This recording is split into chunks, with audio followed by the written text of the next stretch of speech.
Dreamscape presents The Secret Marriage, a totally addictive and absolutely unput-downable psychological thriller. By Mikayla Davids. Narrated by Esther Wayne and Rachel Beresford. Prologue. My husband has been lying to me. I never thought this would happen. Not in a million years did I imagine that my relationship with the man I love would lead me here. But it has. I crunch along the gravel driveway, towards the wooden entrance gate that's half hidden by overhanging trees. Gazing up at the grey sky above, I shiver. Thunder has been rumbling for the past 10 minutes. I can feel the intensity building. This is the moment before the storm unleashes, and who knows what havoc it will cause. The wind whips around me as I flatten against a tree trunk. Tucking myself as far under the foliage as possible, I make sure I'm hidden from view, my dark brown Barber jacket helping me blend into my surroundings. The green leaves are starting to turn to orange, gold, and yellow. Just then, a vehicle rounds the corner and pulls up to the large wooden gate. I suck in a breath as I realise that was a close call. Just a few seconds later, and I would have been seen. My heart beats wildly as a tall man, his jet-black hair flecked with silver, jumps out of a deep green Range Rover and strides in shiny hunter wellies towards the whitewashed building. My attention is on him, watching his every move. Because he's the reason I'm here. The farmhouse door opens, and I gasp as I see my husband step into the arms of another woman. My heart feels like it's going to burst. I want to scream, but I stay silent, unable to tear my eyes away from the scene unfolding in front of me. I suspected he was cheating on me, but I'd hoped, I'd prayed that it wasn't true. Now, seeing the two of them together, their bodies entwined in a tight embrace, I can't pretend any more. An image of my husband and I on our wedding day flashes in my mind. Our smiles were wide, confetti in our hair. We were so in love. Or at least I was. But was any of it real?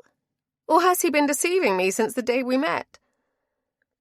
I'm frozen with shock, unable to turn away.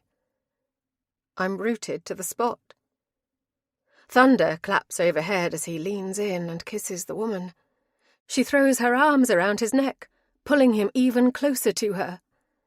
I can't quite see her face, but even from here it's clear she's a natural beauty.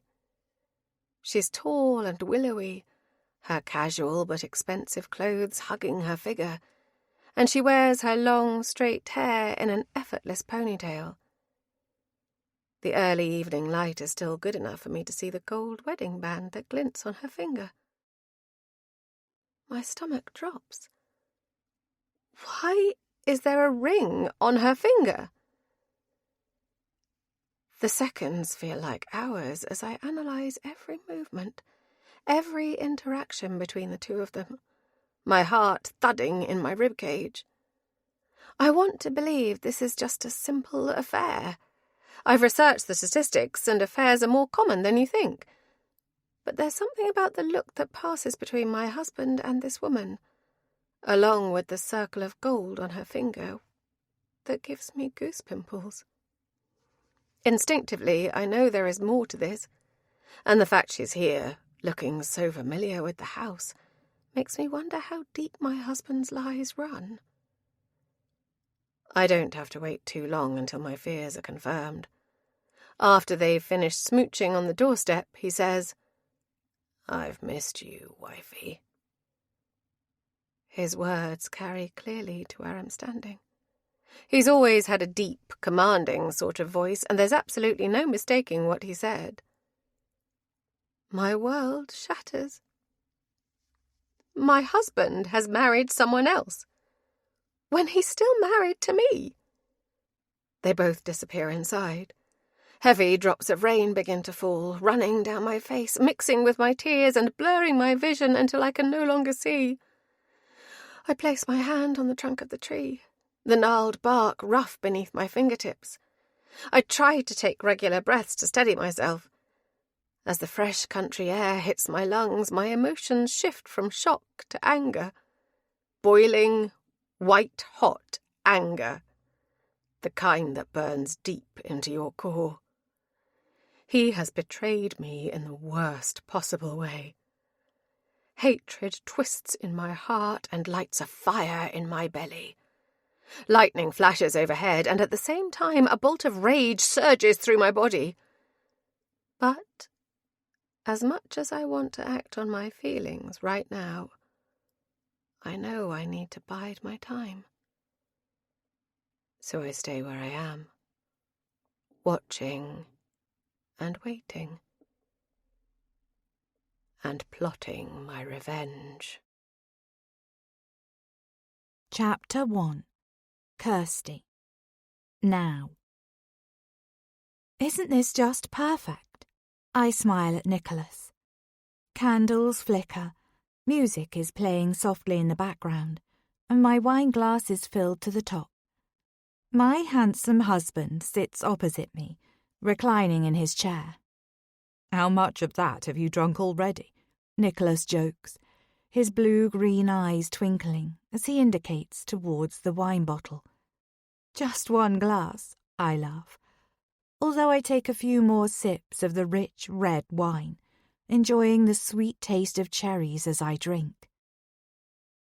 Stretching my arms across the table, I hold his hands in mine. I've been married to Nicholas for 6 months now, and I have to pinch myself when I wake up in the mornings. Only a few years ago, my life was a constant struggle, and now I feel like I've stepped into someone else's shoes. This beautiful house in the heart of the English countryside is to die for, and I never dreamt I would be the wife of a successful man like Nicholas. We're so lucky, aren't we, to have this amazing home and each other. Nicholas takes my hand to his mouth and kisses my fingers lightly. I'm still adjusting to being Mrs. Johnson, and sometimes the intensity of his gaze when he looks at me feels overpowering. I feel content that the evening is going well. Nicholas works so hard, and often he comes home stressed after a long day, so it's a treat to have a Friday night together that's quiet and uninterrupted. His laptop remains firmly closed on the other side of the room, and he hasn't been forced to disappear into his home office to take a long work call. "More wine?" Nicholas doesn't wait for me to answer. He just goes straight ahead and pours a generous measure into my glass until it is once again full. "Are you trying to get me drunk?" I raise an eyebrow at him. "Merely tipsy." He grins back, his upper-class British accent coming through strong as he teases me. I blush slightly. The attention of this smart, handsome older man still feels very new. "That dinner really was delicious," Nicholas says, his eyes roving over our empty plates. "Where did you learn to cook so well?" A laugh escapes me. I'm sure Nicholas wouldn't be impressed if he knew I learned to cook in busy city cafes and noisy pubs. If he'd met me back when I worked long shifts in tiny kitchens, often with a grease-stained apron tied around my waist and my hair stuffed under a very unflattering white cap, I'm sure he wouldn't have been quite so enamoured. Nowadays, I usually have my locks pulled back in a ponytail or a bun, but today I spent ages blow-drying my hair until it was glossy and shiny, allowing it to hang loose around my shoulders. I twirl a strand of my long, straight hair around my finger. "What's for dessert?" Nicholas asks, not waiting to hear about where I picked up my culinary skills.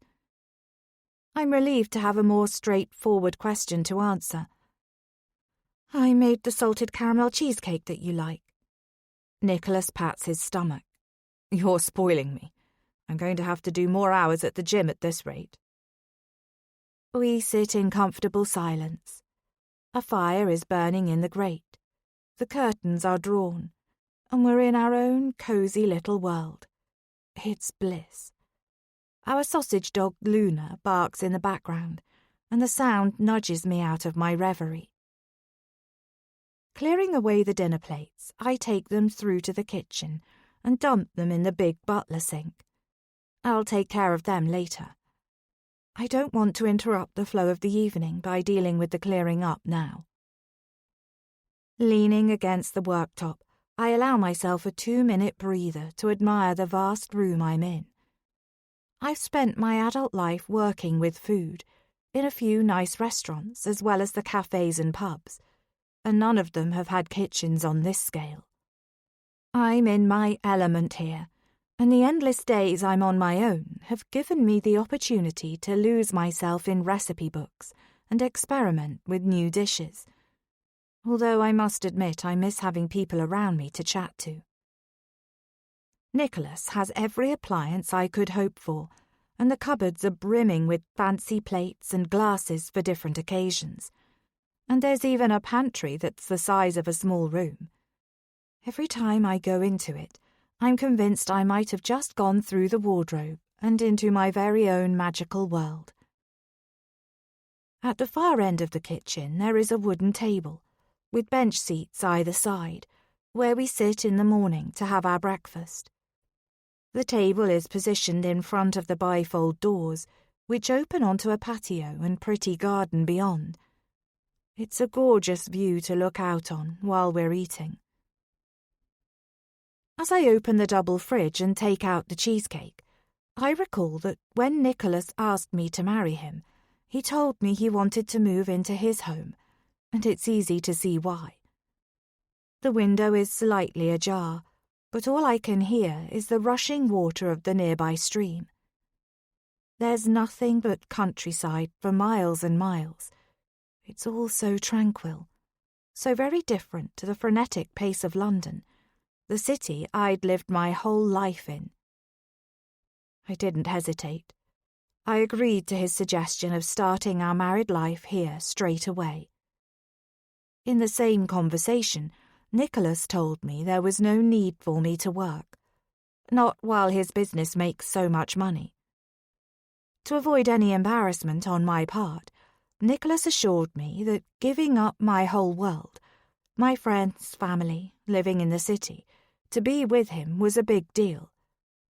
He didn't want me to have the pressure of trying to commute to work from out in the sticks, especially in the wintertime when the roads can get so iced up. I was more than willing to give up working 14 hours a day on little pay and move away from the place that held so many painful memories, to join him in his carefully curated world where money isn't an issue. It's been a relief not to have to worry about how to keep a roof over my head, but I couldn't give up the independence of working, so I've started my own freelance baking business. Although money isn't the reason why I married Nicholas, it couldn't be further from the truth. I take the dessert and carry it through the dining room, placing it gently on the table. Portioning out some for both of us, sticky caramel oozes onto the small plates that I had already laid out on the table. I've made the salted caramel cheesecake a few times now, so it didn't take me too long to prepare earlier on today, while Nicholas was at work. I bite into my own slice, and the taste of soft, sugary deliciousness tantalizes my taste buds. Nicholas comments. This is even better than I remember. Did you change something? I nod. Nicholas is a man with a keen eye for detail, so I'm not surprised that he's noticed I've tweaked the recipe a little this time and increased the caramel. I'm secretly pleased that he likes it. I take another mouthful and appreciate the contrast of sweet and salt. We both polish off our food, and then Nicholas leans back in his chair, running a hand through his dark hair. Kirsty, there's something I need to tell you. I look up from my plate sharply. The tone of my husband's voice tells me I'm not going to like what comes next. I put my spoon down. What is it? We've only been married for a short time, and Nicholas keeps his cards close to his chest, so I have no clue what he's about to say. I know this isn't what you're going to want to hear. My brain immediately jumps to the worst-case scenario. Has he realised that we're both from completely different worlds, and I don't fit into his golden lifestyle? Since we got together, this is an insecurity that has niggled at me. I'm going to have to go on another work trip next week. I'll be going to Edinburgh. I know it's not ideal, so soon after the last one, but there's a big contract I need to tie up, and I have to be there in person to do it. Relief floods over me. Oh, don't worry, it's fine. I stumble. I understand. I take a gulp of wine. Nicholas's life is always so busy. He's forever preparing for an important work meeting or jetting off to one. Suddenly, I realise what this evening has been about. This is why his phone has been noticeably absent, and he hasn't been checking his laptop every half an hour. He was building up to telling me that he'd be leaving again. How long will you be gone for? This is going to be a 2-week stretch, I'm afraid. Will you be okay? Of course I will, I say, trying to keep my voice as even as possible. I stand up and stack the dessert plates and cutlery. Then I hurry into the kitchen, as I don't want him to guess how I feel about him being away again. He didn't used to be gone quite so frequently when we were first dating, or when we were engaged. But I know he's got an important deal that he's trying to get over the line, and his business means a lot to him. Lost in my thoughts, I start filling the dishwasher. Hey, I'm sorry. Nicholas comes up behind me and kisses my neck. I can try to... No, honestly, I'll miss you, but I do understand. I turn to face him, as I want him to believe that I'm still supportive. Are you sure? Nicholas asks, a look of concern crinkling across his face. I don't want you to regret moving here, to regret marrying me. Don't be silly. I turn around in his arms and sweep my hand along his jawline. I'm the luckiest woman in the world. He hesitates and looks like he's going to say something more, but I intercept his doubt. Seriously, I adore living here, and I adore you. Good. He sighs deeply, as though he's reassured. Well, let's snuggle up and... At that moment, the familiar sound of his mobile ringtone cuts through our conversation. Typical timing. I step back. Answer it, I encourage him. No, I'll ring them back. He pulls his phone out of his jacket pocket, but when he catches sight of the caller ID on the screen, he frowns. He flicks his eyes from me, then back to the screen, and I can tell from the look on his face that this is a call he needs to answer. You get it, and I'll wait for you upstairs. I'll take the wine up. Sorry, this is something urgent I need to deal with. Nicholas distractedly kisses me on my forehead, and then he's disappearing through the door. I hear him answer in a hushed, urgent tone. That's nothing like his usual confident, business-like manner when he's on the phone. It makes me question who is calling him at this time of night, and what is so important. I shake the thought away. Nicholas's company keeps him busy, and I knew that when I married him. Swinging open the fridge door, I grab another bottle of red and get to work on twisting open the cork. As the cork pops, a memory hits me like a body blow. Clearly in my mind, I can see a different moment in my life. A glimmer of happiness on a champagne-filled evening.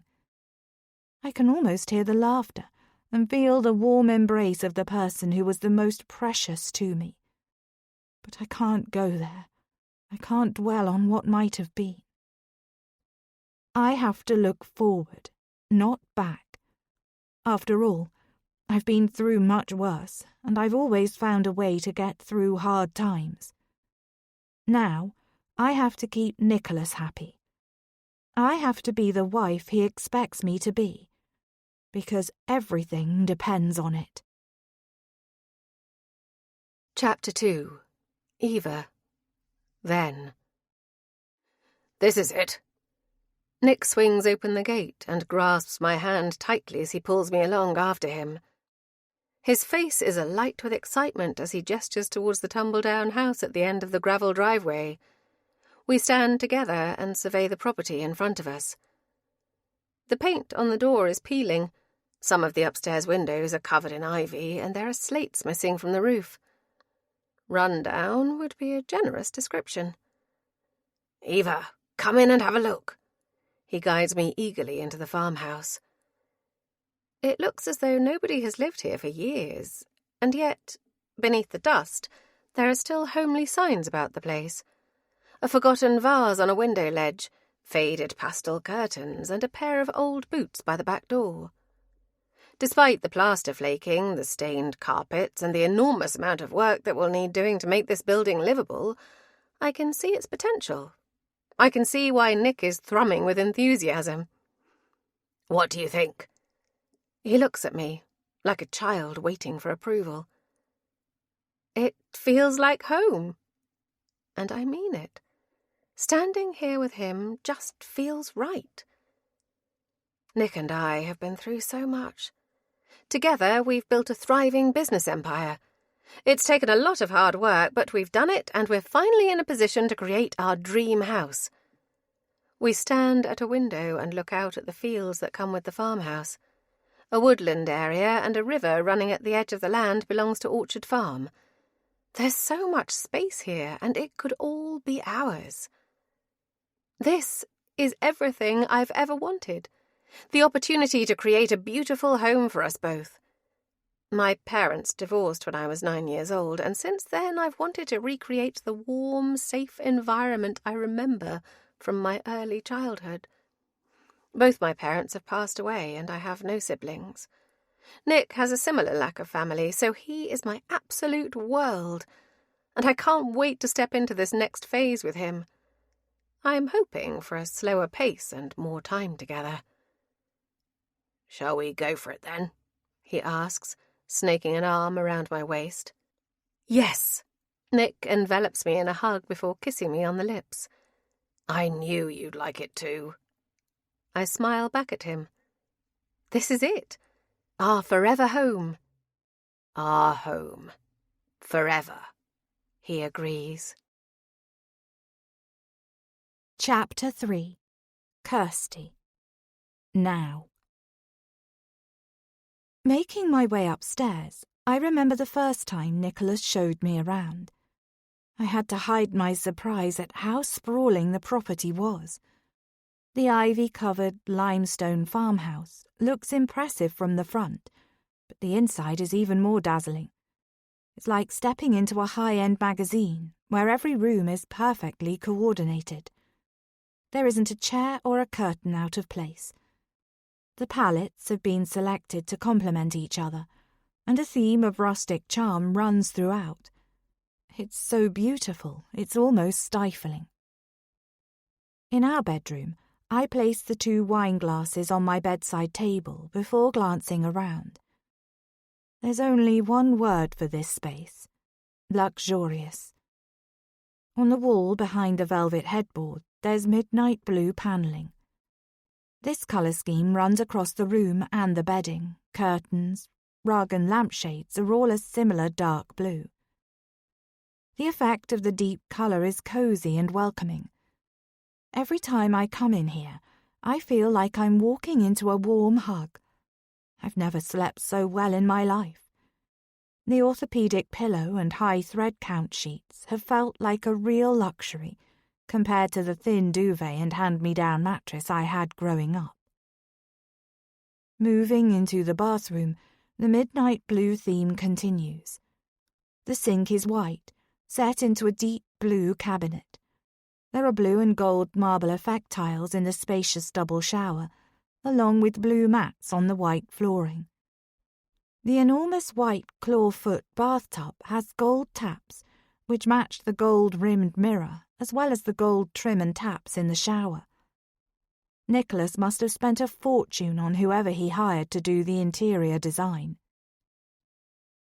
Staring at my face in the circular glass, I observed my long eyelashes and dark, thick brows that come naturally to me, but also happen to be in fashion. I never used to wear much makeup, but Nicholas has made approving noises when I add blusher to my cheeks and paint my lips red. So I've found myself adding eyeshadow and eyeliner to my morning routine as well in recent months. Now the lipstick has faded, and the red wine has stained my lips in its place. My straight hair falls around my shoulders, golden threads mixed with a light brown. I give it a quick brush through with a comb, wash off my makeup and then brush my teeth. That done, I come out of the bathroom and go into my walk-in wardrobe. It's fairly sparse in here, as I barely have enough outfits to fill a quarter of the space Nicholas has assigned to me. As I distractedly run my hand along the hangers of beautiful items, I still can't believe they are mine. For our first Christmas, Nicholas spent a ridiculous amount of money on new clothes for me. Warm layers for when I'm walking the dog, as well as expensive scarves and bags, and a few dresses for when we go out for meals. To begin with, I felt like an imposter wearing these expensive things, but I've come to appreciate the quality material and the beautifully made designs. The clothes have helped me to fit in and feel a little less like a fish out of water in Nicholas's world, and they've also helped me to play the part of the perfect wife. Nicholas hasn't come up to the bedroom yet. I can hear the faint rumble of his voice downstairs as he continues to talk on the phone. I stand and look out of the window. The moon is bright, and the stars are shining against a canopy of ink-black sky. Everything is so quiet. There's no sounds of cars or lights from surrounding dwellings. There's something calming about looking out across the blank fields, but there's also a part of me that finds this strange as well.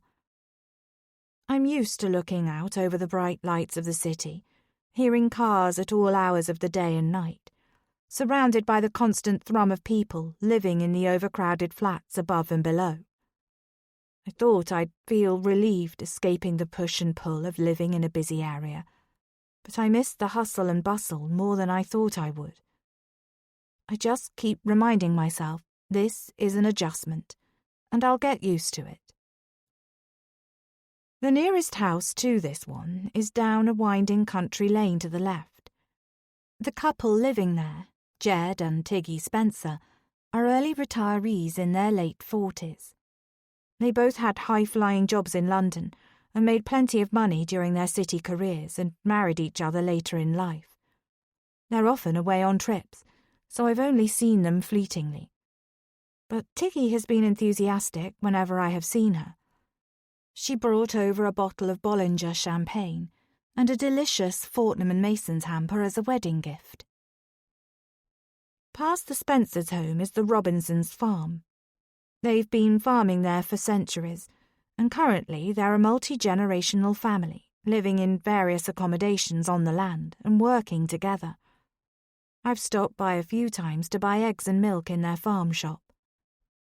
Beyond the Robinsons, the lane opens up to a small area where there's a cluster of thatched roof cottages owned by older residents. The village of Waterbridge is to the right of our property, and that's where I've been gravitating towards on my walks with Luna. I guess if we were living somewhere a bit more populated, there would be more opportunities to have a wider social circle. Right now, I just have 2 friends here in Waterbridge. I met Bex one day in the woods when we were both out walking our dogs. She has a German shepherd named Trudy. Trudy and my tiny dog Luna look a bit ridiculous walking along together, like little and large, but the 2 animals rub along well. Then there's Jean, who runs the local cafe. She's about twice my age and more of a grandmother figure, but I found myself perched at her cake counter for a chat at least once a week. I take a sip of my wine before flicking through the TV channels. I skip aimlessly, hoping that Nicholas will appear before I settle on something. By the time I finish drinking, my eyes are getting heavy, and the room feels like it's getting colder. I think about going downstairs to try and persuade my husband to put his work phone away, but I don't think he would like to be interrupted. His shoulders tense every time we discuss the business deal he's trying to pull off. He says it will be his biggest win yet if he's successful. I select a rom-com movie that must be about 20 years old. I haven't seen this film since I was a teenager, but it used to be one of my favourites. I watched it with my best friend so many times that I'm sure we could have recited most of the dialogue off by heart. A pang of nostalgia washes over me as the opening credits and comforting music roll. The last time I watched this was before the events that changed me forever, the turning points in my life that in a strange way led me here to Orchard Farm and Nicholas. I lean back against the headboard and try to focus my attention on the familiar storyline and Naughty's fashion. As my body relaxes, I can feel my limbs growing heavy and my head nodding.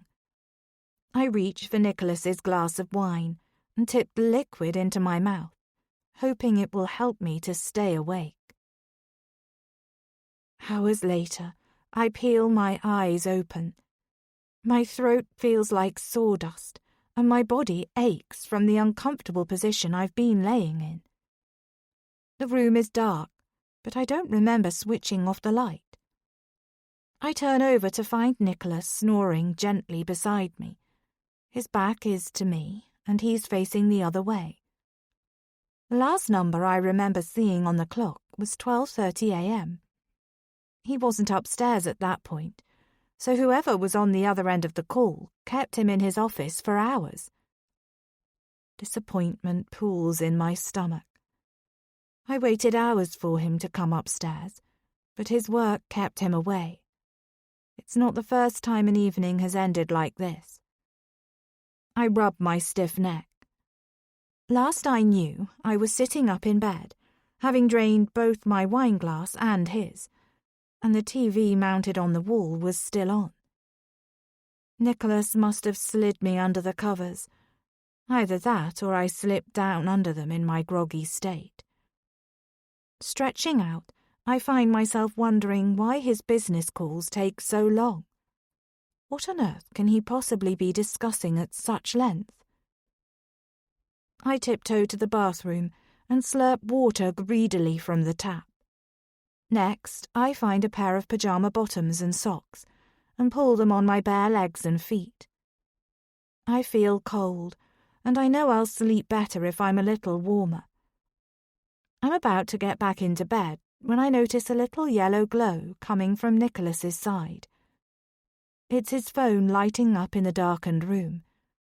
This is unusual, as he normally tucks it away in the drawer of his bedside table, choosing to use an old-fashioned alarm clock instead of the alarm on his phone.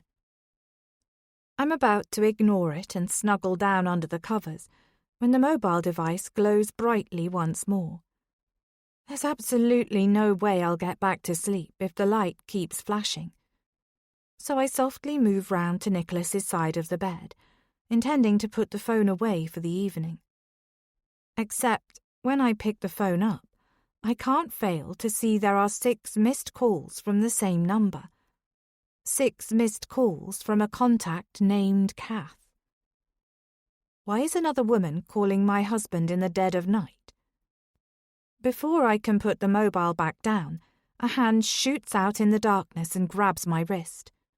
"Kirsty, what are you doing?" Chapter 4. Kirsty. Now.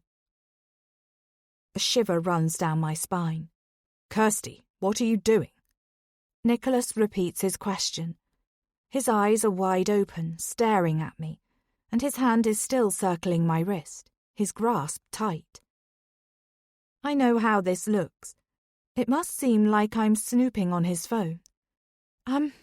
I stutter, tugging my arm away from him. The light on your phone was bothering me. Nicholas sits up slowly and flicks on the bedside lamp.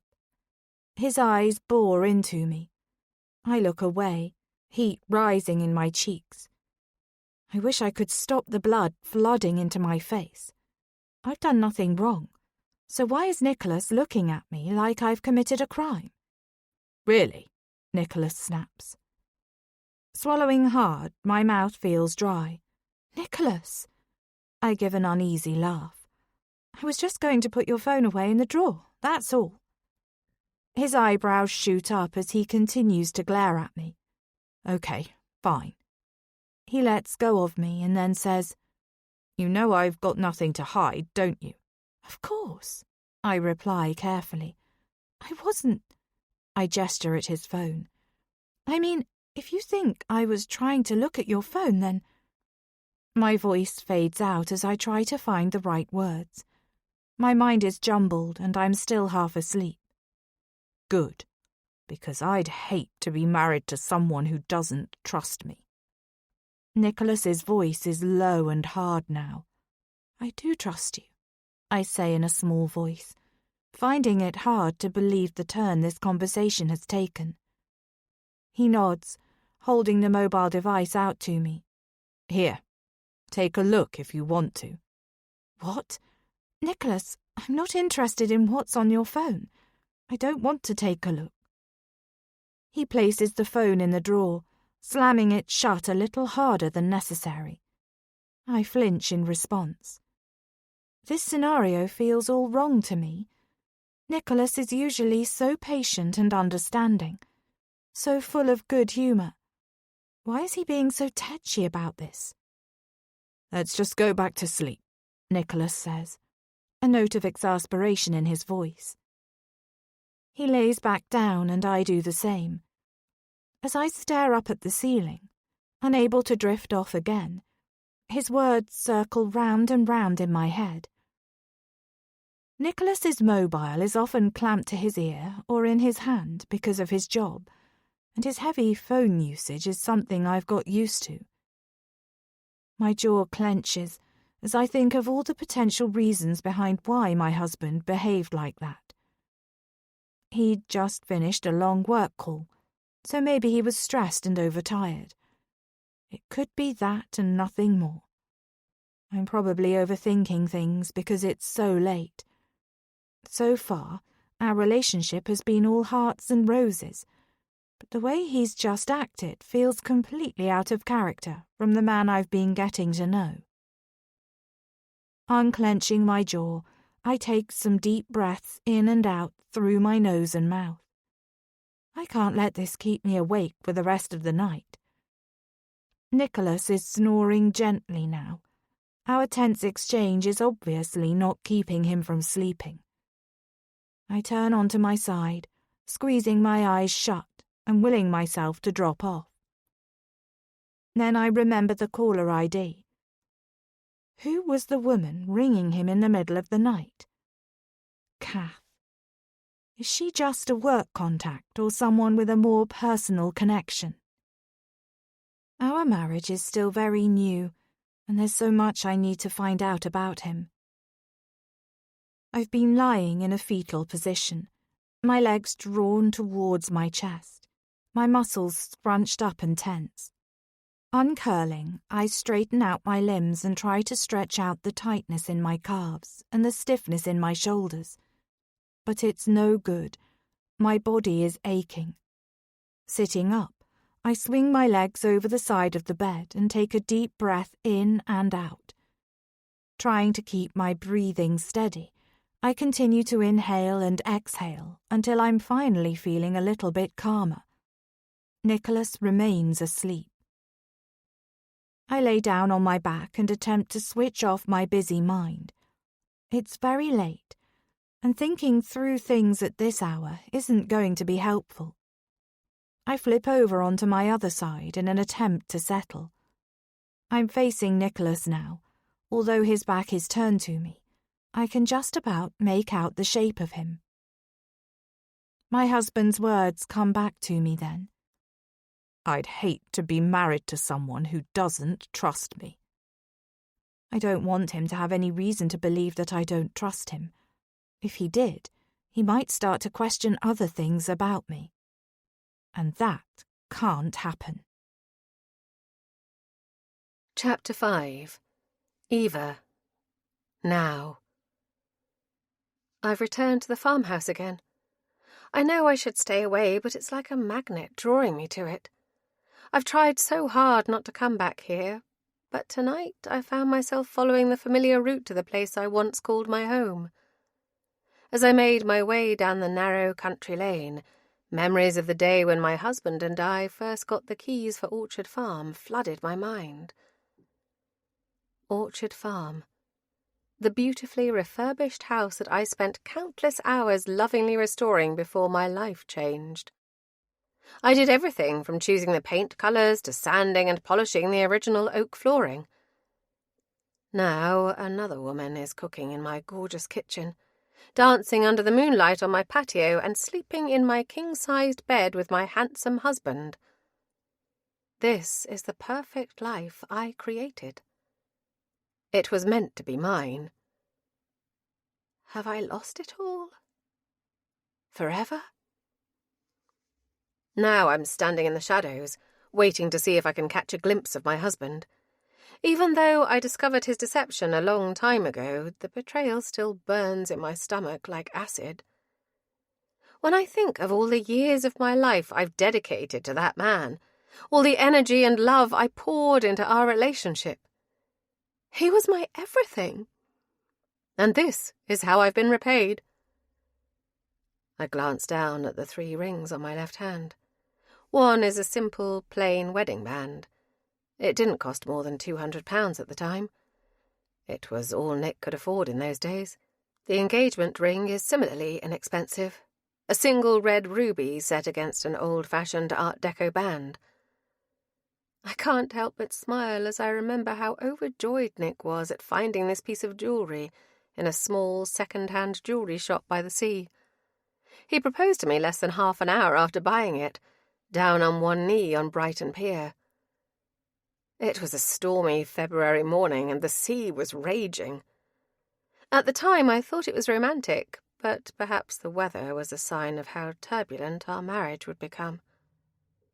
The 3rd ring is gold again, but much higher quality than the other 2 pieces. It's set with several rubies, and I know it cost Nick a small fortune.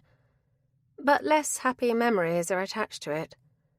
I can't even bring myself to recall what happened in the months after Nick presented me with this ring. I grit my teeth and turn my thoughts to the present. Nick is now a different person to the tousled-haired teenager I fell in love with.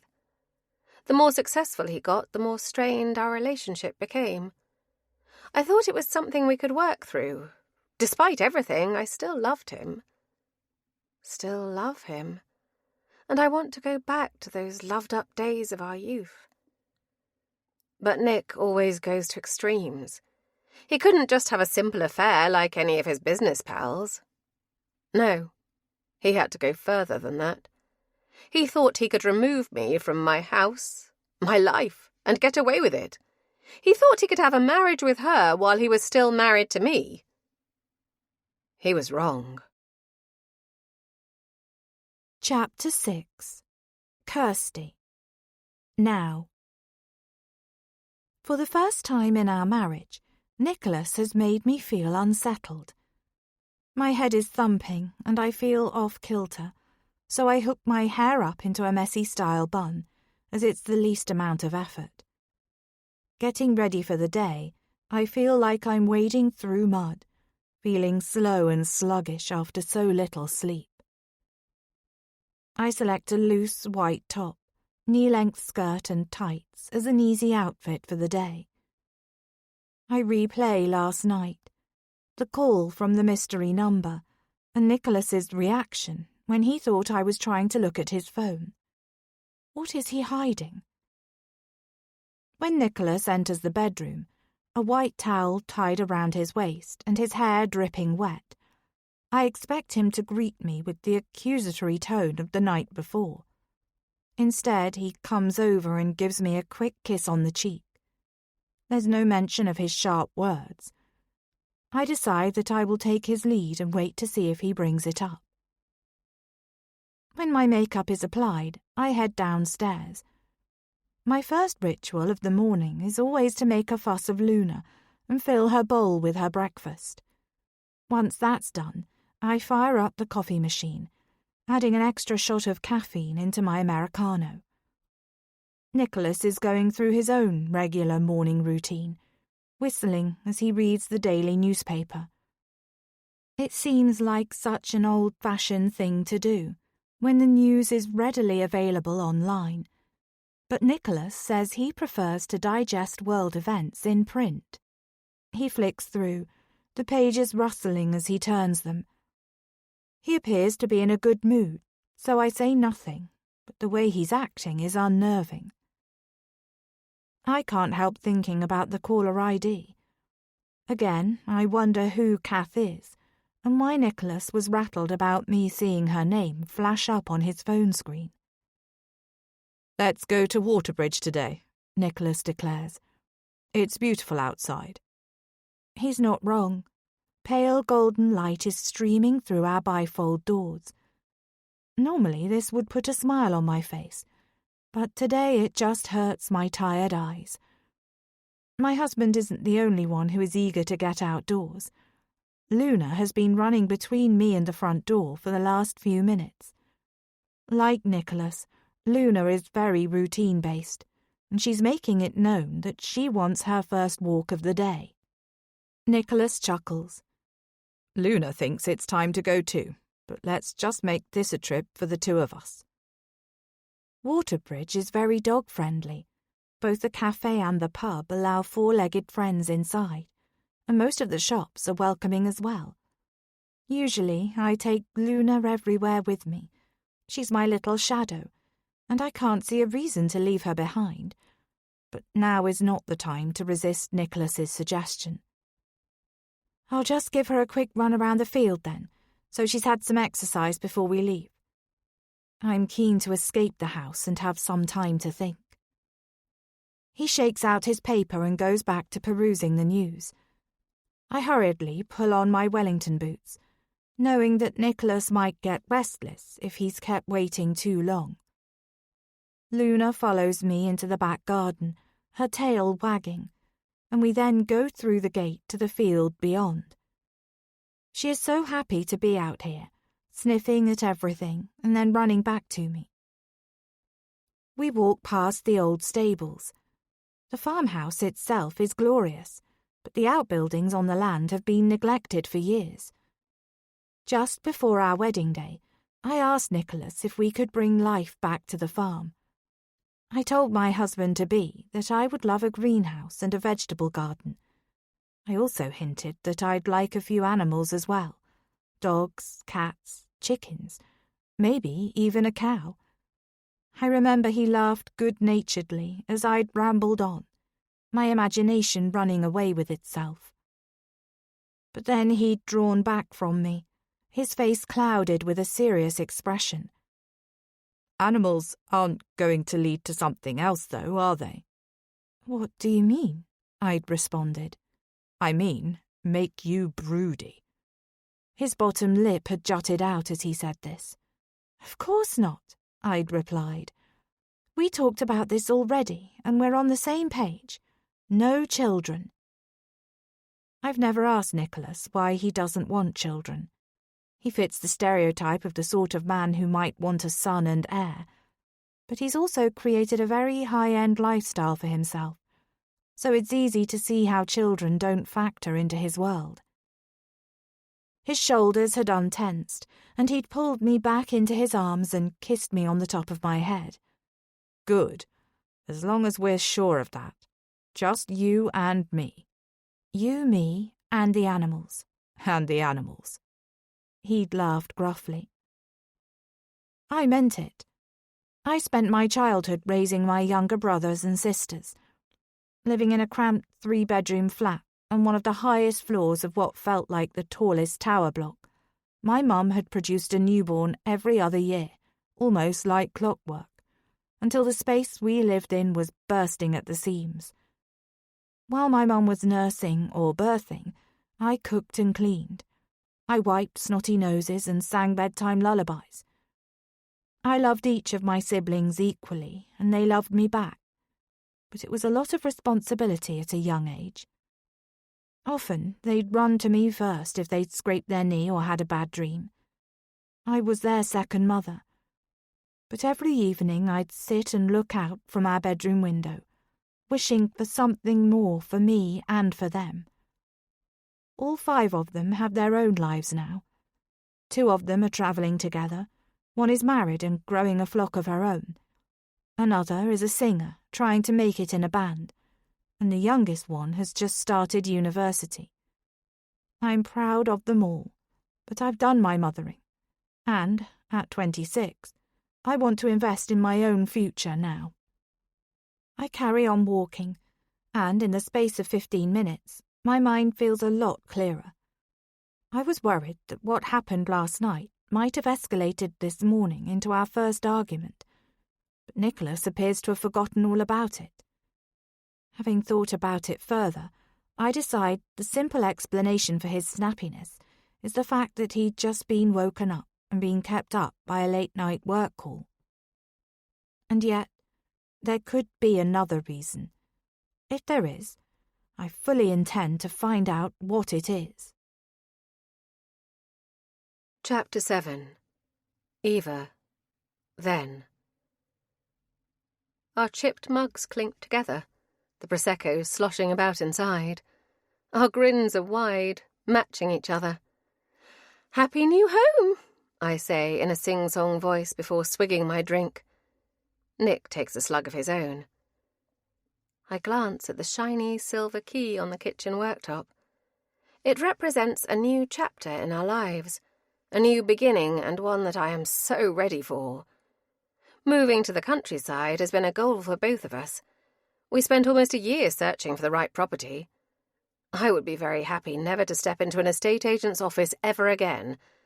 And then we found this, our dream house, the home we've chosen to live the rest of our lives in. "I wonder what the neighbours are like," I say, full of curiosity. I don't care too much. I mainly voice the thought because I know it will interest Nick. I'm the kind of person that keeps themselves to themselves. I don't often seek company outside of my marriage. Nick is the sociable one of the 2 of us. The only thing that matters is that Nick and I are happy here. "The area comes highly recommended from Ray Clark, and I remember it a little from when I was a child. I'm going to check out that golf club as soon as I can." Laughing, I say, "I think we've officially entered middle age." He smiles back at me, "And there's no one else I'd rather have by my side." He clears his throat and pulls me to my feet. "Just stand there," he instructs. "And now, close your eyes." I do as he says. A few minutes later, Nick says, "You can look now." I open my eyes and see that Nick is down on one knee in front of me. He's holding an open jewellery box with an expensive-looking gold ring set with rubies nestled inside. "This is an eternity ring for you, Eva. You deserve it, and I want this to be a new start for us." Happy tears roll down my cheeks. "Oh, Nick, it's gorgeous. Thank you." He slips the ring on my finger and it fits perfectly. Nick has always been a romantic. I can count on him to have flowers and cards organised for every birthday and anniversary. His natural charm is half the reason his business is so successful as well. Although our marriage hasn't been completely smooth sailing, we've been navigating a tricky patch due to Nick's long hours at work. I hope things start to change for the better now. Our belongings are all in storage, so we're sitting on a set of old chairs that we found discarded in the garage. Bending down, I pick up the greasy paper and boxes that half an hour ago contained the piping hot fish and chips that we devoured far quicker than we should have. The oven isn't working, and it's also far too dusty here to make a proper meal, so we decided to have takeaway food as our first meal in our new home. Nick is usually quite particular about his food, but he has a weakness for fish and chips. It reminds him of his childhood. Dumping the rubbish in a black bag, I walk the length of the kitchen. I can see in my imagination exactly how we can change things to make the most of this house. I want to add an extension and create a brand new kitchen area flooded with natural light. The space we're in now will become a utility and larder. Isn't this exhilarating? Nick stands beside me and pulls me close. We gaze out of the window onto the land that is now ours. My heart bursts with hope for everything that this will become.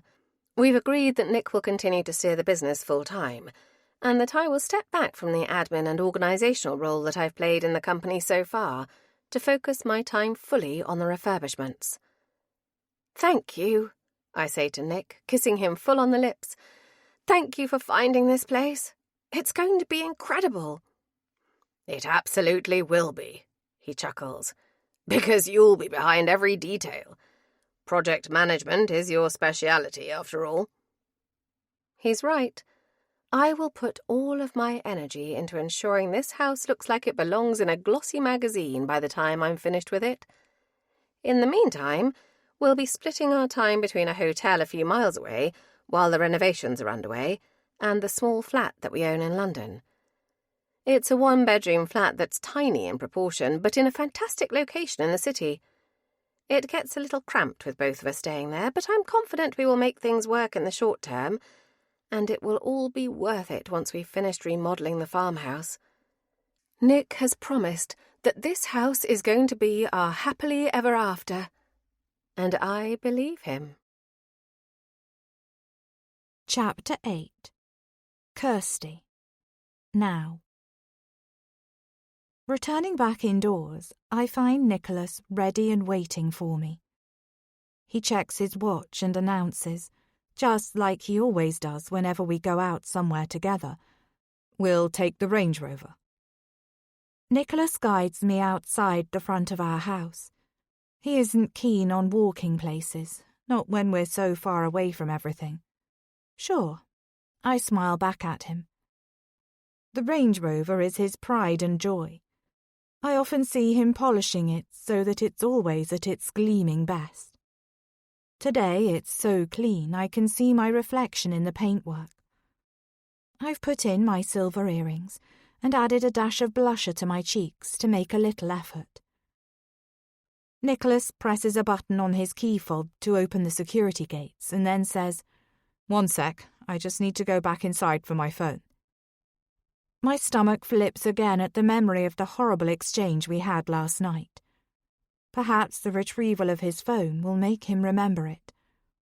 I lean against the vehicle, waiting for my husband, and weighing up whether I should bring up what happened last night or not.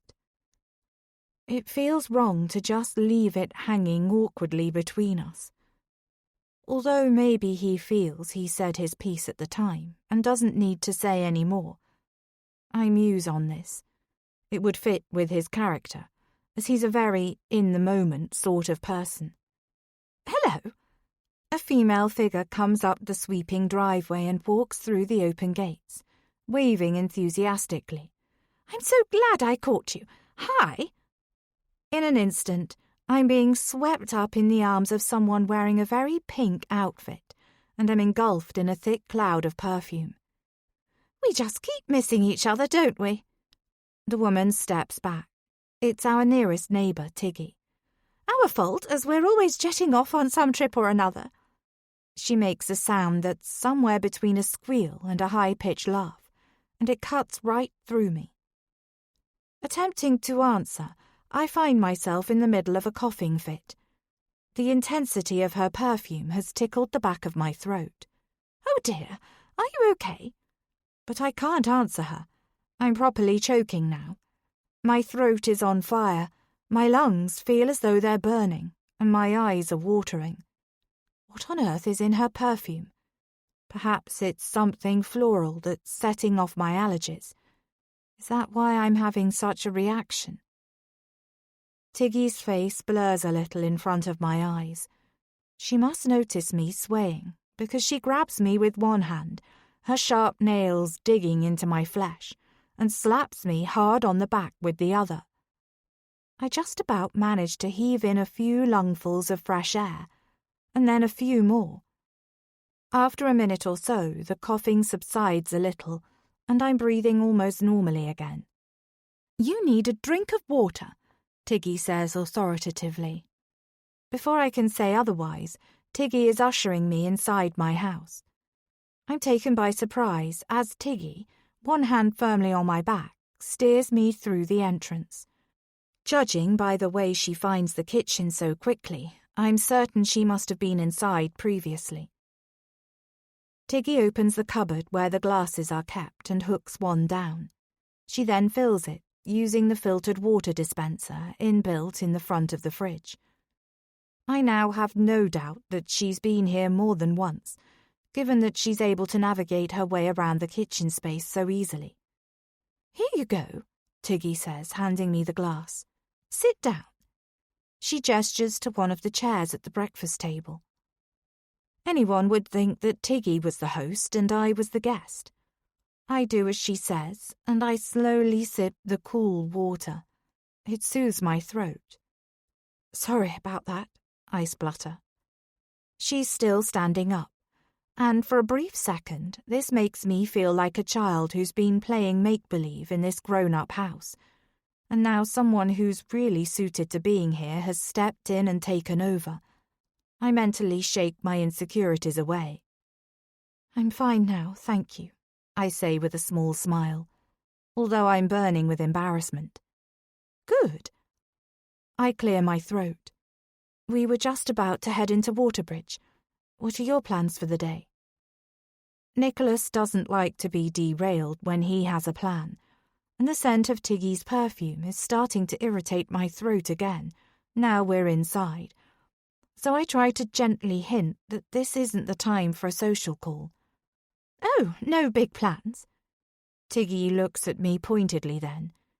It's clear she doesn't want to leave any time soon. I get up and throw open a window. "Would you like a coffee?" I ask politely.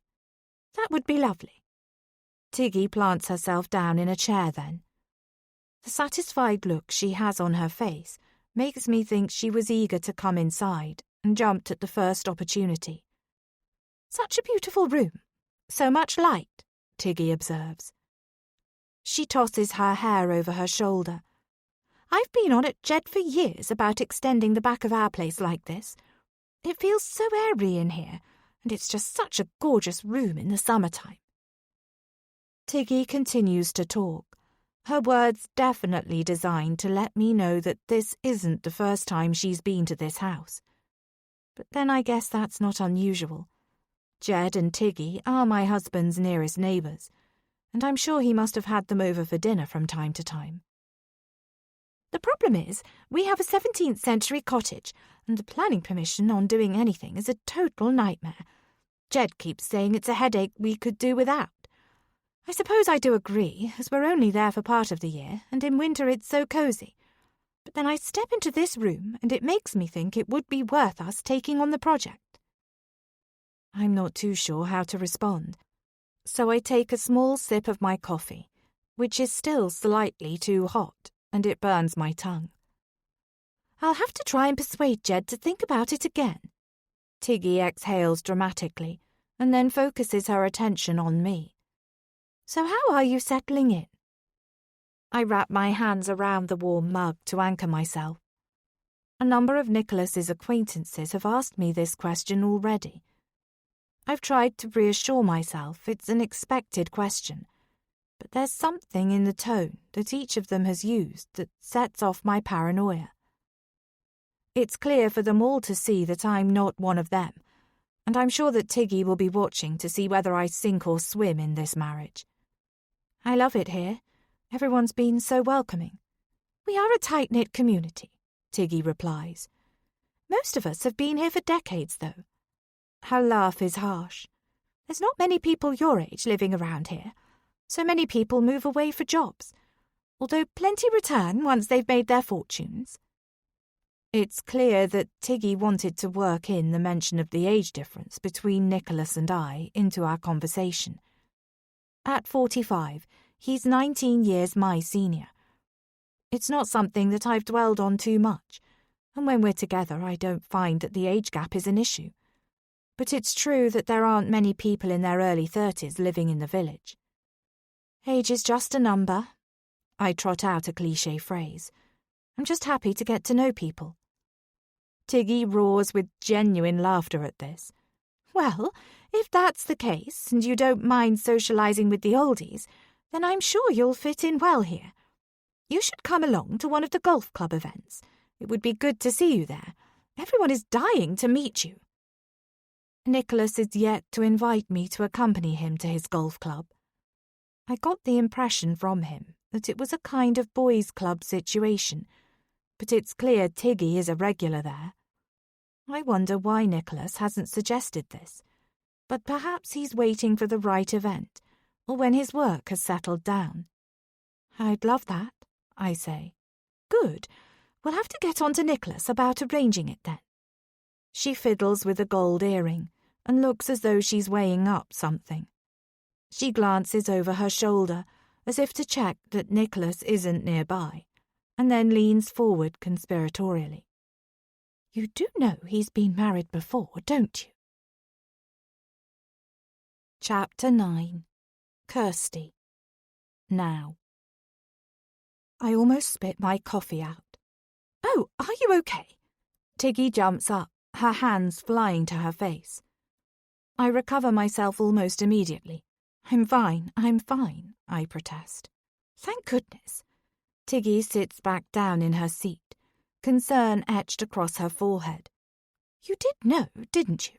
Of course, I reply quickly, not wanting to give Tiggy further room to speculate. Of course I did. Gosh, I'm glad. I thought I'd just put my foot in it.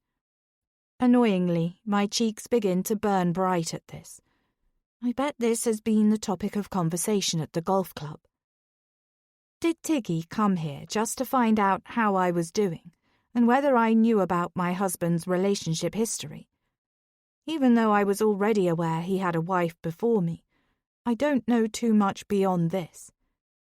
It's not something that Nicholas has spoken much about, despite me trying to encourage him to open up about it. I shift uncomfortably in my seat and wonder where Nicholas is. He was only supposed to nip upstairs to get his phone. I imagine he's got caught up with some work emails or even another phone call. Well, I just hope you don't get too bored here in this big house. I said to Jed it can't be fun for you to be here all on your own when Nicholas is off on his business meetings. I've got Luna here with me, I say. As if on cue, Luna appears in the kitchen. She looks sleepy. She'll have been snoozing, and the commotion just now will have woken her. She walks lazily across the kitchen, stops to give Tiggy a small sniff, and then comes to sit on my feet. Tiggy doesn't make any mention of Luna or her appearance, which makes me think she can't be a dog person. Well, it must be lonely at times, so take my number. Have you got a pen and paper? I hop up, disturbing Luna, and grab a pen and a post-it note. Tiggy then scribbles her name and number down on it. There you go. She looks up at me. If you need anything at all, then don't hesitate to call me. That's very kind of you. She gives me a practiced smile, and I notice how perfectly straight and dazzlingly white her teeth are. I'm still standing, hoping this is a hint that our little chat is coming to an end. My mind is whirring. I can't work out if Tiggy really is being neighbourly, or if she's just come here to stir things up. I mean it. If things are ever difficult. Tiggy touches my arm. Tiggy. Nicholas appears at the door before she can say any more. How are you? I watch as the serious look on Tiggy's face immediately disappears, and she puts on an excellent display of being excited to see Nicholas. Nicholas, darling, it's been far too long. They kiss each other on the cheek, both beaming at each other like old friends. Did I just imagine the intent look on Tiggy's face when she urged me to reach out to her if ever I needed anything? And what did she mean by, if things are difficult? Was she referring to me being here by myself, or was there something more to it? I watch her now, and there's no trace of any hostility towards Nicholas from her. In fact, quite the opposite. You keep spending months and months in the sunshine, Nicholas teases her. What's wrong with Waterbridge? I could say the same thing about you. I hear you've hardly been home since you married this poor girl. My cheeks flush at this. In just one sentence, Tiggy has made it sound like I've been complaining about my husband, whilst also choosing to use poor and girl in her description of me. It could be coincidence, or maybe I'm being highly sensitive, but she's managed to both highlight the difference in my social background and the fact that I'm nearly 2 decades younger than the pair of them in one cleverly crafted sentence. Nicholas looks over at me then, and despite the broad smile on his face, I see a harder look in his eyes. My stomach drops a little, as I don't want him to think I've been sitting here lamenting my life, when nothing could be further from the truth. Nicholas chuckles in response. Let's arrange for you and Jed to come over one evening. We'd love that. Tiggy looks delighted with the invite. Wonderful. But do bring Kirsty to the club as well. I can't believe you haven't already. Tiggy gives Nicholas's arm a playful tap. I'm sure Kirsty doesn't want to spend her evening with a bunch of... Choose your words carefully, Tiggy interrupts, laughing. I stand up then. I'd love to go to one of the golf club events. It'll be so nice to meet everyone. Nicholas looks a little surprised at this. There, that's settled then, Tiggy declares. It'll be lovely to see more of you. Tiggy comes over to me and grasps my hands in her beautifully manicured ones. And remember what I said, she says in a low voice, before kissing me on the cheek. I'd best be off. Tiggy gives Nicholas a hug, and he escorts her to the door. I can hear them still talking, their voices light and teasing.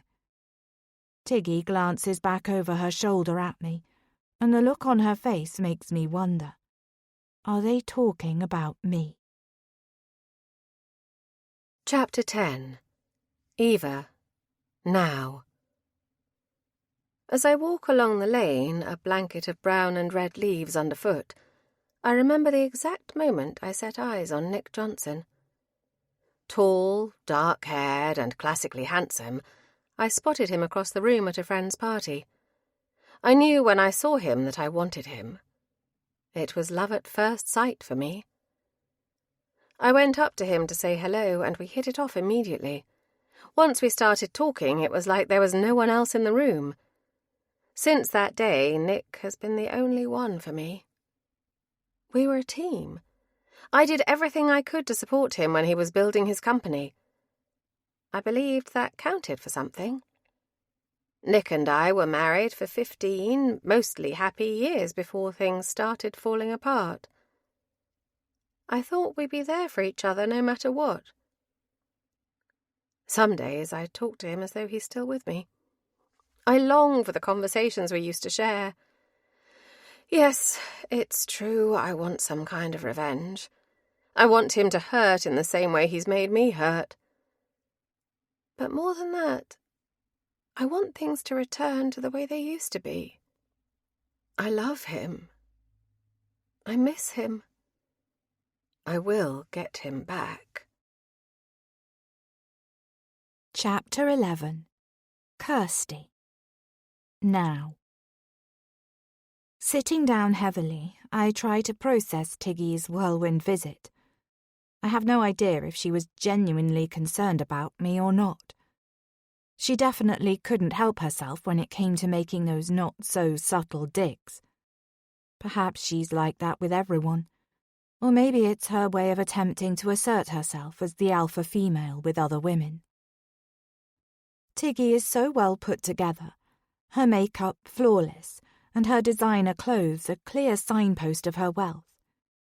If I'm going to be at Nicholas's side in these circles, then I need to up my game. Perhaps that's why he hasn't taken me to his golf club. Maybe he thinks I won't fit in. It's true, I'm far more comfortable in my dog-walking clothes, usually a chunky hoodie and equally chunky mud-caked boots. But I can scrub up well if I need to. I'm also trying to build up my freelance cake-making business in the local community. So far, I've made a number of birthday and celebration cakes, including a dark chocolate ganache creation that went down particularly well at a recent baby shower. Getting to know my husband's circle of friends at the golf club could help me to make more connections. And maybe I'll discover if any of his friends there are called Kath. Luna nudges my foot. I bend down and stroke her silky head. It gets lonely here sometimes during the day, and even though I have Luna for company, it's not the same as having another adult to talk to. I like to be busy. I'd go mad if I didn't keep myself occupied. Despite Nicholas assuring me there's no need for me to work, I want to. Ready? Nicholas pops his head through the kitchen door, startling me out of my musings. I nod and then go outside to take my place in the passenger seat. Switching the radio on, I rearrange myself until I'm comfortable, leaning my head against the chair rest. I'm grateful to have the ride into the village today and the opportunity to get out of the house. It's such a pretty home to live in, but I do sometimes miss being around other people, and I want to make sure things have been properly smoothed over with Nicholas in the aftermath of his cross words last night. Had to take a call, Nicholas explains as he jumps into the driver's seat. It was nice to see Tiggy briefly. It was, I lie, wishing he hadn't been gone for so long.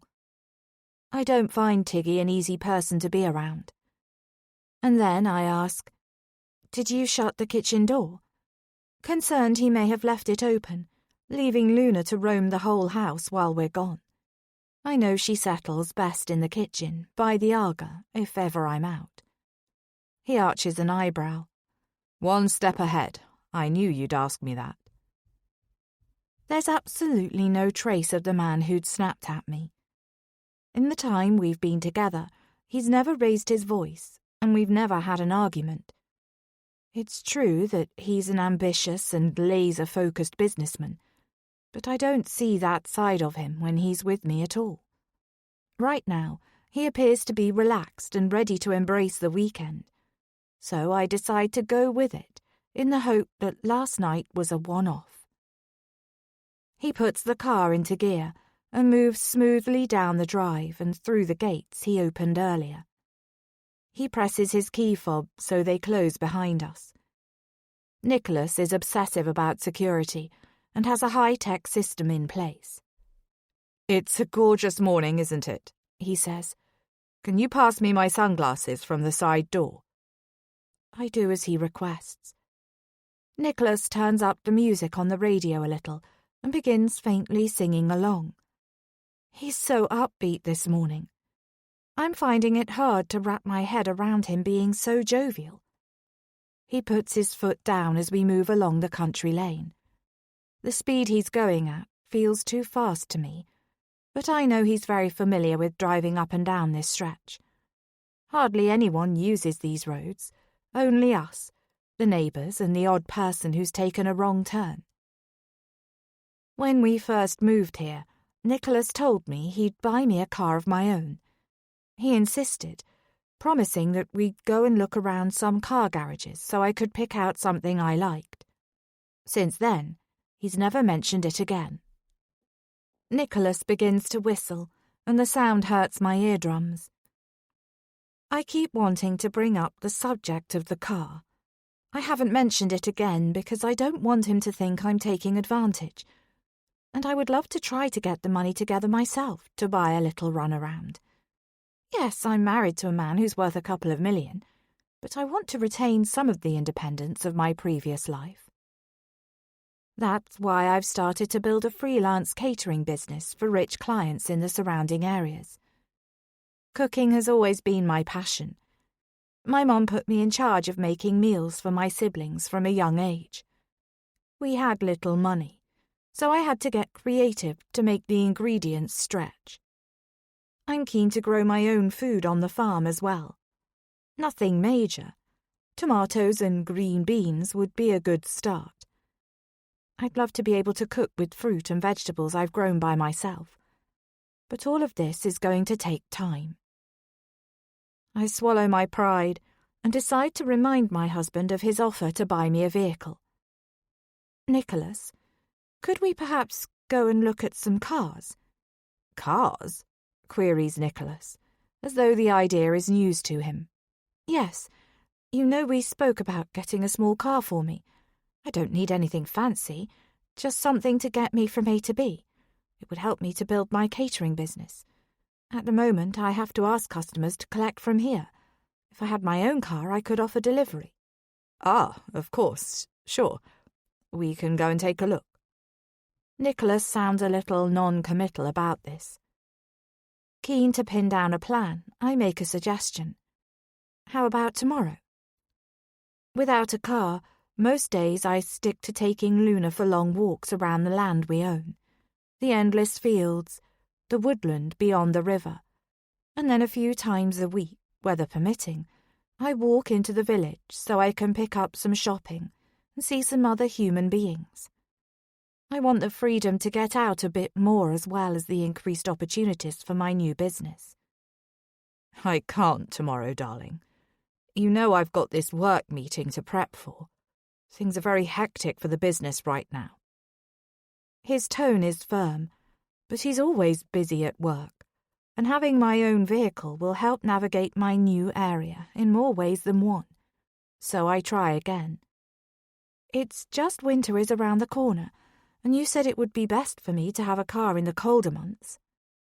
I feel so awkward reminding him of this conversation, but I don't want the possibility of a car to slip through my fingers. Quite right. You'll need one by the winter. Don't worry, we'll find something. He puts a hand on my knee, as though to reassure me, but still doesn't commit to a time to go browsing for one. He then promptly changes the subject, reeling off what he wants to get in the village. Bread from the bakery, meat from the butcher's, and he needs to collect a parcel from the post office. There's nothing unusual on his list, partly because of the limited places that we can go. I'm frustrated, but I try not to let it show. He's made it clear that he's done with the conversation, so for now it looks as though I'm still going to be limited in my options without a vehicle, especially with the weather getting worse and Nicholas due to be away for 2 weeks. We could stop at the cafe. It'll be a nice treat, Nicholas says. That'll be nice. I plaster on a smile, telling myself I'll try to pick up the car conversation again soon. He continues talking, and I let his words wash over me as I take in the scenery. To distract myself, I think about the cream bun that I definitely shouldn't have, but absolutely want to order at the cafe. Here we are, Nicholas remarks, slowing to 20 miles an hour as we draw into Waterbridge Village. It's a gorgeous setting, with beautiful limestone buildings arranged around the village square. There's a large field on one side, where cricket is played in the summer, which is flanked by farmers' fields and, in the distance, gives way to the woodlands that stretch to the back of Orchard Farm. I mused to myself that only just over a year ago I thought that my life was never really going to get started. I was still at the flat where I grew up, paying my mum's rent and feeling trapped in my bedroom in the clouds. Until I took a weekend trip to the countryside, to this picturesque village with its old houses. I dropped a penny in the wishing well on the green and asked the universe for something. That night, I met Nicholas in the quaint local English pub with its cosy fire and welcoming atmosphere. I was perched on a high-topped chair at the bar, sipping vodka and orange, when I spotted him across the room. His eyes locked with mine. Not long after, he sat beside me and ordered another round of drinks for us both. He took me back to his house that night, and I've barely left since. I never thought we'd wind up being married. I wouldn't have believed that Nicholas would marry someone like me, so different from the wealthy, stylish women he's so used to rubbing shoulders with.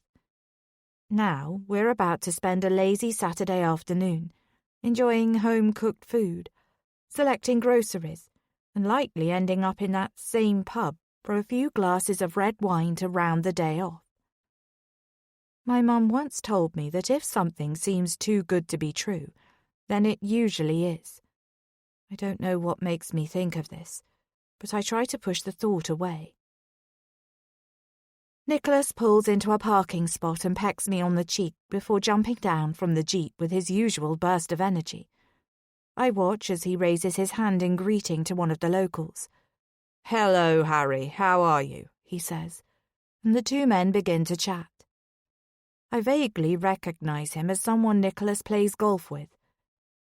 I'm starting to put more names to faces, and I'm getting to grips with Nicholas's social circle.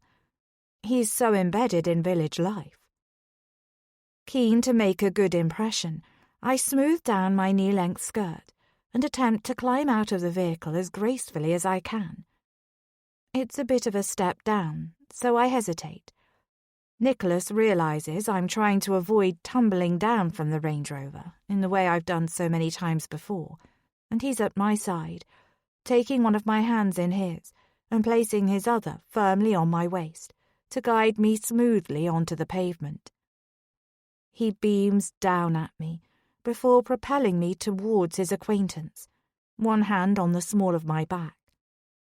I know just how important these kinds of interactions are to Nicholas, so I do my best to laugh in all the right places, say the right things and flatter when appropriate. When we part ways with Harry, Nicholas seems pleased with my performance and nods approvingly. I let out a small sigh of relief. That's the thing about luck. You have to make it yourself, and that's exactly what I intend to do. Because my first encounter with Nicholas wasn't fate. It wasn't random chance. I planned it. Chapter 12. Eva. Then. So, what's next, Mrs. Johnson? My hand is in his, our fingers entwining like they have 1,000 times before, as we stroll together under the sun-dappled trees. The leaves above us are just starting to turn oranges, yellows, and golds. It's been a blissful weekend. We woke up late and had a leisurely breakfast, and now we're exploring the woodland just beyond the borders of Orchard Farm and discussing the next phase of the renovation. A lot of the boring but necessary jobs are out of the way now.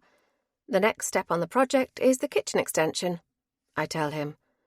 So, the big one then. It's going to completely transform the space downstairs, I beam. I've been pushing the other updates on the house forward as quickly as possible. We now have a new boiler, a complete rewire throughout, and the ivy that was growing across so much of the front of the house has been tamed. Now it's time for the more exciting parts of the renovation to begin. I'm going for the bifold doors, the big kitchen window at the end, and the skylight in the ceiling to maximise the light, I update him. And how much is all that costing? Nick teases me. It'll be worth it once it's done. You'll see, I assure him. I know. I've seen the designs, Nick says. It's coming together beautifully. We've still got a long way to go, though, I remind him. I want to add a patio outside the kitchen extension and remodel the garden area, and we need to revamp a few more of the bedrooms. Do you think we'll be in soon? Nick queries.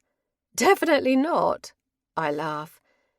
His step falters then, causing us to walk out of sync. Is that okay? I ask. It takes as long as it takes, Nick says. But there's an edge to his voice that I know means he's disappointed. He's being completely unrealistic to think we could be moved into the farmhouse any time in the next few months. And there's no way Nick would tolerate living here while there's still building work going on. We'll be settled in soon enough, I remark. Then I rattle off my ideas for the garden, detailing everything from where I want the seating and the barbecue to go to what kind of roses I'm going to plant. Nick is quieter than usual as we weave our way out of the woods, across the bridge over one section of the river and back to Orchard Farm. I keep talking, filled with energy and purpose, and it's only when we get to our back door that I realise Nick hasn't said another word. Is everything all right? He nods curtly and swipes a hand over his forehead. I can feel a migraine coming on. I'm going to go upstairs and lie down. Don't come up for a while. Before I can say anything else, Nick has let himself inside and is disappearing into the house. I run back over my words. Did I say anything to annoy or upset him?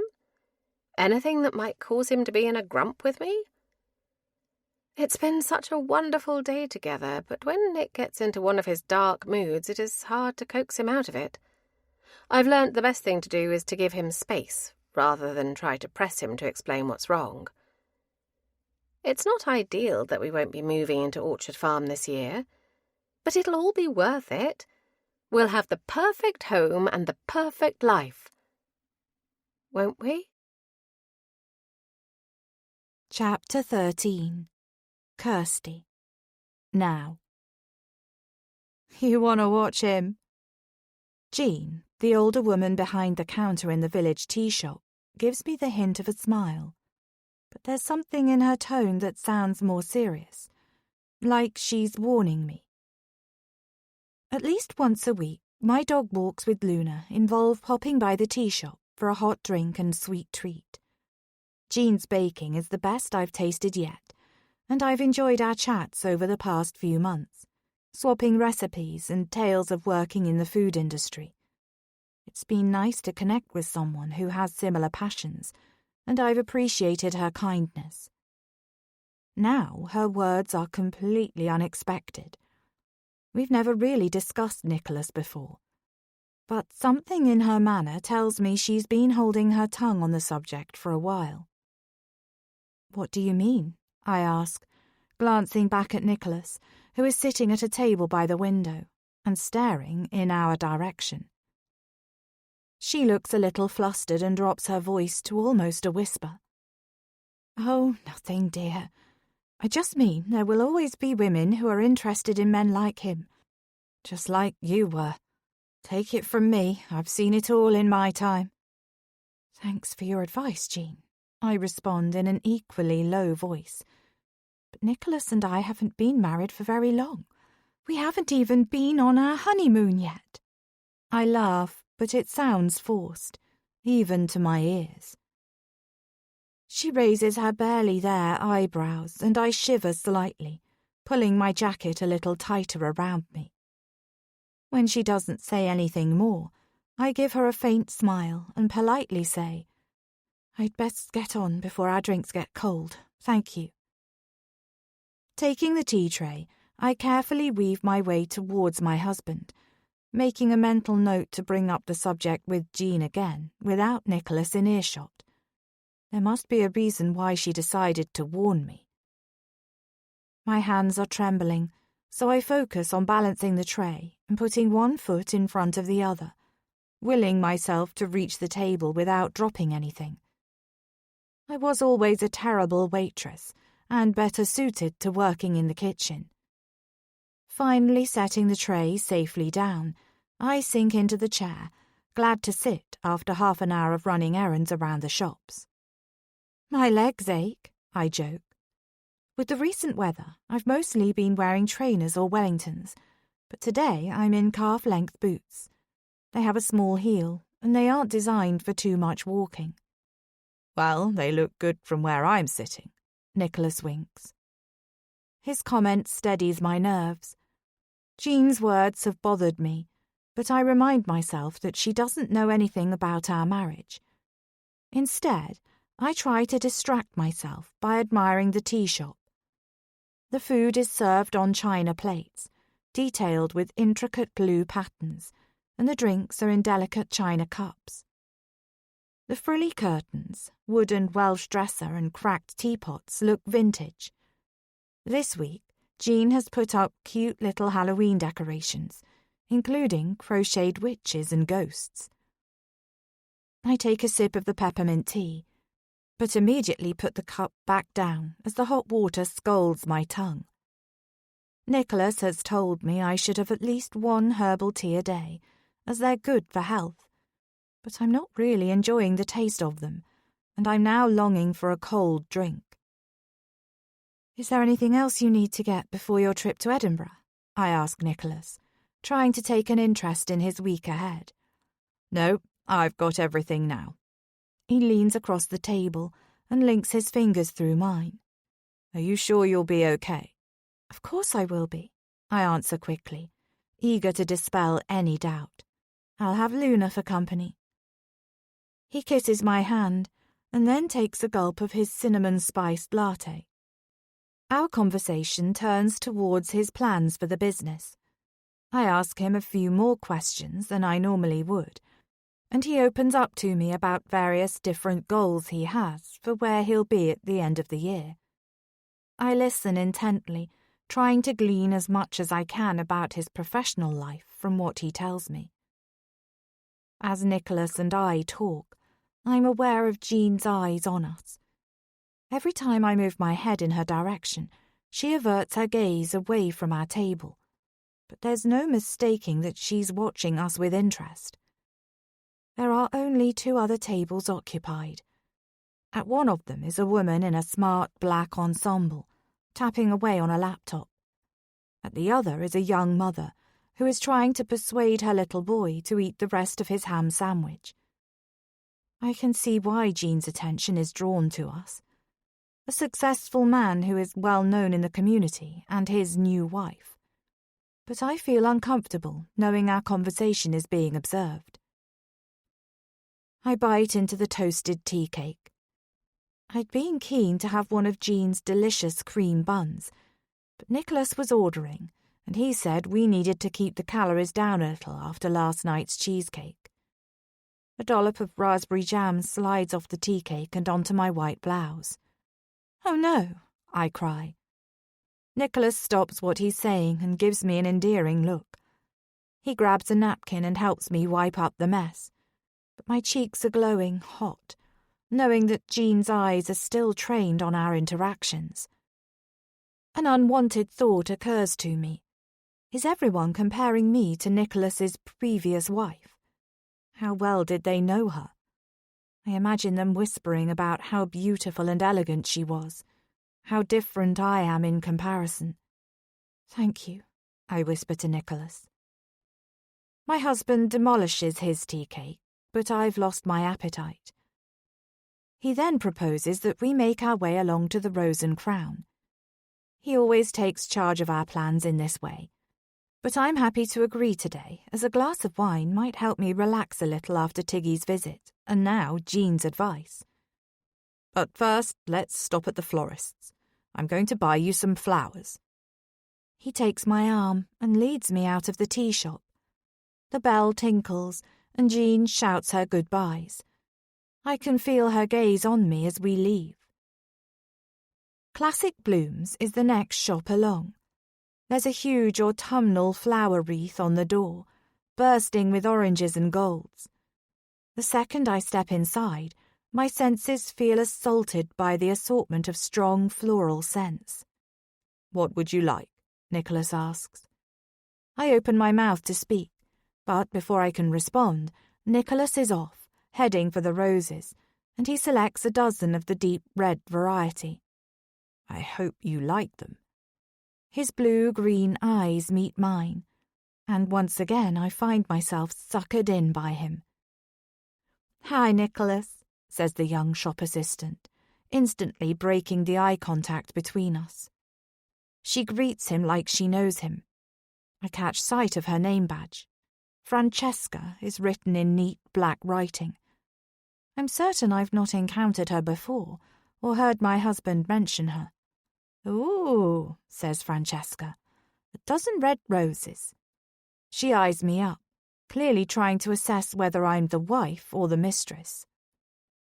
I make my left ring finger visible, so she can see the white gold wedding band and the diamond ring to match. We don't get much call for red roses, apart from on Valentine's Day, and when someone's done something wrong.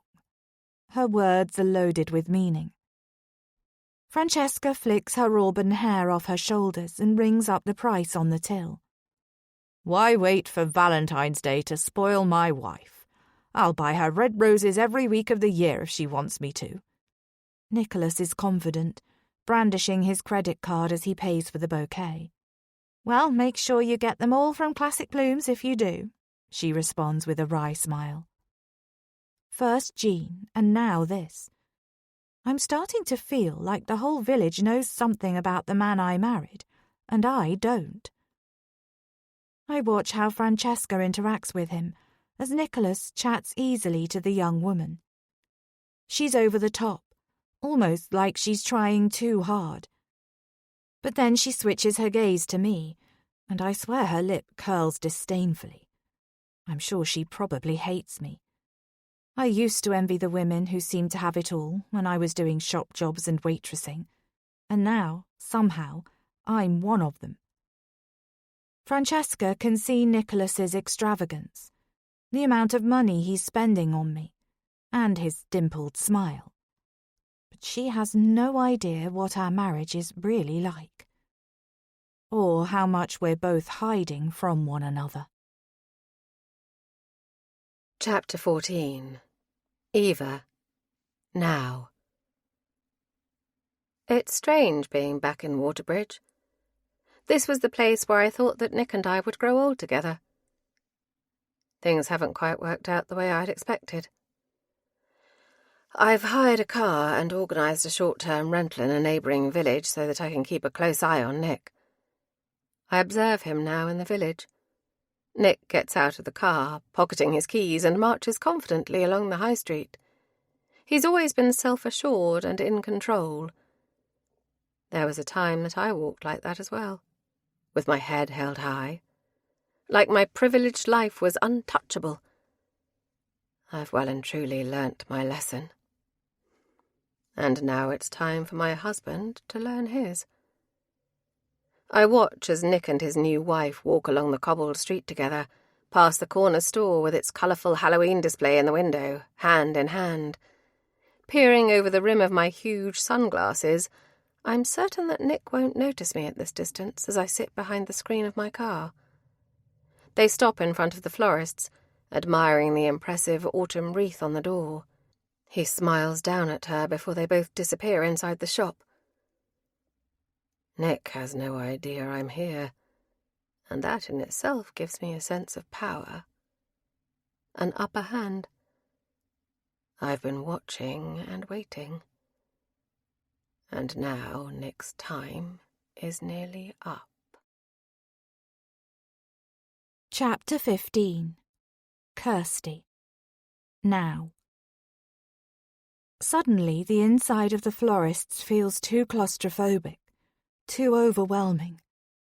The strong scents tickle my nose and throat, almost making me gag. I've always been sensitive to floral smells. Nicholas is completely oblivious to how I'm feeling and continues chatting to Francesca. This is what he's like when he starts a conversation. He gives it his complete attention. I remember the first time we spoke.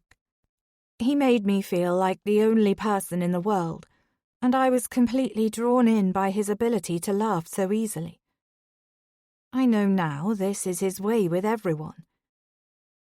As I battle to keep my composure, I tune back into what my husband is saying. It sounds like Nicholas knows Francesca's family, which means he could be here a while catching up. My head starts to spin. I can't take it any more. The scents in the shop are just too overpowering. I'm just stepping outside. My voice comes out in a squeak. Missing the small step down from the shop to the pavement, I manage to catch myself on the window ledge before I do any serious damage. Gulping down the fresh country air, I start to feel a little better. Another 10 minutes pass, and I can feel myself getting more agitated. What is Nicholas doing in there? The longer I wait out here, the more I turn over today's events in my head. And it's like the floodgates have opened. All of my niggling doubts and insecurities come rushing to the surface. Could I lose Nicholas's attention just as easily as I've gained it? Jean's words have put me on edge. They circle round and round in my mind. Is it possible there's any truth in what she said earlier? Could she know something about the mystery middle-of-the-night caller? Is she aware of who Kath is? I shake my head. This is ridiculous because my dashing husband has just bought me a big bunch of roses. I should be floating on air, not feeling like I've got lead in my stomach. Glancing into the florist's, I see Nicholas is still immersed in conversation. Francesca is frowning a little now, and I long to go back inside to find out what they're talking about. But I don't want to come across as an interfering wife. I lean against the window ledge and survey the view in front of me. The shops are situated around the village square in pale limestone buildings that must be more than 200 years old. The doors are painted only in primary colours, and each entrance has some kind of adornment around it, mostly ivy or roses twisting in natural arches. Every time I step foot here, the essence of this place seems to weave deeper into my soul, as I notice new and enchanting things about this community that is so particular and protective of the idyllic spot they live in. The houses nearest the shops are tiny terrace cottages, with wicker hearts hanging on the doors, and square bronze signs that proclaim names such as Unicorn Lodge and the old post office inset into the stone, giving each otherwise identical home an identity of its own. To distract myself from my troubled thoughts, I play a game where I guess who lives in each home.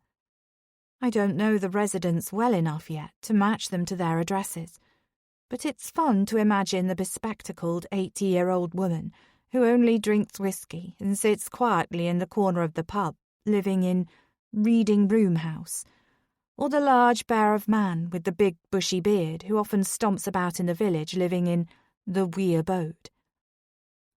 I notice a woman sitting on the bench across the road. I have no idea who she is, but her eyes are narrowed and she's staring at me. If looks could kill, I'd be dead.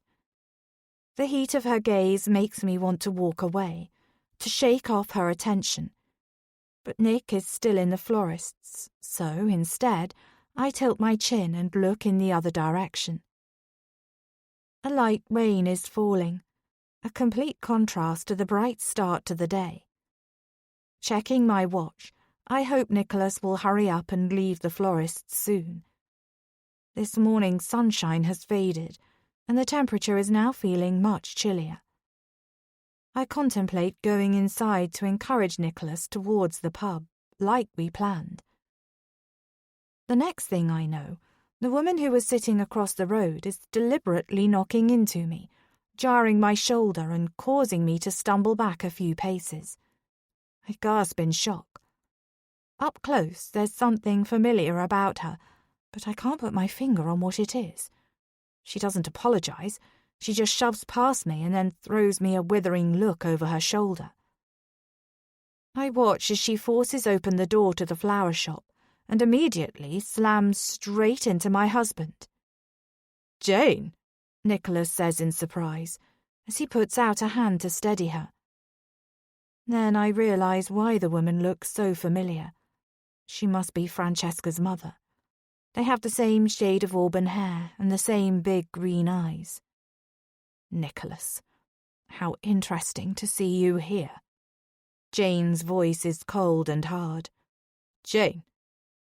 Before my husband can say any more, Jane moves past him and disappears inside. Nicholas looks bewildered, but then says a polite goodbye as he exits the shop and joins me outside. What was that all about? I ask. Did she say anything to you? Nicholas checks. I shake my head. No, she just pushed past me.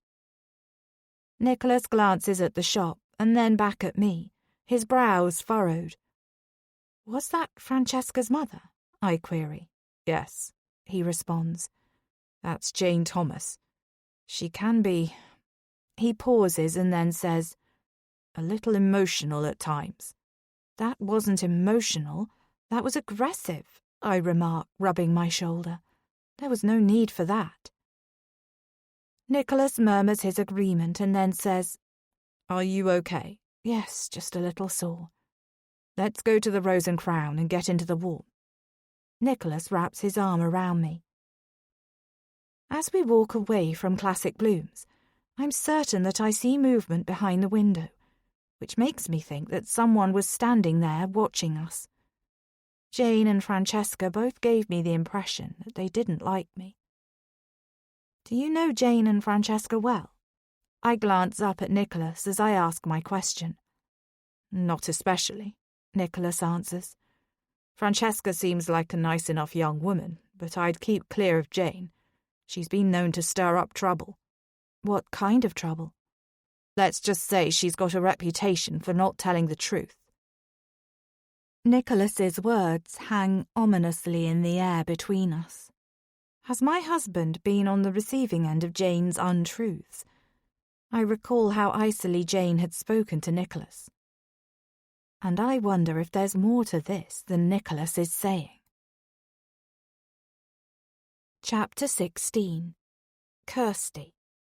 Now. Forgive me, Nicholas says in a mock pleading tone, for keeping you waiting. He hands me the bouquet of red roses, and the heavy feeling in my stomach lifts. Of course, I reply, standing on my tiptoes to kiss him. Even in heels, he's still a few inches taller than me. As we walk, my attention is pulled beyond the village square to the heath, where a number of people are walking their dogs. It makes me feel guilty that Luna is at home on her own today. Then I spot a woman patting the head of a German shepherd, and my heart leaps. It can only be one person. "Bex!" I yell, my words disappearing in the wind. "Bex!" I met Bex recently when we were out walking our dogs. As is often the way with dog walkers, we said our hellos and exchanged small talk.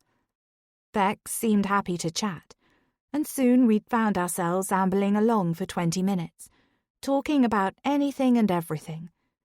It's fair to say that we clicked straight away. We arranged to meet again, and we've been seeing each other about 3 times during the week to exercise our canines and set the world to rights. Bex is a lifeline in an otherwise quiet existence during Nicholas's working week. "My friend Bex is over there. Come and meet her," I say to Nicholas, turning my attention back to him. "The wonderful Bex. I wouldn't miss the chance." Linking my arm through his, I pull my husband towards the heath. My eyes scan the green space, but now I can't seem to see her at all. "She was here just a second ago," I bluster. "Over there, by the oak tree." "Are you sure? There are a lot of people wrapped up in black jackets and woolen hats." "Absolutely. I recognize the dog with her." We pause, both scanning the heath. Nicholas breaks the silence. "She must have gone." "But where?" I turn on my heel. I can't fathom how she managed to cross the heath and disappear in the short time I looked away to greet Nicholas. "I was excited for you to meet her," I tell him. "Perhaps she's gone into one of the shops, or along to the Rose and Crown," he suggests. My spirits lift a little at this. I really would like Nicholas to meet Bex. It would show him that I'm creating a life here for myself.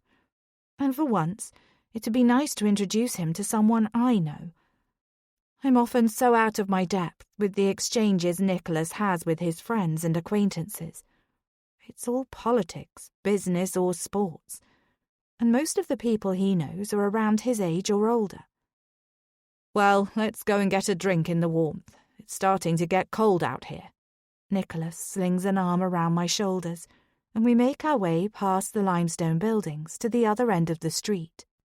Then it's just a short walk along an adjoining road to the Rose and Crown. Even in the 5 minutes it takes us to get there, Nicholas raises his hand and greets several people. I nod and smile, trying to look friendly. I hadn't realized how isolating it would feel to move away from my family to an area of the country I'd never lived in before. That's why my blossoming friendship with Bex is so important to me. The last time I saw her, she mentioned introducing me to a few friends that she's made through a dog training group. I'm keen to build a social circle, so I've got a support network of my own. After all, you never know when you might need a friend. The centuries-old pub building comes into view. A signpost just outside has the emblem of a rose and a crown, and above the doorway, the number 1710 signals the date the property was built. Despite it being so ancient, it's been well looked after. Halloween lights are strung around the windows. An inviting glow comes from inside, and I can't wait to be sitting near the log-burning fire within. The feeling of warmth immediately washes over me as soon as we enter. It's busy. Several men with half-drunk pints of beer are propped up at the shiny dark wood bar, and groups of people are finishing their lunchtime meals. Scanning the bar and restaurant areas, there's no sign of Bex, but she could be in one of the other rooms. "I'll order you a red wine," Nicholas tells me. "You go and get some seats." I slide past the bar, avoiding meeting the eye of Robert, the landlord. Recently, I stepped in to help cater for a wake. I'd been in here having lunch, just me, with Luna at my feet, and Robert mentioned in passing that they were short-staffed. I offered to lend a hand preparing the buffet for later on in the afternoon, and ended up doing the whole thing myself. Robert was delighted with my cooking. He'd even asked me if I would consider doing a regular slot, making meals for their weekly food from around the world evening. My imagination had immediately run away with itself. I was already envisioning the dishes I might make for Italian or Turkish-themed meals. I enjoyed the few hours working here. It felt like familiar territory for me. Not only that, it was nice to share the camaraderie with the other staff.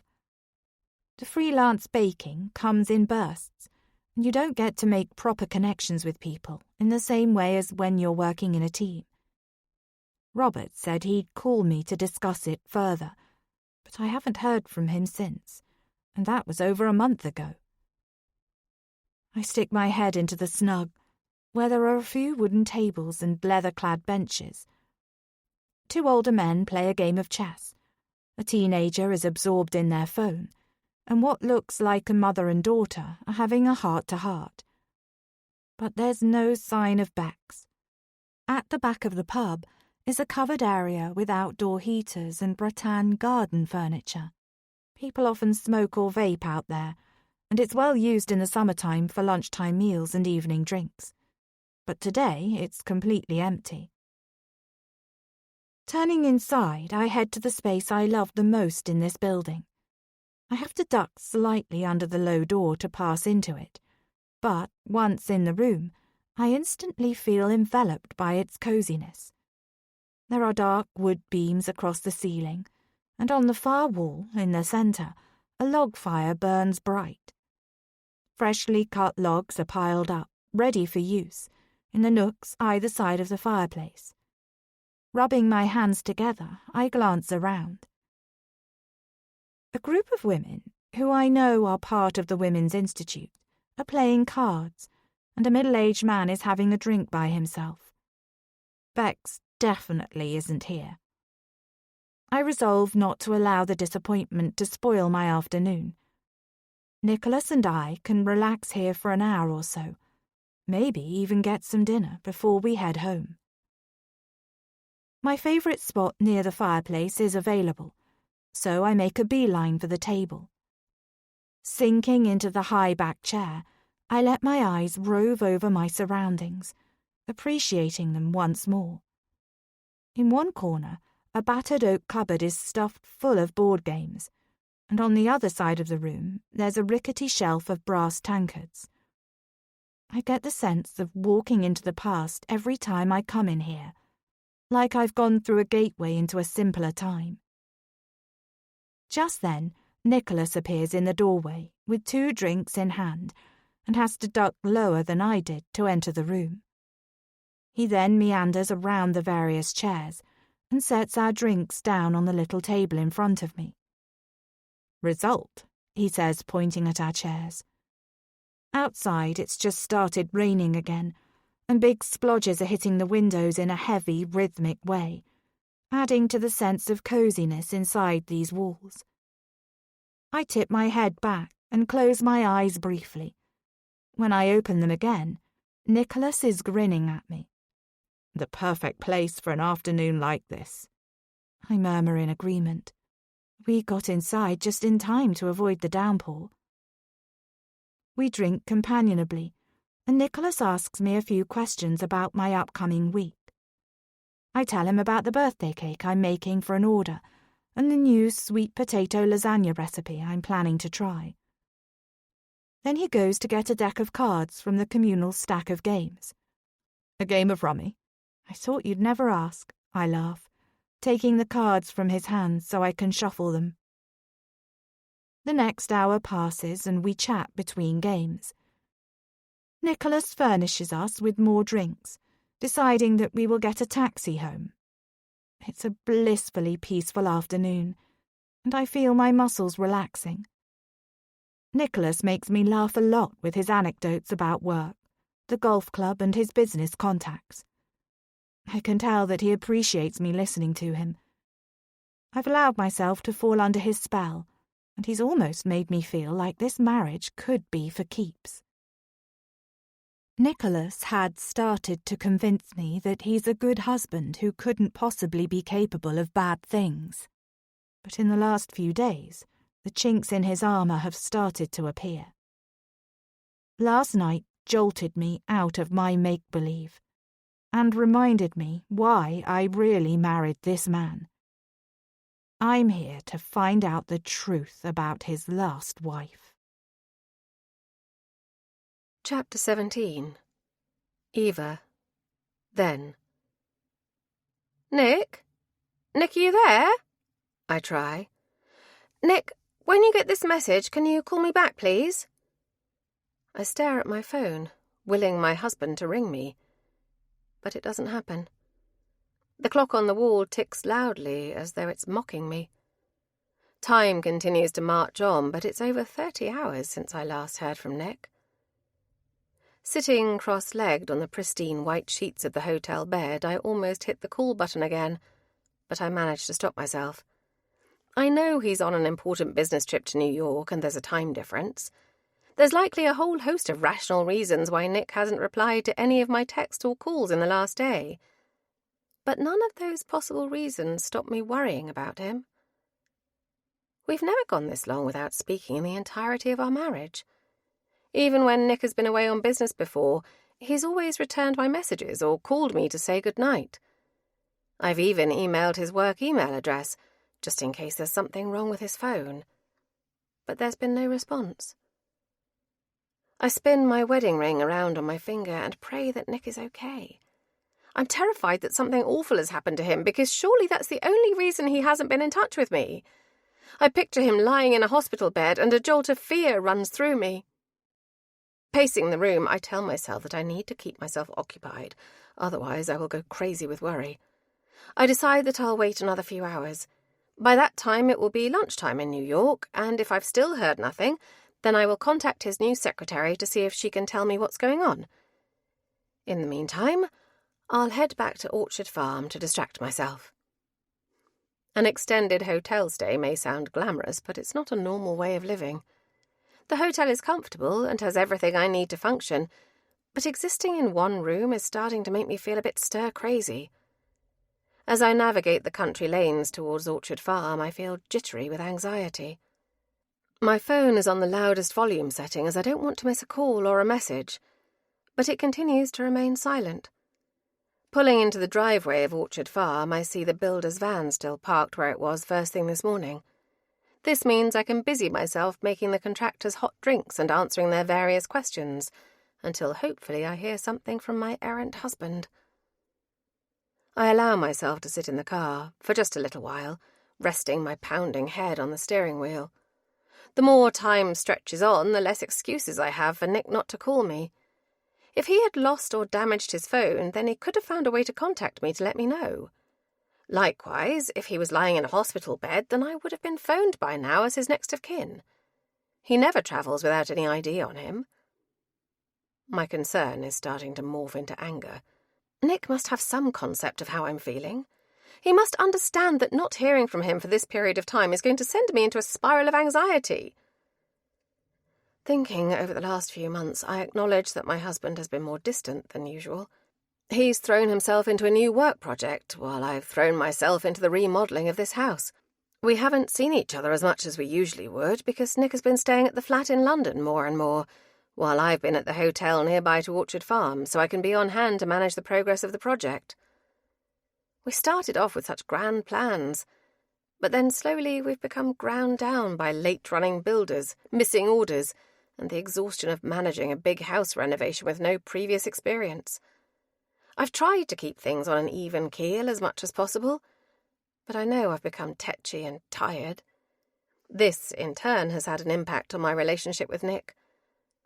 The reality of doing a house makeover has been a lot more stressful than I imagined. I have to be around to ensure that every last detail of the plan is being carried out. I'm the one who has been here to let in builders and plumbers and electricians.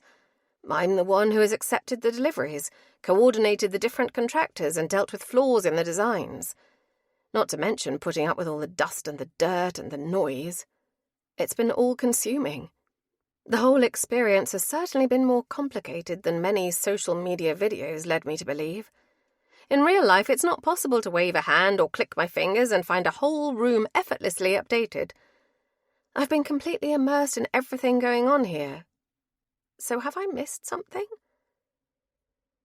Thinking back over our interactions, or lack of them, recently, I can count on one hand how many times we've seen each other in the last month. A gnawing feeling grips my stomach. Was something up with Nick even before his trip to New York? Chapter 18. Kirsty. Now. I intend to make the most of this evening so that Nicholas misses me while he's away. I've organised a cosy evening in with a film and treats in front of the fire. It's important that Nicholas keeps believing that I'm completely in love with him.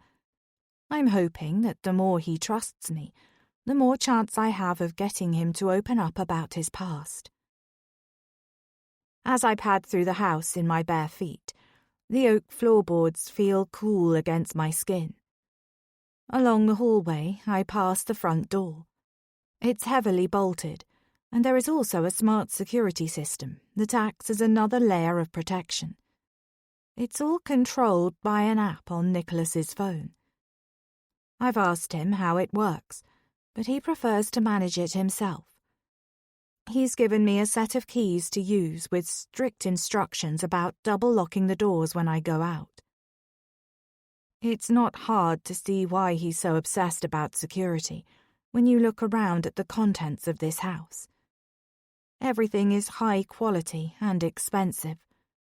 My feet sink into the luxurious deep pile carpet as I enter the lounge area.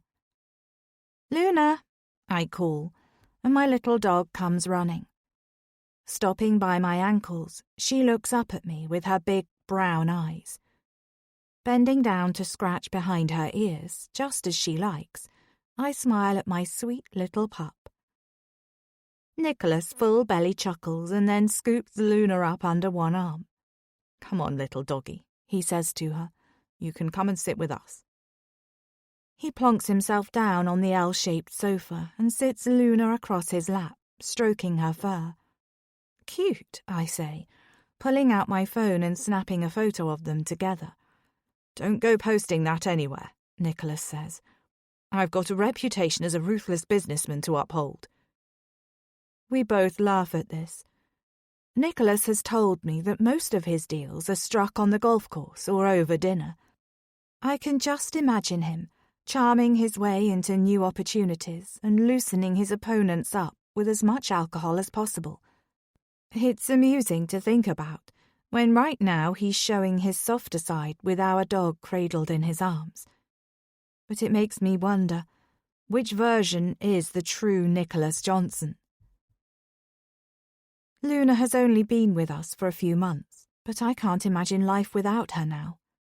I smile, thinking back to the crumpled sign I saw tacked to the corkboard in the tiny village post office. The handwriting was barely eligible, smudged and scrawled, but I managed to decipher it enough to understand an elderly couple were moving away from the area and they couldn't take their little dog with them. There was a grainy black and white photograph of Luna pinned next to the barely readable message. My heart melted. I remember tentatively broaching the subject that evening with Nicholas when he returned home from work. Sliding my phone across the dining room table, I showed him my screenshot of the advertisement. He'd wrinkled his nose. What does it say? I explained a small dog needed rehoming due to an older couple moving into a retirement home across the country to be nearer to their grandchildren. Nicholas knew how much I loved animals and how keen I was on filling this farm with creatures. To my joy, he immediately agreed that I should go and look at the sausage dog. He said it would be good for me to have some company around the house during the day. I'd hastily dialed the number to see if she was still available. Thankfully she was, and Luna came dashing into my arms as soon as she saw me, so it felt like I was meant to have her. This is just one of the many things that made me doubt my preconceptions about Nicholas. Sit next to me. Nicholas grins widely. As I slide myself down beside him, Luna leaps off Nicholas's lap and disappears out of the room. It's her dinner time, and she sticks to her routine like clockwork, so I know she will be dashing to the utility room, where I've already put her food out. After I set our big bowl of sweet and salty popcorn onto the table, Nicholas covers me with the fleecy, chocolate-coloured throw and puts an arm around me. He flicks on the TV and scrolls until he lands on the latest episode of the most recent bingeable drama that we've been watching together. Half an hour into our chilled evening, Nicholas's phone rings.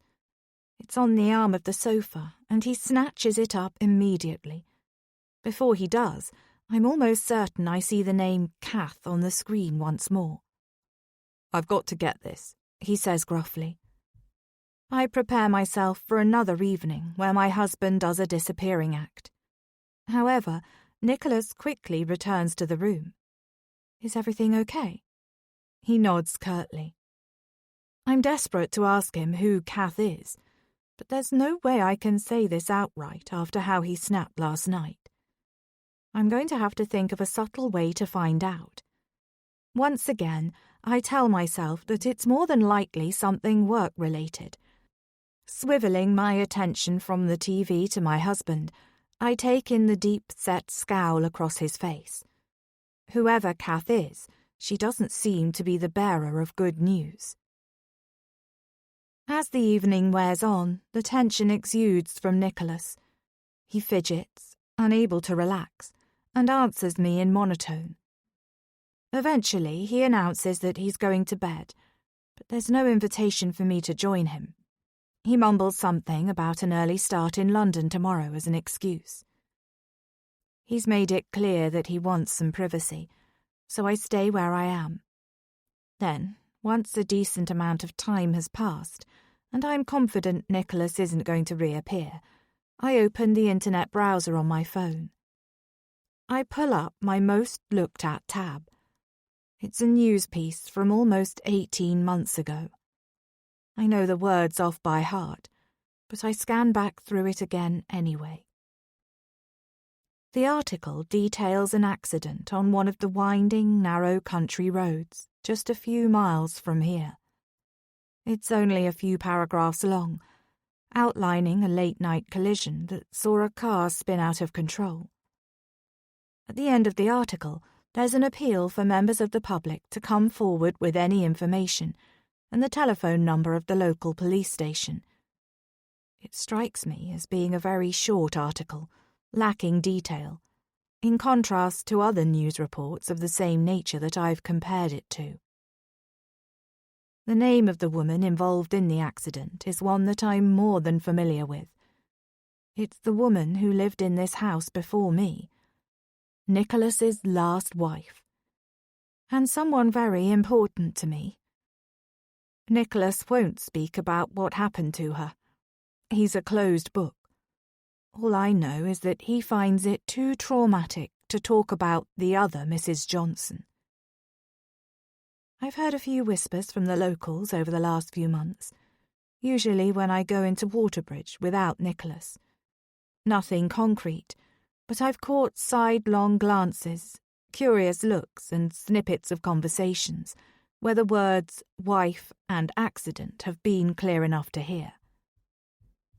Nicholas only tells people what he wants them to know, and that includes me. I've observed his conversations enough times now to understand that when he interacts with another person, he showers them with interest and praise. He will ask plenty of questions, but is well practiced in holding back information about himself. You wouldn't notice if you weren't looking out for it. It's an art form, a skill. I've discovered just how difficult it is to get past the protective layer my husband has built around himself. But I vowed to find out everything I can about Nicholas Johnson. And that includes what happened on the night of his last wife's accident. Chapter 19. Eva. Then. I rang Nick's hotel, holding my breath, and was eventually put through to my husband's suite. He answered groggily and told me he'd had a fever. He said he'd lost track of time as he'd slept his way through the worst of his illness. Everything he said sounded plausible, but there was something about the way he spoke that made me question if he was telling me the whole story. He stayed in New York for another 2 weeks and was then in London for a few days before he came back to Orchard Farm. They were the longest 2.5 weeks of my life. His contact was minimal during that time. I could feel my marriage slipping away from me, without really understanding why. When I finally saw him again, I flung my arms around his neck. He put his arms around my waist in response, but it was perfunctory. I could feel him pulling away, even though he was right there with me. I tried to be bright and chatty, updating him on the progress of the renovation work, but he seemed disinterested. It was like someone had replaced my husband with a clone who looked and sounded like him, but had no emotion towards me. I was due to have dinner in London with him the following week, but he cancelled on me at the very last minute, when I was already on the train to meet him. He said he had an important video call to attend. I was furious with him for forcing me to get off the train at the next stop and travel all the way back to the home I'd been building for us, without seeing him. Now, another week on, things still haven't been resolved. I keep trying to arrange a time to speak with Nick properly, but for one reason or another it doesn't happen, or our conversation is dominated by the latest mishap to happen with the builders we've employed. A few days ago, I asked him if he would be coming down to Orchard Farm at the weekend, and he told me bluntly that he didn't want to be living in a construction site and he would be staying in the city. My eyes are raw from crying and my throat feels sore. Today, I feel empty. I just want things to go back to normal, to have my best friend back. The hope I'd felt months ago when we first stepped into Orchard Farm has shriveled and dried. I need to take action, to go to London and find out what's going on in Nick's head. But I'm afraid of what the truth might be and what it might do to our relationship. Tapping the unlock code on my phone, my fingers begin to type a message to my husband. I delete and rewrite sentences, trying to find the right words to express how I'm feeling and how much I need to see him. Before I can hit send, a message from Nick flashes up. He's coming to Orchard Farm tomorrow and he wants us to talk. Finally, a chance to be with each other and clear the air. Whatever drama is going on with the refurbishment, it can wait. This conversation is more important. I roll my shoulders, releasing some of the pent-up tension. Tomorrow we can sort everything out and move on. Perhaps we can book a holiday somewhere. It's exactly what we need. Some time out of our hectic lives to reconnect and relax. Smiling, I decide to drive to the nearest town and buy a new outfit to give me an extra boost of confidence for tomorrow. I feel strangely nervous, like I'm going on a date or something. I shake my head at the thought. I'm just making an effort for my husband. I tell myself he's just been preoccupied with work and everything is fine. We will catch up and then I will make food for us both. I imagine us talking late into the night over a bottle of wine, like we used to do.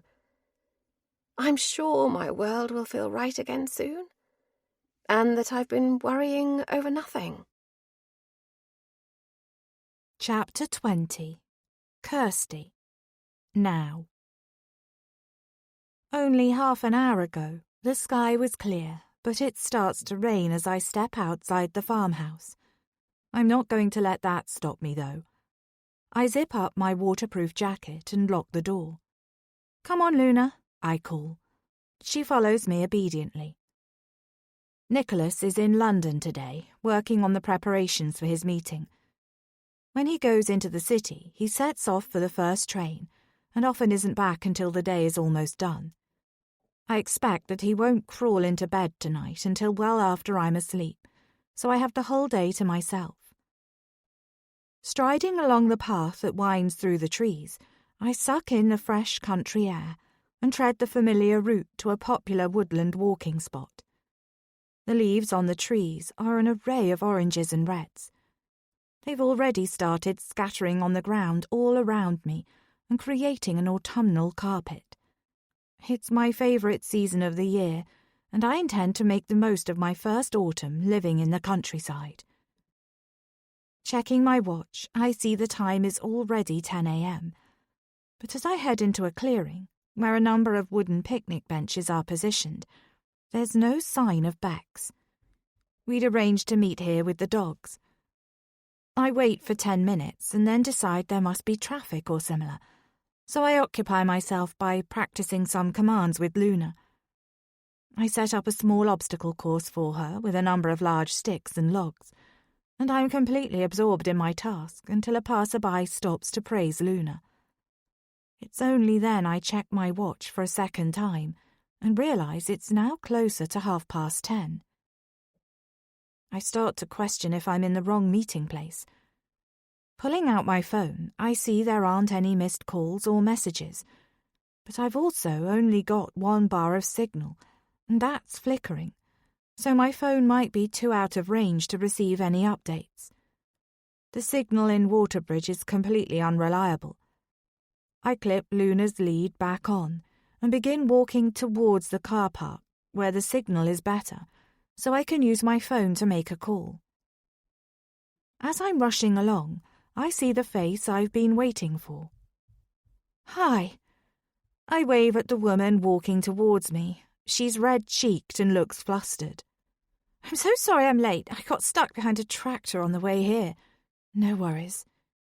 We hug briefly and I bend down and make a fuss of Trudy, her German shepherd, who is standing obediently by Bex's side, and then instruct my own dog to sit. Luna gets so excited whenever she sees Trudy, and her tail is wagging madly now. I'm equally delighted to see Bex. She messaged me this morning to ask if I was free for a walk with the dogs. It was perfect timing with Nicholas working in London today. "Want to walk further into the woods?" Bex asks. I nod and we amble together, chatting away. Bex always has a list of TV shows to recommend and amusing anecdotes about what Trudy has been up to. "How's your week been?" Bex inquires. "The usual. I've been baking loads and Luna keeps me busy. Although Nicholas is going on a work trip later in the week. He'll be away for 2 weeks, so I'll have to find something to occupy me while he's gone." I try to make this sound light-hearted, but I worry there was a wobble in my voice that's made me sound a little emotional. You should come along to the dog training group I've just joined. It'd be good for Luna, Bex says kindly. That would be great. When is it? It runs twice a week, on a Tuesday and a Thursday evening in the next village over. Oh. You're free, aren't you? Bex asks me quizzically. I don't have a car, I confess. No problem. I'll come and pick you up. You don't have to do that, I start to say. Bex talks over me. Of course I will. What are friends for? You're a gem, thank you. My heart lifts. It may only be a small thing to some people, but the possibility of having 2 evenings a week to socialise with a group of fellow animal lovers fills me with joy. The rain begins to increase, but I don't care. I'm happy chatting with Bex, and the trees provide some shelter. Soon the splattering of water gets heavier, and the pathway underfoot begins to turn into muddy puddles. We'd better get going, Bex laughs, as we race our way back to the entrance of the wooded area. We stop in the car park by her SUV. Do you want to lift home? She asks. No, it's fine. I'm only across the way. We say our goodbyes and then I make a run for it, picking up Luna and tucking her into my waterproof jacket. Her dog coat has protected her from the worst of it, but I don't want her to get any wetter. Tumbling into the house, I then spend half an hour drying us both off and changing into new clothes. Looking outside, the bad weather looks set to continue for the rest of the day. I decide to make a pumpkin pie for Nicholas, so there's something for him to eat if he wants it when he gets back. Tying my apron around my waist, I pull my hair back into a bun, then wash my hands thoroughly before I get stuck into my task. With the radio on and nostalgic music from my teenage years playing in the background, I lose myself in making short crust pastry and singing along to the tunes of my youth. Once the pie is done and in the oven, I decide to watch one of the TV programs Bex mentioned. Before I leave the kitchen, Luna paws at the patio door, her signal for wanting to be let out to do her business. I open the door and as Luna dashes out, I immediately realise something is wrong. I locked the back door. I'm certain of it.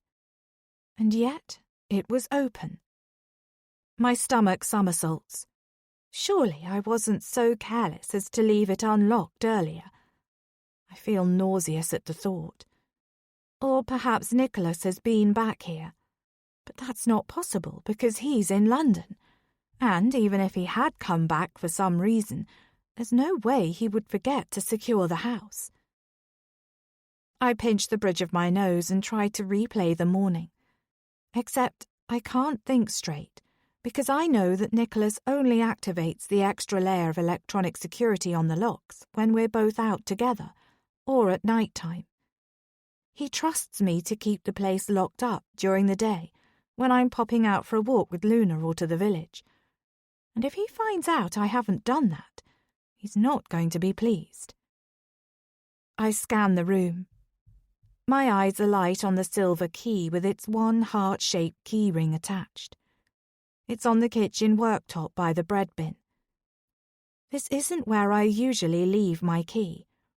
The only places I normally leave it are either in the door or on the hook in the utility room. I can almost picture myself turning the key in the lock before I picked up Luna's lead.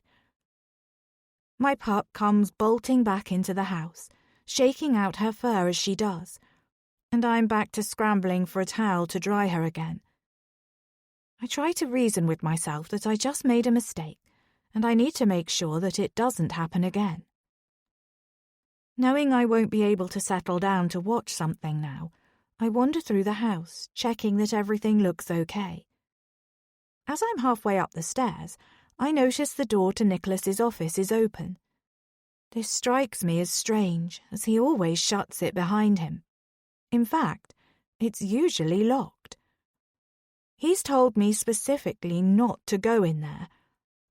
Backtracking down the hallway, I reach out and put my hand on the silver door handle. Unable to resist, I step inside. I tell myself that I have to make sure that no one else has been in here. The room is neat and ordered. It's exactly how I imagined Nicholas's office would look.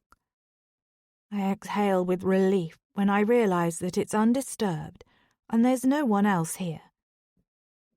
I want to have a look around to see if anything he keeps locked away in here might tell me more about my husband, about his past, and maybe even about Kath. But I remember the security cameras that Nicholas has in place on the ground floor of the house. So I reluctantly close the office door, firmly shut behind me. I can't slip up. I have to play the game properly. And that means coming back and looking inside this room when the camera isn't on. When I moved in, Nicholas showed me where the cameras are. He told me that he'd had them installed to increase security and to keep me safe. I asked him how they worked, so that I could switch them on and off if needed. But his answer was for me not to worry, and that he'd take care of them. Over spring and summer, I spent most of my time outdoors or in the kitchen, so I'd almost forgotten the security cameras were there. I'm pretty sure Nicholas only turns the cameras on at night. But as I peer at the one in the hallway opposite the office, I can see a small green light shining on it. I definitely don't want him to catch me snooping when he's been very clear his office is off limits. My nerves are starting to fray. Both the patio and the office door were unexpectedly open. What does this mean? Has someone been in the house? Or is someone still here? Quietly, I go upstairs, telling myself that I'm just being paranoid. There are 5 bedrooms up here in total. I check every single room, but there's nothing out of place, and no one else here. Flinging myself on the king-sized bed in the master bedroom, I stretch my limbs and try to relax. It's been incredible to live in a house where there's so much space, but finding the doors open while I'm home alone has made me feel on edge. I dial my mum's number. It rings and rings, but there's no answer. She usually picks up the phone almost immediately, so I'm surprised when I don't hear her voice greeting me. There was a time when I knew her daily plans just as well as my own. I've been too out of touch lately.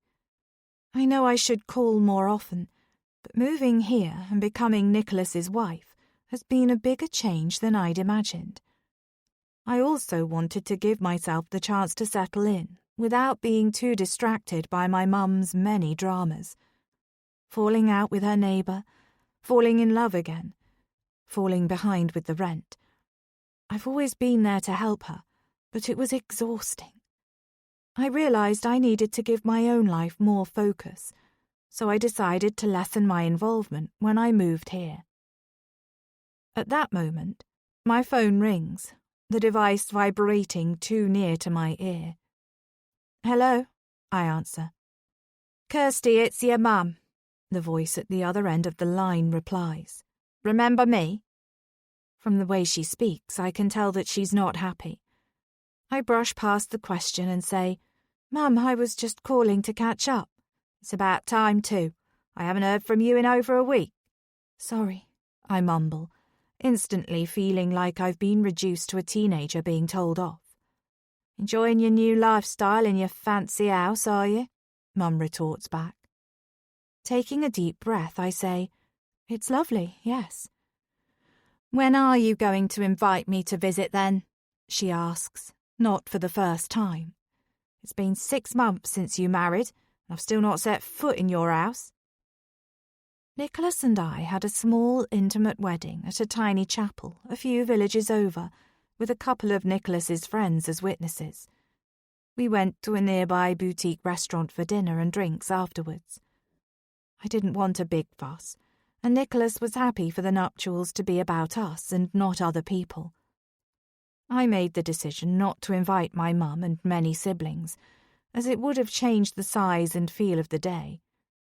It wasn't an easy decision, but, given that I wasn't planning to be married to Nicholas for very long, I thought it was for the best. Trying to coordinate when they were all in the country and available would have been a nightmare. And I knew my mum was likely to get drunk and make the whole day about her, which I could absolutely not allow to happen. My siblings understood, but my mum still hasn't forgiven me. One day I'll be able to explain to her why I made that choice. Nicholas is a busy man. I repeat the line I've said to her before. So you keep on saying? Her words run into each other, and it makes me think she may have started drinking during the day again. I feel guilty that I'm not there to monitor her alcohol intake, but it's something that I tried to help her with for years. He is very busy, but in truth, I'm trying to put off any kind of meeting between my mum and my husband.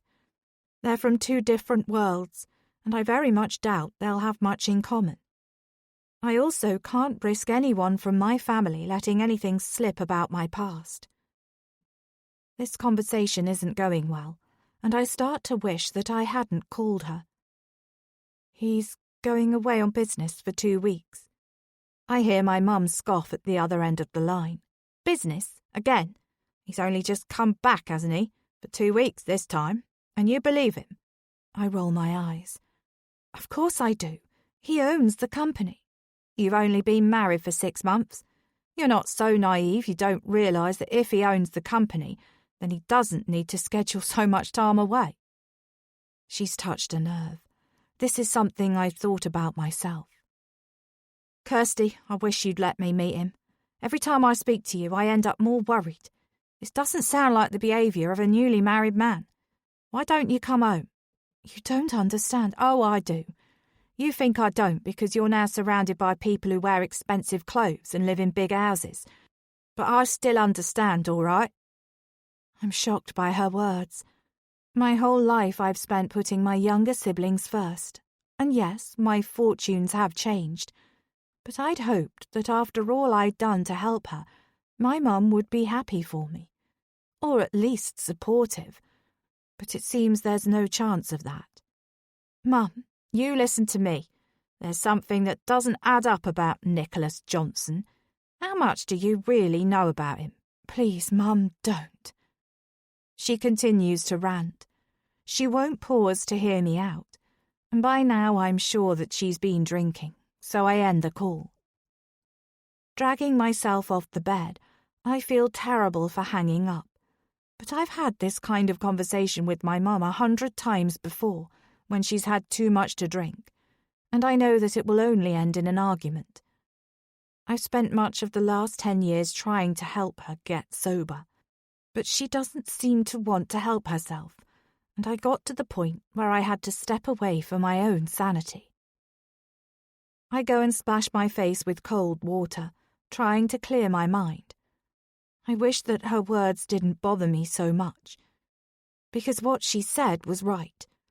There's so much about Nicholas that I don't know. But I'm not the all-trusting wife she thinks I am. Chapter 21. Kirsty. Now.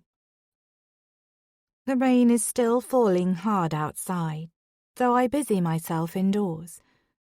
After folding some washing and cleaning the house, I drift upstairs with a mug of hot chocolate. I need something comforting after the call with my mum. I know she's upset that I haven't welcomed her into my new home yet, and I can understand why. I feel bad, but I need to make sure that nothing ruins my plans. I go into the small upstairs bedroom that Nicholas has gifted me to do what I like with. I have a comfortable pale pink snuggle chair in here, where I sit with my feet tucked underneath me, as I look out of the window to the rolling fields beyond. I've adorned the walls with prints of my favourite quotes, whimsical sentiments that resonate deeply with me. Normally this space feels so calm, but right now I'm still wound up by the phone call with my mum. Sitting down, I contemplate inviting my mum to Orchard Farm while Nicholas is away. That might satisfy her for the time being, and it would give me a chance to see how she's doing. Leaning back in the comfortable seat, I close my eyes. I found it hard to adjust to this house in my first few weeks of living here. The generous space felt so alien, and every room is immaculate, so I felt on edge about making the house look in any way unruffled. I'm used to living in a noisy, chaotic home, where people come and go, dirty dishes are left in the sink overnight because everyone's tired, and the walls all have scuff marks because it's been years since they've seen a fresh lick of paint. In this house, I always feel like I have to be on my best behaviour, so it's nice to have a space of my own, where it doesn't matter if I leave a coffee cup out or I don't straighten the cushions perfectly. I can just shut the door and know that Nicholas won't disturb me. Luna settles down on the geometric patterned rug. Checking my watch, I see the afternoon is wearing on. Nicholas won't be home for hours yet, and I still can't shake my mum's words. I decide to have another look around the house, to scrutinise it for clues of the wife who lived here before. I've done this a number of times since I moved in, as I've been curious to find out more about his previous marriage. However, I've uncovered nothing so far. There are no photos to evidence his previous marriage, and because of the minimalist decor, there are no ornaments or trinkets with any sentimental value. But perhaps I just haven't been looking in the right places. As there are security cameras downstairs, I'm limited to looking upstairs, but there are plenty of rooms up here to search through. Moving back through to the master bedroom, I check in Nicholas's bedside drawers and in his wardrobe, but there's nothing out of the ordinary, just neatly arranged clothing.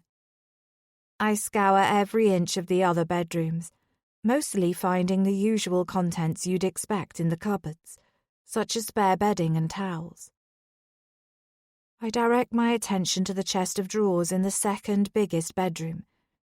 It contains a spare throw for the bed and a handful of knickknacks, including a number of reed diffusers still in their packaging.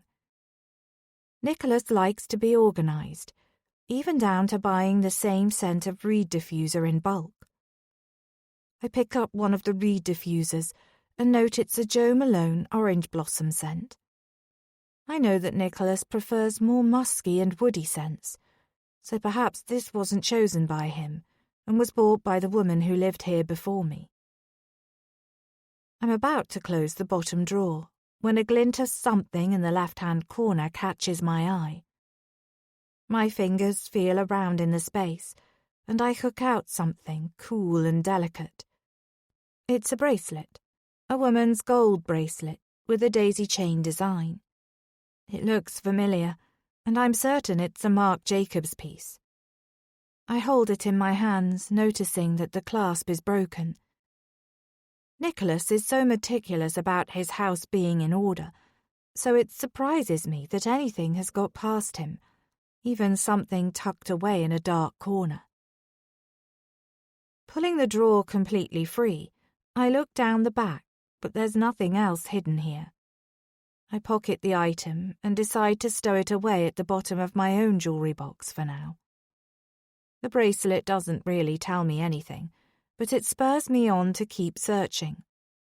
The sun is setting outside, but I'll still have a good few hours before there's any chance of Nicholas returning, so I decide to look in one more area of the house.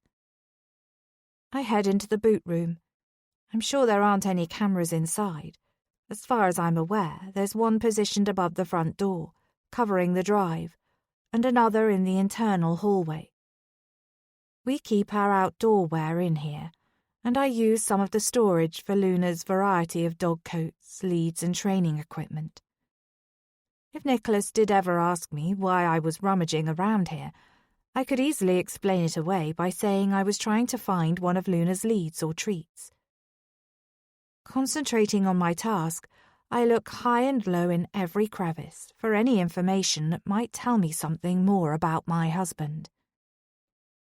I pat down all of his coats and delve into each pocket. In the very last one, a warm winter coat, my fingers wrap around a discarded receipt. It's for a restaurant called Finn in the Scottish Highlands. Looking at the items listed, it seems like the bill was for one person, albeit with a number of whiskies ordered. The date on the receipt leaps out at me. It was exactly a week before the day Nicholas and I got married. My pulse speeds up. The weekend before we wed, Nicholas was supposed to be with friends. He'd said the evening wasn't quite a stag do. He claimed to be too old for something like that, but more of a small gathering ahead of his nuptials. My mind goes into overdrive. Nicholas had told me he'd be in Oxford for the night, and most definitely not in the Scottish Highlands. There could be so many explanations for this. Perhaps it's a receipt he picked up off the floor and meant to put in a bin to reduce litter. Maybe this isn't his coat, but one left earlier in the year by a guest. I scramble for possibilities, but try as I might, the fact that his favourite whiskey is listed on the receipt and the food choices match my husband's preferences is beyond doubt. If he lied to me about that, just before our wedding day, what else has he lied about? Chapter 22. Eva. Then. It's a hot summer's evening. The kind when it's so humid that your clothes cling to you and sweat trickles unpleasantly down your back. I place a jug of ice-cold water on the garden table and arrange the chairs just so. I've already sent the builders home early, so that I could spend some time tidying things up a little and making everything look a bit more presentable inside the farmhouse. Outside, the new patio is in place and the garden landscaping is almost finalised. There are just a few more flourishes to add. Nick hasn't seen any of this yet, and I'm excited to show him how the vision for our house is finally coming together. It's resembling less of a building site and feeling more like a home. Once he sees how much things have progressed, I'm sure he will start to feel more positive. By my calculations, we're only about a month away from him being able to move in. Everything will have been painted and the dust settled by then. It'll be a relief to be living together again, under the same roof. The renovations have lasted for almost 9 months. It's been a big upheaval for both of us. But I feel confident things will go back to normal once we've moved into our dream house. Everything is in place. I collected a picnic hamper full of delicious goodies this morning. I made sure it included some of Nick's favourites: sun-dried tomatoes, a selection of cheeses and Scotch eggs, along with a bottle of wine and 2 glasses. I'm looking forward to kicking off my sandals and relaxing in the nearly finished garden. I hear his Range Rover pull up on the drive and I feel strangely nervous. I want everything to be perfect this evening so we can get our relationship back on track. Smoothing down my hair, I make my way through the house and Nick is already stepping through the front door by the time I get there. "Hello," I beam, pecking him on the cheek. "Welcome to our home." He opens his mouth to speak, but I cut in. "There's so much that you haven't seen. We're almost done. Come and have a look." I beckon him to follow me, walking ahead of him and talking non-stop about the colour scheme in the hallway. "Your office is just through here and is complete. I made sure it was the first room to be finished." I fling open the door to reveal the room that I spent the most amount of time selecting different furnishings for. I'm proud of the end result. It's exactly to Nick's taste. He steps inside and gapes a little. "Eva," he breathes, "you have done an incredible job." Nick stands there in the middle of the room, absorbing it all. My heart swells. It's taken a lot of effort and tears, but tailoring each room to create the home that we will live in for the next phase in our lives has all been worth it. "The lounge is next." I take the lead again, but this time Nick hangs back. "I should have saved the office until last." I smile, thinking that he doesn't want to move from the room that I've shaped just for him.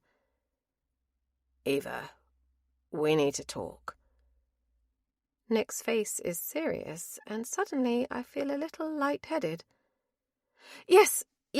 Sorry, I was so eager to show you everything that I'm forgetting you've had a long journey.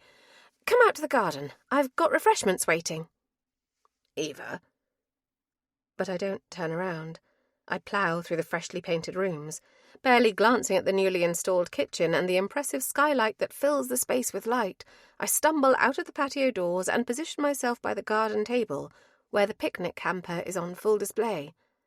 Wine or fruit juice? I babble. Let me guess. Wine.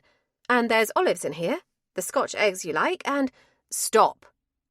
Nick's voice is stern. I don't want a drink, and I don't want any food. I think you know why I'm here. I... Speech momentarily fails me. It's over. The two words hang in the air between us. Then I bluster. Yes, it's nearly over. The renovations are almost done, and we can be together again. It's been so strange without you here, but this will be a fresh new start for us.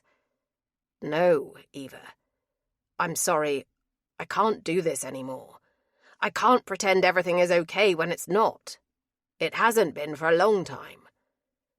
I'm leaving you. Picking up the wine bottle, which I uncorked earlier, I start to pour the liquid into one of the glasses with shaking hands. Then I drink it down in one gulp. My worst fear is coming true. I knew, deep down, that a seismic shift was happening between us. But not for a second did I imagine that it was something that would permanently destroy our relationship. We've been together so long. We've been through so much. I assumed our foundations were solid. Looking up and into Nick's handsome face, I take in the familiar sight of him. The man I married. The man I've grown with for so many years. How can he stand here and tell me our marriage is over? And why? I laugh then. Is this a joke? I hear myself saying. It's no joke, Eva, Nick tells me. I mean it. I don't understand. Nick, what's going on? It's over, Eva, Nick repeats, a little more gently now as he swipes a hand through his short hair. The softening of his voice makes my skin prickle. I can feel anger building inside me. How dare he come here and break apart our lives like this? Does he expect me just to smile and move on? Tell me why, I demand, not wanting to know the answer, but needing to. I've met someone else. And that's when I realise he's not wearing his wedding ring. It's gone from his finger like it was never there. Like I never mattered. This is real. He is really saying this. No! I scream, flying towards him. Enough, Nick orders, catching my outstretched hands in his. You're deluded if you think I'm just going to walk away from our marriage. I heave as he roughly shoves me away from him. After everything I've put into this, all the sacrifices I made when you were starting the business. And now, after I spent months creating the home we always wanted. Nick just stands there, silent and unmoving, as though my emotions aren't any concern of his anymore. You're having a midlife crisis, I spit at him then. Who is she? Someone younger? Thinner? Prettier? He reacts then. I'm obviously right. Oh, classic hit middle age and replace your wife with a younger model. I thought you were better than that, Nick. Think about why I've been having an affair, Nick retorts back. You've been unbearable. You've been obsessive about me and this house. It's been too much. And even before then we were drifting apart. We aren't the same people we were when we first met. I'm not the same person. My mouth hangs open as I take in his words. I've tried to be the perfect wife, and this is how he repays me. We're getting a divorce, he says flatly. My solicitor will be in touch with you this week. Nick, this is insane! He moves away as though he's done with the conversation. Nick, you can't just leave! He turns then and glares at me icily. I can, Eva, and I will. You just need time to adjust. to understand this is how things are going to be.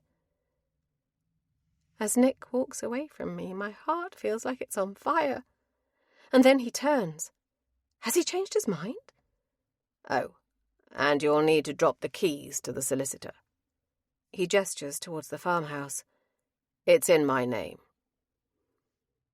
I've watched Nick being utterly uncompromising in business deals, but I never thought that I would one day be on the receiving end.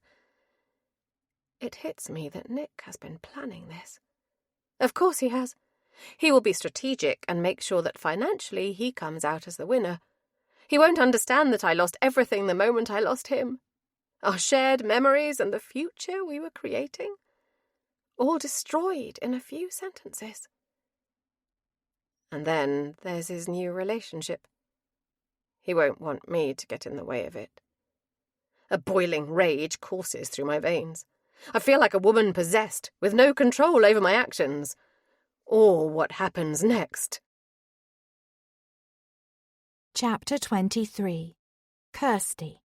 Now. Good morning. I greet Nicholas with a tray laden full of breakfast food. I was up early this morning, and I made a full English fry-up, complete with bacon, eggs, sausages, hash browns, beans, toast, and a cup of tea. I'm surprised that the delicious smell wafting through the house didn't wake Nicholas up before now. He stretches, sitting up and rubbing bleary eyes. A smile tugs at his mouth when he sees the feast I have presented him with. It's the full works, I say, setting the tray down on the bedside table. Wow, what have I done to deserve this? Nicholas pulls me towards him and kisses my hand. You've been working so hard, I thought I'd set you up for the day. He runs a hand through his tousled hair. You, Kirsty Johnson, might just be the best wife ever. I'm pleased by his reaction. As I lay in bed last night, waiting for Nicholas to return from working in London, I decided to pull out all the stops, so that by the time he leaves for his trip to Edinburgh, he's completely convinced that I'm his utterly devoted wife. And then when he's away, I'll have more opportunities to dig into his past. What a morning this is. He rubs his hands together gleefully before transferring the tray to his lap and tucking in. Enjoy, I say, kissing him on the forehead. I then turn to pull open the curtains and fling one of the windows open. I'm working at home today, Nicholas reminds me. I nod. I've left a salad in the fridge for you for lunch.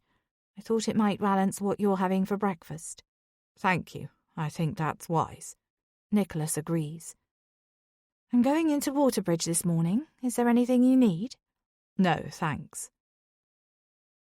I leave my husband to eat his breakfast and then head out with Luna. It's drizzling outside again, so I put sturdy boots on as the road leading from our house to the village is extremely muddy from all the rain we've had. Luna is in a full doggy raincoat, but even with this on, her paws are immediately caked in mud. After I've been walking for 5 minutes, a car whizzes past and then comes to a halt abruptly in front of me. Hi! A head sticks out of the passenger window. It's Tiggy. Jump in, she calls to me. I trudge over to her. Hi, Tiggy, thanks for the offer, but I'm covered in mud, and so is the dog. My eyes roam over the gleaming Jaguar, and I squirm at the idea of Luna and I covering the upholstered leather seats with dirt. Don't be silly, get in, Tiggy insists. Are you sure? In, she orders. I self-consciously slide into the seat behind her. Placing Luna on my lap, I try very hard to keep the mud contained to one area. Jed's face is peering at me from the driver's seat, and it's clear from his expression that he's not quite so relaxed about his precious vehicle becoming dirty. Hi, Jed, I say as calmly as possible. Heading to the village? He asks. Yes, thanks for the lift. We couldn't leave you slipping and sliding down the road like that, Tiggy exclaims. How long are you going to be out for? We might be able to give you a lift back as well." "Oh, please don't put yourself to any trouble," I say awkwardly. I was planning to have a leisurely browse in the village and not really put a timer on my outing, so I'd much rather make my own way. "No trouble. Just message me when you're on your way home, and if we're heading back around the same time, you can jump in with us," Tiggy tells me breezily. "Thank you," I reply. "Awful weather, isn't it?" Jed comments. "Can you not think of anything more interesting to talk about than the weather?" Tiggy teases her husband before turning to speak to me. "Kirsty, let me know your availability for dinner and we'll get something in the calendar. If we leave it up to the men, a year will pass and nothing will happen." "Nicholas is away for a few weeks with work, so it'll have to be more towards the end of the month."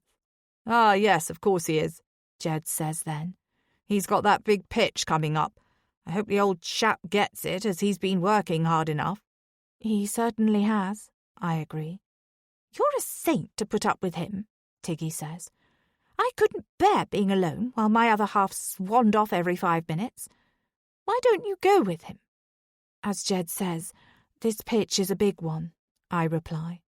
"Well, if you want my advice," Tiggy says, "I'd go on a trip or 2 with him. It doesn't go well if a husband and wife are apart for too long, in my opinion." The hedgerows and fields flash by as Jed races along the country road at a speed that is far too high for my liking. And now my heart rate feels as though it's matching the speedometer on the dashboard. "Tiggy," Jed admonishes his wife, and I observe him giving her a warning look. "It's okay," I reassure. "I'm new to being married and very happy to hear any advice Tiggy has." Jed throws back his head and gives a sharp laugh. "Oh, please don't encourage her, Kirsty. You'll open the floodgates now." "She's a sensible girl," Tiggy shoots back at her husband. "Jed and I have been married for 5 mostly happy years." "And we've still got plenty more mileage left in us, haven't we, my sweet?" Jed interjects, laughing some more. "Exactly. So feel free to come to me with any problems," Tiggy says. I join in with their laughter, but I know my own sounds forced. Tiggy might be a useful source for me to find out more about Nicholas's previous marriage, but I have to be careful about what I ask her. "Here we are, in the beating heart of Waterbridge," Jed announces, as he pulls into a vacant parking space near the village green. We all step out of the car, and I make sure to dust down the seat as best I can. There's not much I can do about the muddy floor, though. "Thanks again," I say to the pair of them. "Have a good day," Jed says before striding off towards the post office. Tiggy doesn't make a move to go just yet. "I meant what I said. Just think of me as your resident agony aunt." "I will do," I tell her. "Actually, Tiggy, there is one thing I wanted to ask you about." "Go on." Tiggy's curiosity is clearly piqued. "Can I ask you about Nicholas's previous marriage?" "Well," Tiggy says conspiratorially, "that's a long story. There's a lot I can tell you about what went on there." I'm a little concerned that Tiggy might go back to my husband and tell him that I've been prying. "It's only because I want to avoid the same thing happening again," I say in a low voice. I hope this sounds convincing enough, so that Tiggy doesn't have any cause to think there might be any other reason. Tiggy raises her perfectly shaped eyebrows. "And I expect, now that you've landed in such a dreamy home, you want to do all you can to stay between the bedsheets." My mouth drops open. I can't believe Tiggy just said that. She grins like a Cheshire cat. "Oh, come on, Kirsty. This is woman to woman. You can be honest with me. After all, that's why I married Jed at first. Love came afterwards." Shaking my head, I insist. "No. I know I'm younger than Nicholas, but money is not the reason I married him."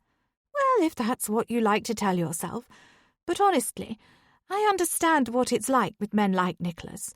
They have everything. The money, the looks, the power. It's hard to resist.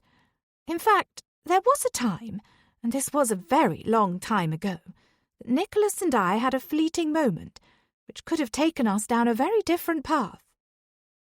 Tiggy looks wistful now. I'd suspected as much from the way they both interacted with each other. I'm guessing that she was always going to drop this nugget of information into conversation with me at some point, to let me know that she got to Nicholas first. Although, Tiggy goes on, Nicholas had a few dalliances with people in the village. He was quite the popular bachelor back in the day. She laughs. For a time I thought he would end up with Jane Thomas.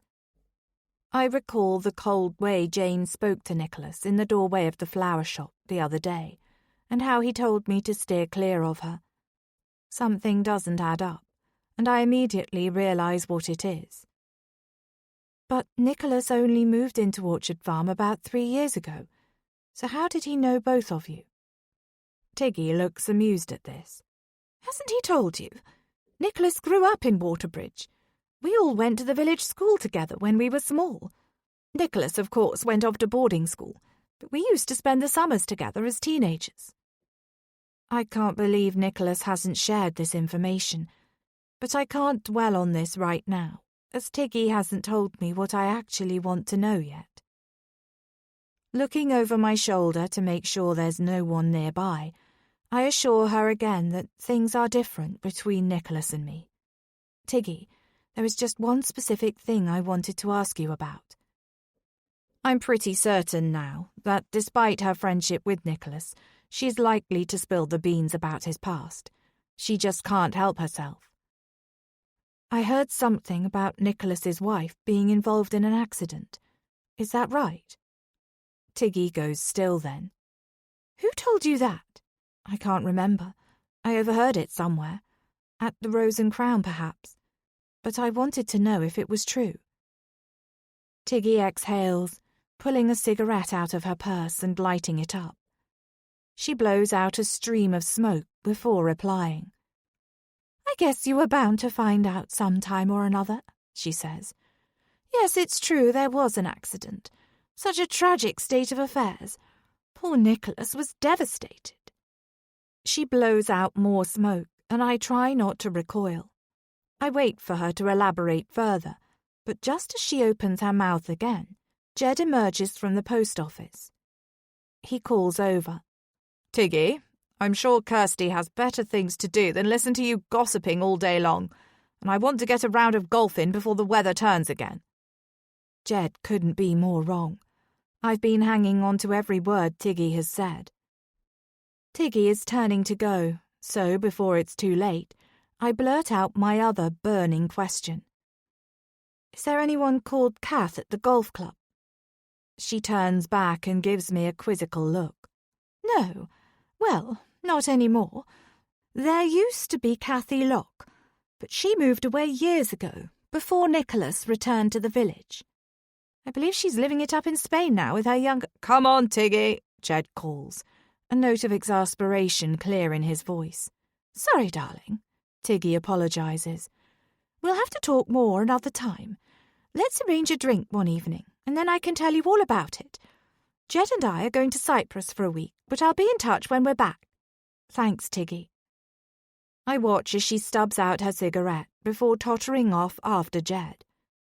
The pair of them link hands and disappear into the bakery. It's frustrating that our conversation was cut short, but I feel as though I've started pulling at the right threads, and Nicholas's history is now beginning to unravel. But will I find what I'm looking for? Chapter 24. Eva. Then. Shattered glass surrounds me. I can feel tiny cuts pinpricking my body and my hands are bleeding. But the pain on the outside is nothing compared to how I'm feeling inside. My mind feels strangely blank as I sit rocking amongst the chaos I've caused. I'm aware of the blue ambulance lights flashing on the driveway just beyond the office window. A paramedic places a silver foil blanket around me and gently helps me up. I can't believe what I've just done. Never in my life have I behaved in this way. But Nick sent me over the edge. It's all his fault. I smashed the wine glasses and water jug on the patio. After that, I tore through the house, pulling apart everything I could, tearing mirrors and pictures off walls, kicking over plant pots, and finally entering the office and sweeping Nick's whiskey collection, which I'd carefully lined up on the shelf hours before, onto the floor. I feel like I've had an out-of-body experience, and now I'm a shivering wreck. Nick is a smart man. He filmed it all on his phone without me noticing. When I was in the midst of a breakdown, he was recording it to use to his advantage. The wail of the sirens finally jolted me out of my rage. Nick had called the ambulance and not the police. But that's not because he was trying to help me. I can hear him now, standing in the hallway talking to another one of the paramedics. He's just said the word sectioned, and I know without a doubt that's what will happen to me. Nick knows enough people to pull strings to make things happen, and he always gets his way. As the paramedic leads me out of the office, I catch a glimpse of myself in the cracked mirror. My eyes are bloodshot, my hair is wild, and mascara is streaked all down my cheeks. I don't look like myself. I don't feel like myself. Is this what life is going to be like from now on? I'm placed in the ambulance. They lay me down, and then I feel a needle go into my arm as I'm given a shot of something. I don't have the energy to fight back or question it. I just stay where I am and close my eyes. I loved him, and he betrayed me. Chapter 25. Kirsty. Now. After a long walk with Luna, I make my way to the Rose and Crown. Nicholas has hinted a few times that he prefers for me not to be in the house all day when he's working at home. I guess when he's taking calls or trying to concentrate, it might be distracting, knowing I'm in another room and not working. In the summertime, there's been no issue, as I've gone out on long walks. But as the weather turns, I realise that I need to find some indoor alternatives for when Nicholas is working from home. In a rural place like this, and without a car, I know it won't be an easy task. At the bar, I'm greeted by Robert. Hi, Kirsty. How are you? Good, thanks. And yourself? He nods to indicate all is well. My eyes snag on the specials board. There's a message written in capitals to announce a Swedish food evening next Wednesday. Once again, I find myself wondering why he never got back to me about the foods from around the world cooking opportunity. Robert follows my gaze. It was a pity it didn't work out with you working here one night a week for the specials evening, Robert says slowly, running a hand over his stubbled chin. You would have been perfect for the role. My mouth gapes open. He didn't ring me back, so what's he talking about? I can understand, though, if Nicholas wasn't keen on you working here. When he has a certain image to uphold. There's a hard edge to his words. I try to recover myself, but Robert realises something is wrong. I guess the look of confusion on my face is obvious. He did speak to you about it, didn't he? Robert leans on the bar, his brows knitted together. He came in here and told me outright that you wouldn't have the time to commit to the job. I swallow. Yes, I'm sorry. I'd forgotten all about it until I saw the sign. I lie, not wanting to betray that I've been kept in the dark about this. It would have been lovely to be part of it, but Nicholas and I will come along one evening to enjoy the food instead. Robert gives me a strange look, as though he doesn't believe what I've just said. It's just an orange juice for me, I say quickly, changing the subject. Sure, coming right up, Robert replies. He opens his mouth as if to say something else, but then closes it again and sets about making the drink I've ordered. Once my orange juice is in hand, I go into the cosy room at the back and sit in the same seat where I was only the other day with my husband. Unease snakes around my gut. I've always thought that Nicholas was considerate and caring to me. So why wouldn't he speak to me about this? Why would he just take the choice away from me? As I stare out the window at the pouring rain, I feel like my eyes are being opened. The way he handled the conversation with Robert feels controlling. He made a decision for me without seeking my opinion. If he'd shared whatever reason he had with me, then we could have talked it through. Instead, he's taken an opportunity right out of my hands and hasn't even had the decency to tell me. The best thing for me to do is to go back and ask Nicholas why he told Robert I wouldn't take the job, and to ask him outright about his last marriage. Except the thought of doing so makes my heart squeeze with panic. Nicholas won't like being asked, and I might not like the answers I receive. The fire is simmering in the log burner, but I still feel chilly.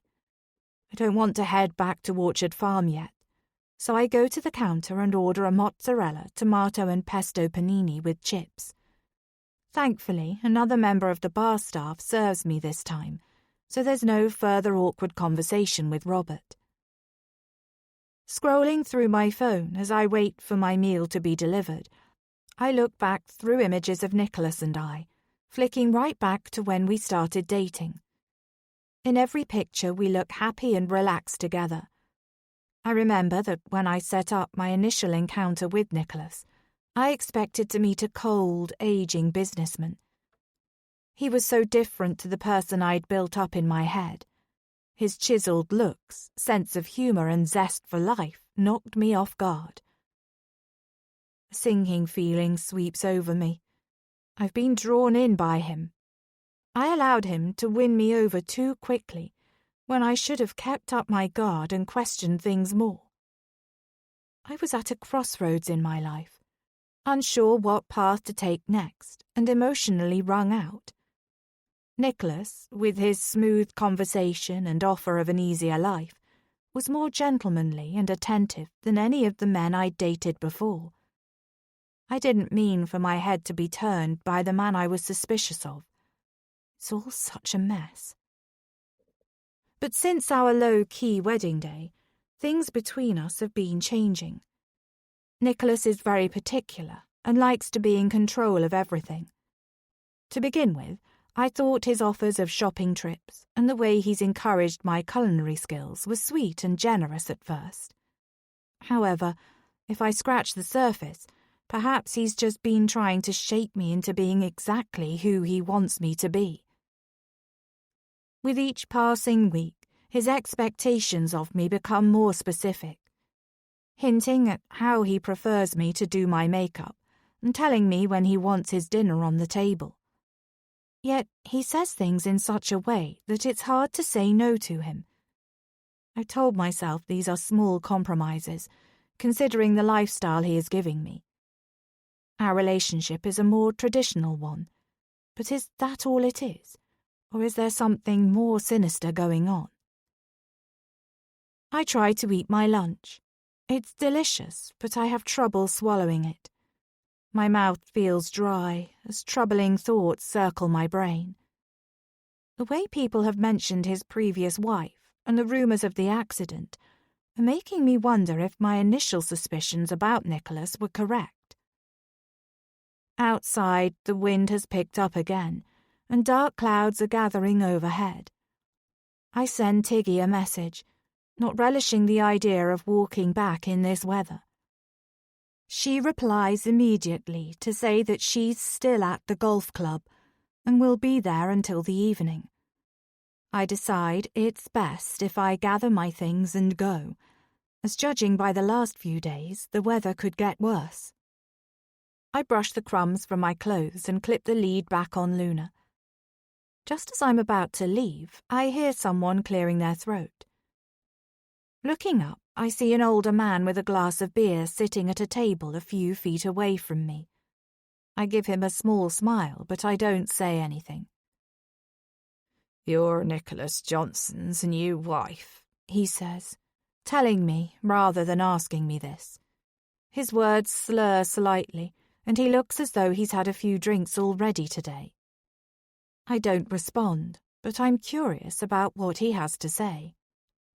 He mutters something under his breath, and then says more audibly, "She's dead." "Who is dead?" "His last wife. And I think your husband had something to do with it." "Sorry, what do you mean?" I'm stunned by how forthright he's being.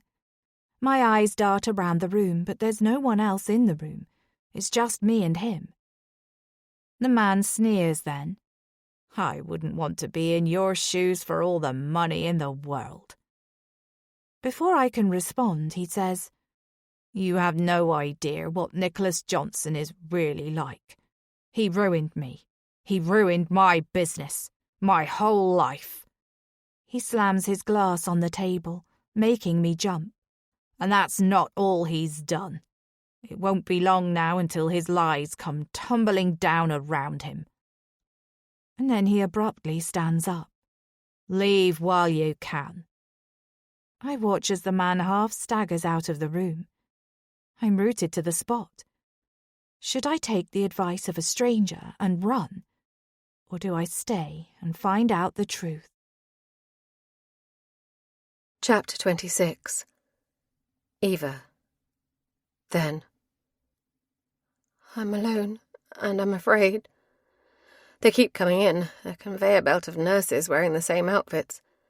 Only their faces change. Every time my memories start to creep in, they inject me with something. I feel groggy again. It's like the whole world has been covered in fog. I don't know how long I've been here. I can barely remember my own name. But his face stays with me. I will never forget his face. And one day I will remember who I really am, and what it is I need to do. Chapter 27. Kirsty. Now. I leave the pub feeling unnerved. Who was that man? And what did Nicholas do to him to make him so bitter? If he really was an old business associate, then he could be deliberately stoking the rumours about Nicholas's previous wife's accident to tarnish my husband's reputation. I need some time to think.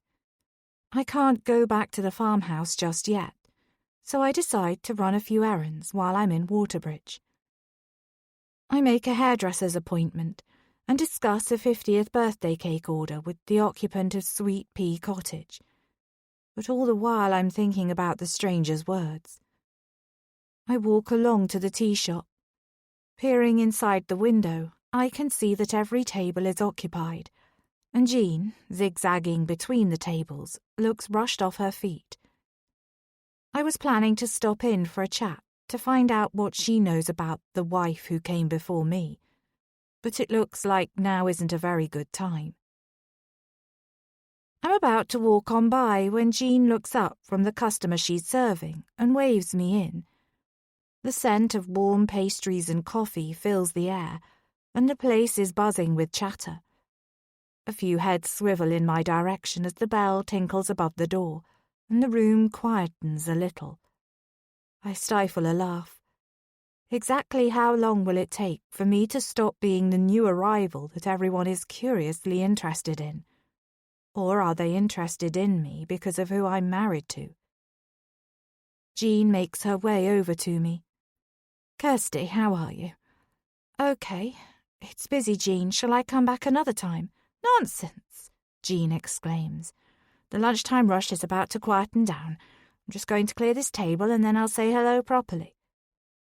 Heading to the counter, I order a herbal tea and a square of shortbread from Lottie, a waitress with long black hair. By the time the sugary biscuit and steaming hot mug has been placed on the counter, Jean is standing next to me. "Oh, I'll have a piece of shortbread as well, Lottie," Jean chirps. "Can you bring it through to the back room?" I follow Jean as she guides me out of the seated area at the front of the shop, to a room at the back of the building, which overlooks a pretty courtyard garden. There are more tables and chairs here, but there aren't any customers around. I try to keep this space free for larger groups, Jean tells me. There is a method to my madness. We sit together and exchange small talk about the weather and the upcoming autumn festival. Luna curls up under my chair as Jean tells me about her pumpkin soup recipe. I start to wonder how I'm going to steer the conversation around to my husband. Jean puts down her cup. I get the feeling there's something on your mind, Kirsty. Is it that obvious? I chew my lip. Is everything all right? Concern crinkles her face. Taking a deep breath, I say, I wanted to ask you about Nicholas. I've been hearing a few things about him, and, well, I was hoping that you might be able to put me straight. I thought that might be it. She looks at me with her pale blue eyes and then says, I try not to interfere with my customers' lives. It's one of the reasons I've stayed in business so long. Her laughter tinkles, reminding me of the bell over her shop door. I don't want to put you in an awkward position, Jean. She holds her hand up at this. I was just going to say I've been wanting to say something for a while, but I didn't want to overstep the mark. It's okay. I'd like to hear it. Jean nods sagely. I'll tell you what I know. Nicholas's wife was involved in a nasty car crash. I heard she was carted off to hospital. Not a local one, but a private one up north somewhere.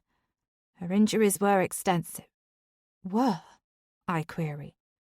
Nicholas told everyone that she died, although there wasn't a funeral. It happened a few months before you started dating him. My heart is in my mouth. The information I'd discovered online about his previous wife had already suggested that she had died. Hearing it from Jean as well confirms it. That's so sad, I respond, trying to keep the depth of my emotions in control. I'm guessing that people thought not having a funeral was unusual. Jean hesitates. Nicholas is both someone who keeps his private life quiet and a man who is highly regarded in the community. He donates to many causes and he's on the right side of lots of people. The majority have moved on to gossiping about his new marriage to you. I shudder at the thought. From the expression on Jean's face, there's more she wants to say. Is there something else? I ask. I've lived in Waterbridge all of my life, and I know most people well. There was something I found out at the time, something that the wider community isn't aware of. My jaw tenses. The car accident that his wife was in. Jean fidgets with her napkin and then says, Well, my brother-in-law Roy is a police officer at the local station, and he told me that Nicholas was in the car when it went off the road that night. He was in the passenger seat. I inhale sharply. I knew it was a car accident. The internet had given me that information. But I had no idea Nicholas was involved. Are you sure? It was hushed up. I don't know all the ins and outs of it, but Nicholas is good friends with the chief superintendent. Roy wanted to blow the whistle on it, but he's nearing retirement and knew he'd risk his reputation and police pension if he did. After weighing it up, he thought his word wasn't going to win against the higher-ups. She shrugs. My body goes cold. It probably was just a very tragic accident, Jean says softly. But I've come to like you, Kirsty, so please take care of yourself. She pats my hand. Opening my mouth, I want to ask so many more questions, but I can't seem to form the words. Before I can say anything, the door clatters open and Lottie bursts in. Luna jumps under my chair and gives a little whine. We've just had a group of 10 hikers turn up, Lottie tells Jean, her face flushed. We're going to need to seat them in here. Righto. Jean is up and out of her seat in a flash. Lottie disappears back through the door. Before Jean leaves, she turns to me and says, "I didn't mean to scare you, Kirsty, but you wanted the truth, so I've given it to you. Let's talk again soon, and you take care of yourself." Jean has told me so much more than I could glean from a few paragraphs on a news website, but she's also given me more questions than answers. Was the car crash really an accident? Or was it deliberate? Chapter 28. Eva. Then. Outside are fields and fields of endless purple heather. That's all I can see for miles. I've been here for at least 4 months now. I only know this because whenever I remember, I make a pen mark on the wall behind my mirror when they aren't looking. But I don't know how often I remember to do this, and some days I don't get a chance to make the mark, even if I want to. It's less frightening here. The other place I was in, the hospital, was sterile and cold. I couldn't think straight. I could barely sit up, and there was always someone in a medical uniform by my bedside. This is a calmer environment. I'm in a house. I have my own room. I'm starting to recognize the people who look after me. I'm their only patient. I know I'm in Scotland because I've heard the radio playing and my watchers talking about their lives. They talk over me a lot of the time, like I'm not there. They must think I'm not taking anything in. But since I started holding the tablets they give me under my tongue and then hiding them in the hollow space I discovered in the brick fireplace in my bedroom, the fog has been lifting. I remember who I am now. And I know what Nick has done to me. My husband has played the oldest trick in the book. Like Mr. Rochester and Bertha Mason in Jane Eyre, he's had me locked away. He doesn't want me to interfere in his new life. He wants me out of the picture. I need to get myself stronger, mentally and physically. Some days I have to swallow the tablets, others I succeed in getting rid of them. But however long it takes, he won't keep me here. I will find a way out. Chapter 29. Kirsty. Now. I push open the door to Orchard Farm and wonder if I should turn around and leave. I don't like the things I've been hearing about my husband today, and I considered inventing a reason not to return to the farmhouse. But there's nowhere else I can go, not without Nicholas questioning why. He's only here for another few nights, and then he's away for 2 weeks. So I've decided it's best to stay to see if I can work out if the rumours about him being involved in his late wife's accident are true. Over the next fortnight, I will have time to weigh everything up and to consider what my next move is. There's no sign of my husband, so I guess he must still be in his office. I begin the process of cleaning up Luna, and then myself afterwards. I run a warm bubble bath in the freestanding tub in the main bathroom, and then sink gratefully into the water. Scrubbing my body, I listen to some calming music and try to relax. When I'm done, I wrap myself in a fluffy white bathrobe. Stepping into the hallway, I almost jump out of my skin when I realise someone is standing at the top of the stairs. "You frightened me," I tell Nicholas. "Sorry, my sweet," he says, coming towards me. I wrap my arms around his neck and kiss him on the lips. I don't want him to guess that I'm starting to view him in a different light, so I've decided it's best to try and act as normal as possible around him.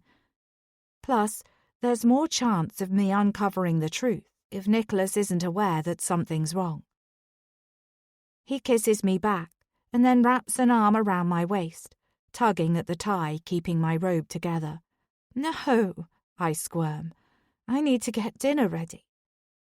It's a lame excuse, but as much as I want to pretend everything is okay, I feel wary, and I can't bring myself to be close to him after what I've heard. I pull away, but he catches my hand in his.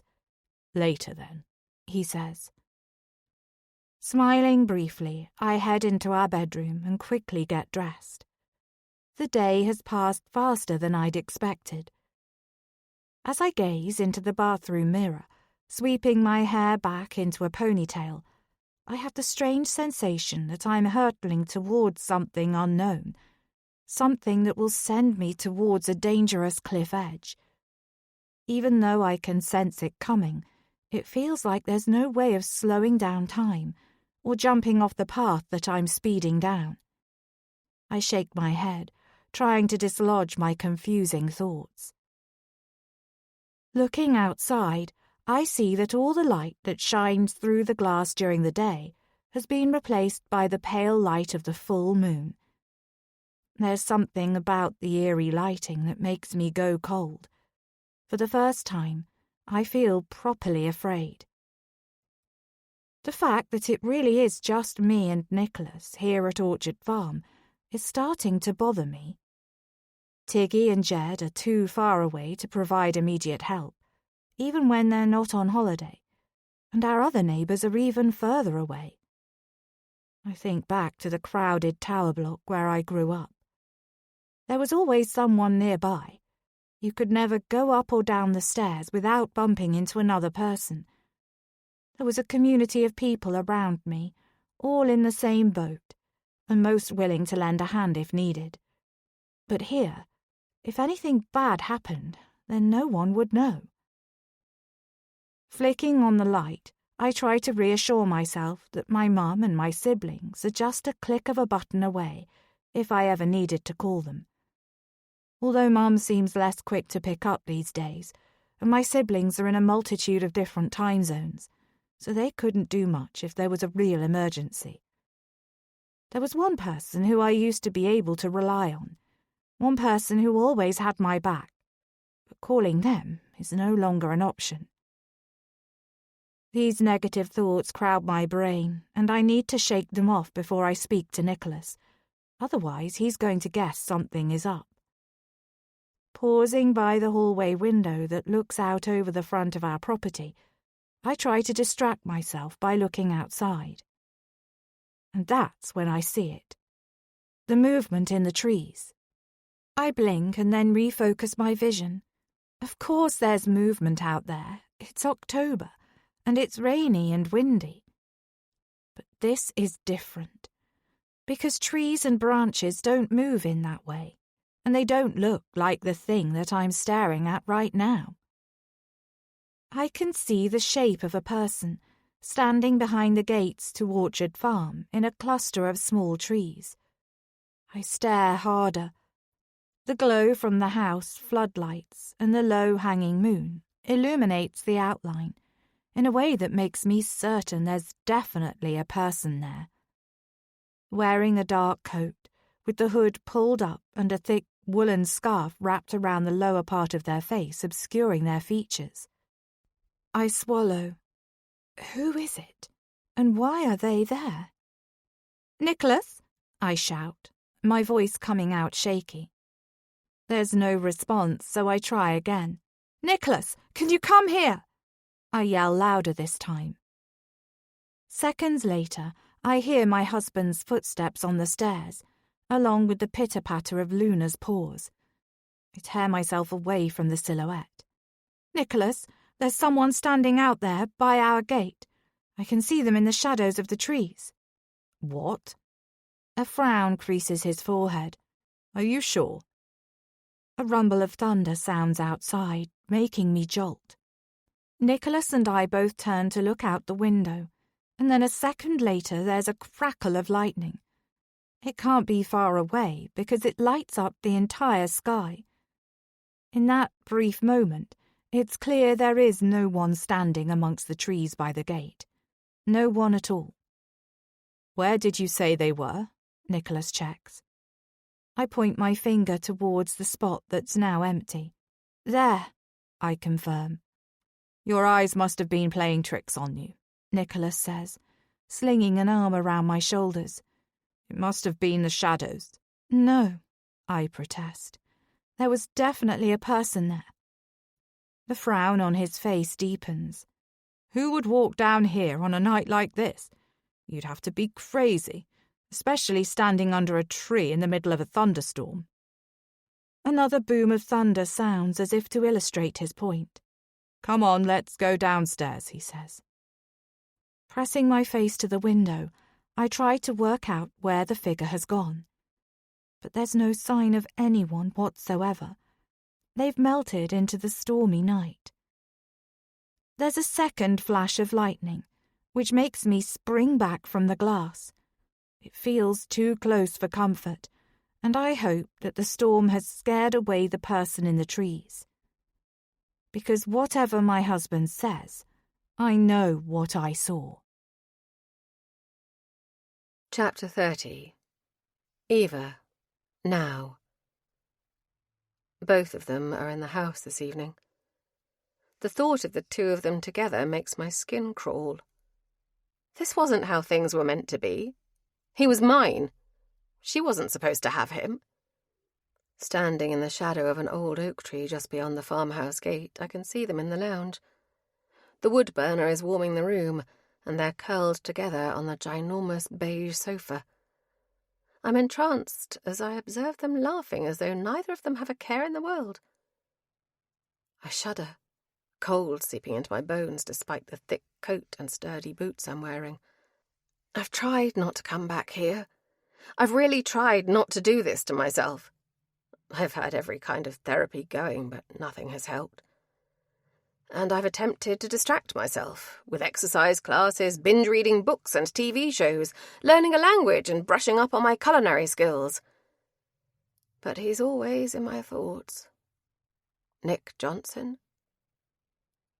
How could I move on from him? It's torture thinking of Nick in there with her. She's living the life that I'm meant to have. The familiar feeling of jealousy snakes around my body. She doesn't deserve him. She doesn't know him like I do, the things he is capable of, the secrets he hides. I can't go on like this. I have to do something. I want to burst through the door right now, but I know that I can't. I have to be clever about this. I have to follow my plan because I can't go on with things as they are. The thought has occupied my mind for weeks, circling round and round. I have tried to walk away, to forget Nick, but it didn't work. So this time I've got to do something different. I have to do something to stop this pain. And I know there's only one way for all of this to end. Chapter 31. Kirsty. Now. I barely slept last night. The storm continued to rage outside, and I couldn't stop thinking about the man who told me to run, and Jean's suspicions that Nicholas was involved in his wife's accident. Nor could I shake the image of the person I saw at the gates of Orchard Farm. I know I wasn't imagining things. I saw the silhouette with my own eyes, and it was real, whatever Nicholas might think. My husband wouldn't discuss it further. He refused to believe that anything untoward was going on, so I had to swallow down my fear. At least whoever was there didn't try to come inside. I tried to tell myself it was someone who got lost along the country lanes, maybe a late-night delivery person, or someone who lost battery on their phone when navigating the countryside in the poor weather. I have no idea how long they were there. It could have been hours or minutes, but I try to believe it was the latter, and that their intentions weren't sinister. This morning, I considered calling the police, but then, when I thought it through, I realized there's probably not a lot they could do about my concerns. If I rang them to say I'd seen someone on our land, but I didn't have a proper description or any proof, then it wouldn't give them much to go on. And as Nicholas wasn't convinced there was anyone out there, he'd be displeased if I got the police involved over something he didn't believe was an issue. Instead, I've soothed myself by poring over my recipe book before deciding to make my favourite comfort food, chocolate chip cookies. As I pulled the ingredients from the various cupboards, I hoped that Nicholas was right and that my imagination was just going into overdrive last night. What's that smell? Nicholas says as he sticks his head around the kitchen door. I'm baking cookies. His eyes light up. How soon until they're ready? They've only just gone in the oven, I laugh. About another 15 minutes. He groans. I have a spoon you can lick, though. I point at the cake mix left in the bowl. Nicholas shakes his head. I'd better not have uncooked eggs before the trip. Fair enough. Nicholas leaves the kitchen, so I push the spoon around the bowl and nibble at the remains of the mix, having no such concerns myself. There's nothing quite like the taste of cookie dough. By the time I've cleared up the kitchen and wiped the worktops clean, the timer on the oven pings. I peek inside. The cookies look perfect, and the delicious smell makes my stomach rumble. I leave the oven door ajar and let the cookies soak up a little more heat. Then I remember I left a bag of small Tupperware boxes, which I purchased while I was at the village shops, in the boot room. They will be ideal containers to load the cookies and other treats into for my husband's journey. Autumn sunlight is streaming through the windows at the front of the house, making me eager to get outside for a short walk with Luna. I'm about to go back inside when I decide to check our post. Nicholas has a black lockbox attached to the fence running alongside the security gate. It's big enough for parcels as well as letters, and means anyone delivering items to us don't have to be let in and out of the gates. But sometimes I can go a week or more before I remember to check it. I press the correct button on my key fob and open the gates.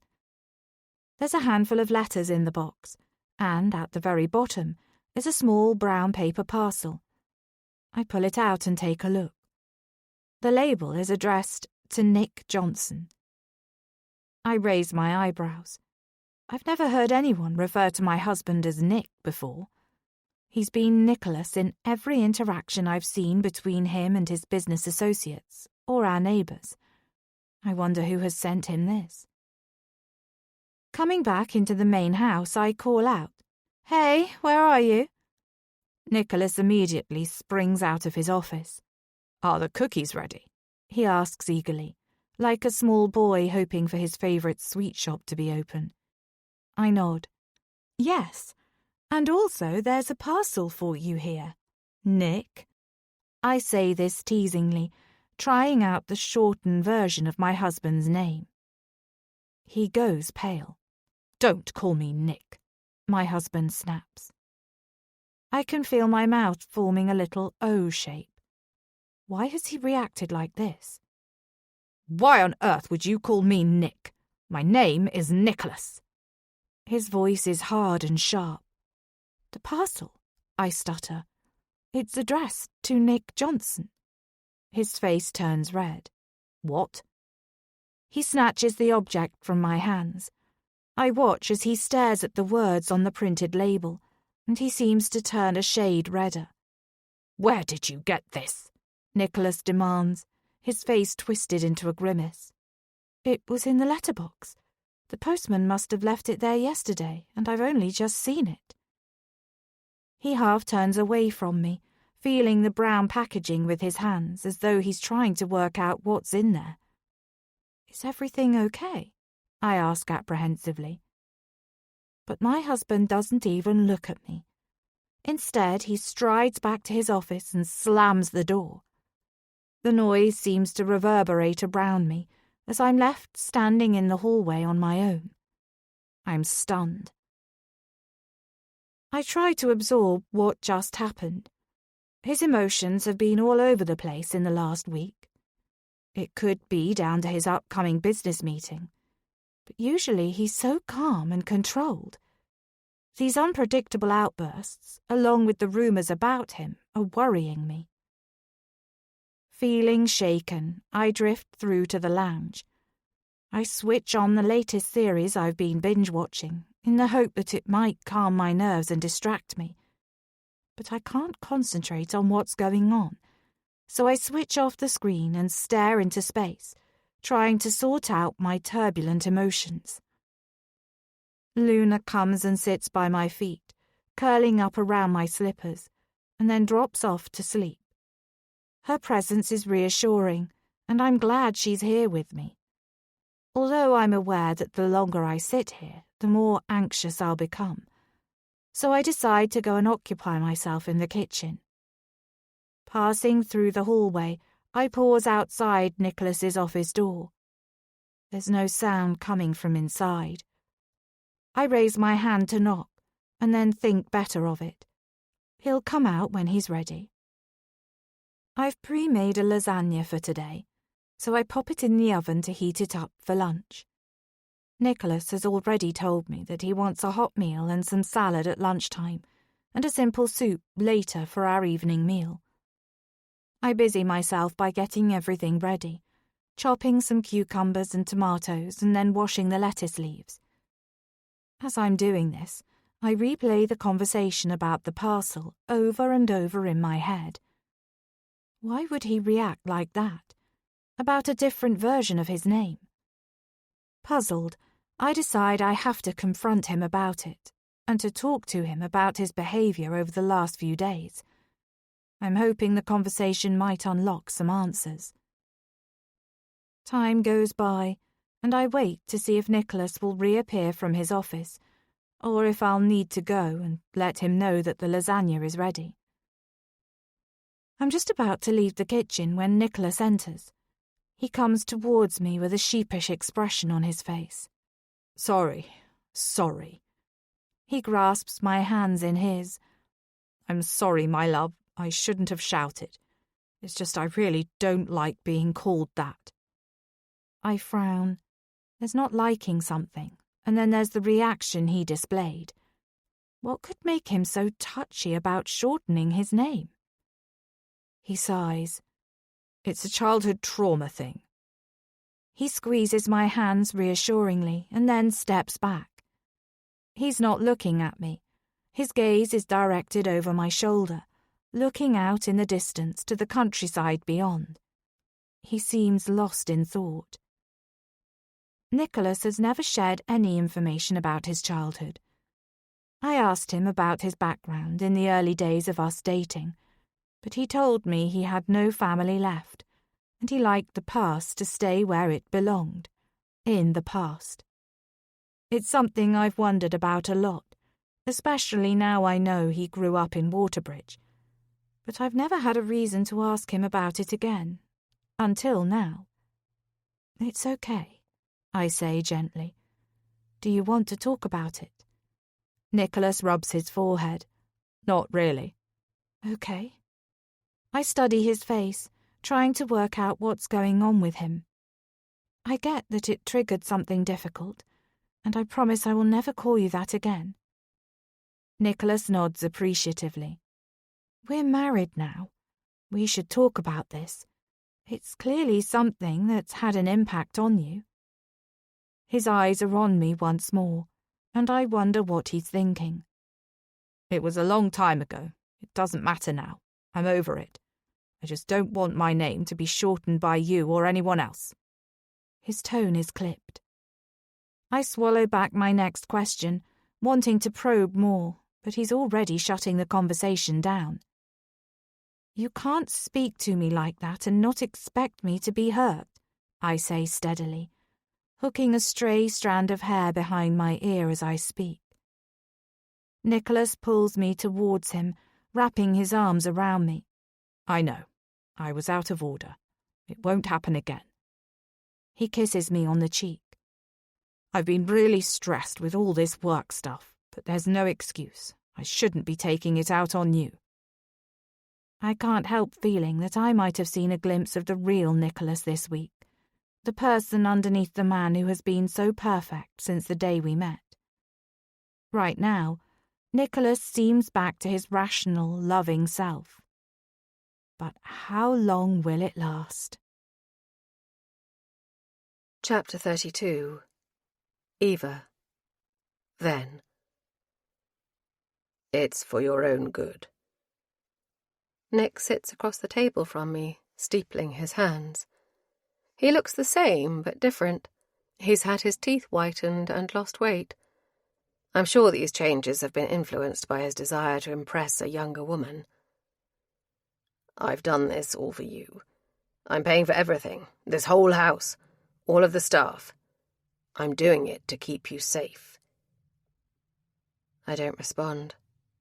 I can't trust myself to say anything. I'm avoiding the tablets more often than I'm taking them. Quite often my watchers will just hand them to me now, and they no longer stand over me until I've gulped them down with water. They think that because I haven't caused them any issues so far that I'm not going to be a problem for them. This is the first time Nick has been here. I heard him say to Kath, the tall woman with high cheekbones who's been here with me from the start, that this was my review. So he's here to check on my behaviour for himself. I just hope this review doesn't result in any changes, not when I've been doing so well at finding tiny slices of freedom in the day. "You know this is the way things have to be, don't you?" he asks me. My eyelids flicker at this. I nod slowly. "Good." He checks his watch and stands up. What he's doing hurts so much. But one day Nick will see the error of his ways. At some point, the shine of his new relationship will wear off and he will understand what he's thrown away. The door shuts, but I still catch snippets of the conversation beyond. Nick seems to be telling Kath that he's pleased with how she's handling me, like I'm some kind of animal. I keep quiet, because to have any chance of escaping, I have to play the long game. Chapter 33. Kirsty. Now. I wake up with a start. Nicholas is on the sofa beside me, his head lolling back, his mouth open wide as he softly snores. We'd been watching the news and we must have both fallen asleep.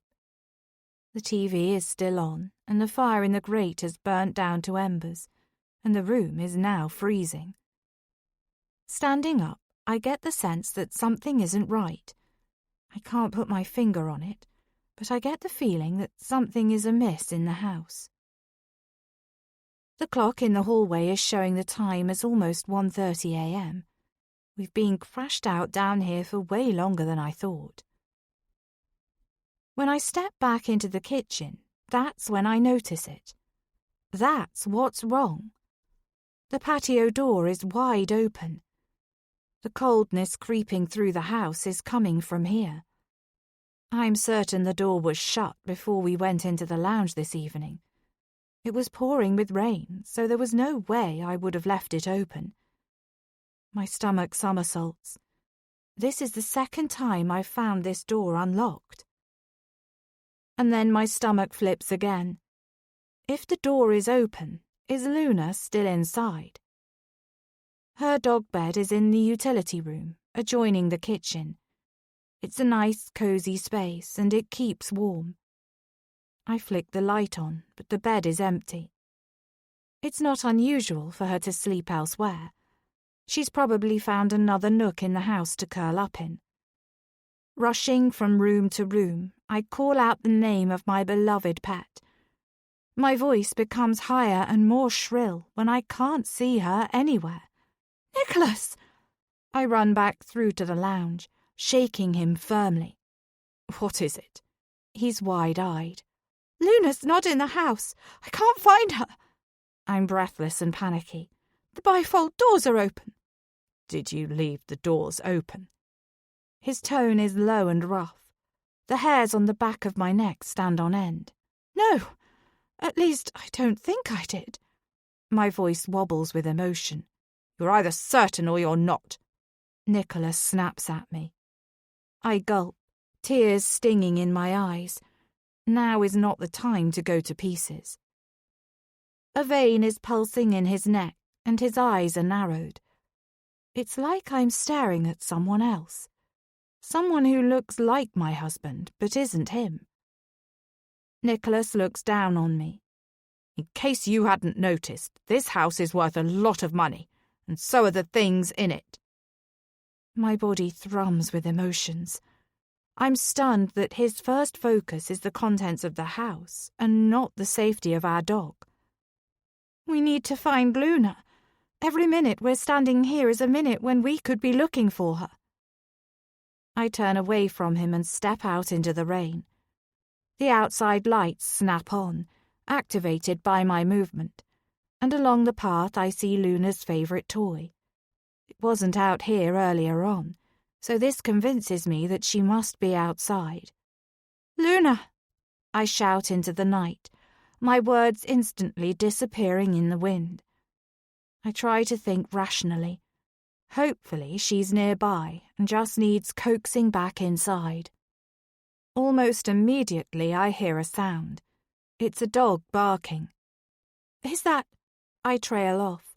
Nicholas is standing just behind me. "Can you hear that?" Hope looms in my chest. I don't wait for his reply. I race through the garden gate. My feet slip in the thick mud, and I almost topple over. Rain slides down my face, my neck, and inside my jacket. This is my worst nightmare. I hear the sound again. It's unmistakably Luna's bark, coming from the direction of the woods. I speed up. As we pass the stables, Nicholas stops. "Wait," he calls to me. I don't want to pause. I just want to find Luna. But it's hard to see where I'm going, so I do as he says. He rummages around near the entrance to the stables, and a few moments later, there's a beam of light as Nicholas flicks on a torch. A forceful gust of wind hits me, and I stumble a few paces. I put my hand out and catch Nicholas's arm to steady myself. But when I look into his face, dripping with rain, there's no concern, only anger in his eyes. I quickly turn away from him. "This is ridiculous," Nicholas bursts. "We're both drenched. We'll catch pneumonia if we stay outside in this weather for too long." He starts to march past me, so I snatch the torch from his hand. He looks at me, his lip curling, and then he strides away to the farmhouse. A strange feeling washes over my body. It's clear where my husband's priorities lie, but I'm shocked he's being like this. I always thought he loved Luna as much as I do. Reaching the entrance to the woods, I can just about see that a few branches have already come down. It's probably unwise to be searching amongst the trees when the storm is this bad, but I won't stop until I've found her. I hear her bark again, once, twice, 3 times. I follow the sound, going as fast as I can on the uneven ground. Then, finally, I see her. The poor little thing is shaking, half hidden under a thorny bush and wet through, but otherwise unharmed. I cross the distance and pull her into my arms, holding her close and kissing her head. "It's okay, Luna. I'm here." I can't speak. There's a lump in my throat and I cling onto my little dog. All I can think about is the fact that Nicholas has gone inside, knowing that Luna was still out here. I can't begin to imagine what might have happened if I hadn't found her when I did. Entering the house, I'm soaked to the bone, but all my focus is on Luna. Nicholas bangs the bifold door behind us and immediately locks it. I move past him. "What are you doing?" Nicholas growls at me. "Going to sit in front of the fire to help her warm up." "You're dripping mud and water everywhere." The anger is back in my husband's eyes. I didn't imagine it. "You'll ruin the carpet." I knew my husband was particular, but I can't believe he's so bothered about the flooring, given the circumstances. I hesitate, unsure how to react, and trying to keep my own emotions from boiling over. "Seriously, Kirsty, be sensible. Get undressed." I think he's going to make me strip in front of him, but instead he takes Luna, disappears into the utility room and comes out with the bathroom towel around his waist and one of the dog's towels swathed around Luna. He glares at me in a way that makes me understand that he's not happy because I'm not following his instructions. Realizing that I'm still trembling all over, I follow Nicholas's lead and head into the utility room to get undressed and find clean towels. I pat myself down and then wrap a towel around my body. When I walk into the lounge, I find Luna curled in front of the fading fire. She looks dry, even though there are still clumps of mud entangled in her legs. Nicholas looks up at me, and there's still a hard expression on his face. Go and shower, he tells me. I'll sort Luna out. She needs some water, I reply. I know, he shoots back at me, his words clipped. I'll deal with this. Go upstairs. I'm stunned. Without saying anything more, I retreat up the stairs. My heart twinges, and I long to look after Luna, but something tells me not to do anything that could potentially irritate Nicholas any further this evening. Instead, I hurriedly shower. The warm water brings up my temperature and washes away the dirt. I feel much better once I've washed my hair and soaped my body, but my mind still feels all over the place. Dressing in cotton pajamas, I brush my hair and quickly blast it with the hairdryer. I'm desperate to go downstairs to my dog, but I tell myself that I will go back down to her once Nicholas has gone to sleep. My whole body is thrumming with overstimulation, so I breathe deeply in and out to try and calm myself. Everything about Nicholas's behaviour tonight is ringing alarm bells for me. It's now clear to me that beneath my husband's charismatic personality is something much darker. I've allowed myself to settle into this life of luxury when I should have been more alert. Tonight, Nicholas's mask has slipped. Again. And I'm terrified. Chapter 34. Eva. Now. That was fun. Tormenting them like that. The fear written across Kirsty's face made it all worthwhile, and it was good to see Nick so wound up. This evening was intended to spook them. I'm glad it did. The way he spoke to her was a glimpse of what Nick Johnson is really like. I should know because I've been married to him for long enough. I feel bad about the dog, though. I didn't think it would come outside when it was raining so hard. But I kept my eye on it, and of course I would have made sure no real harm was done. I might be out for revenge, but I'm not a monster. Deep down, I realise Kirsty isn't really in the wrong here. She probably doesn't even know that I exist. Nick isn't the type of person who would go into great detail about his past.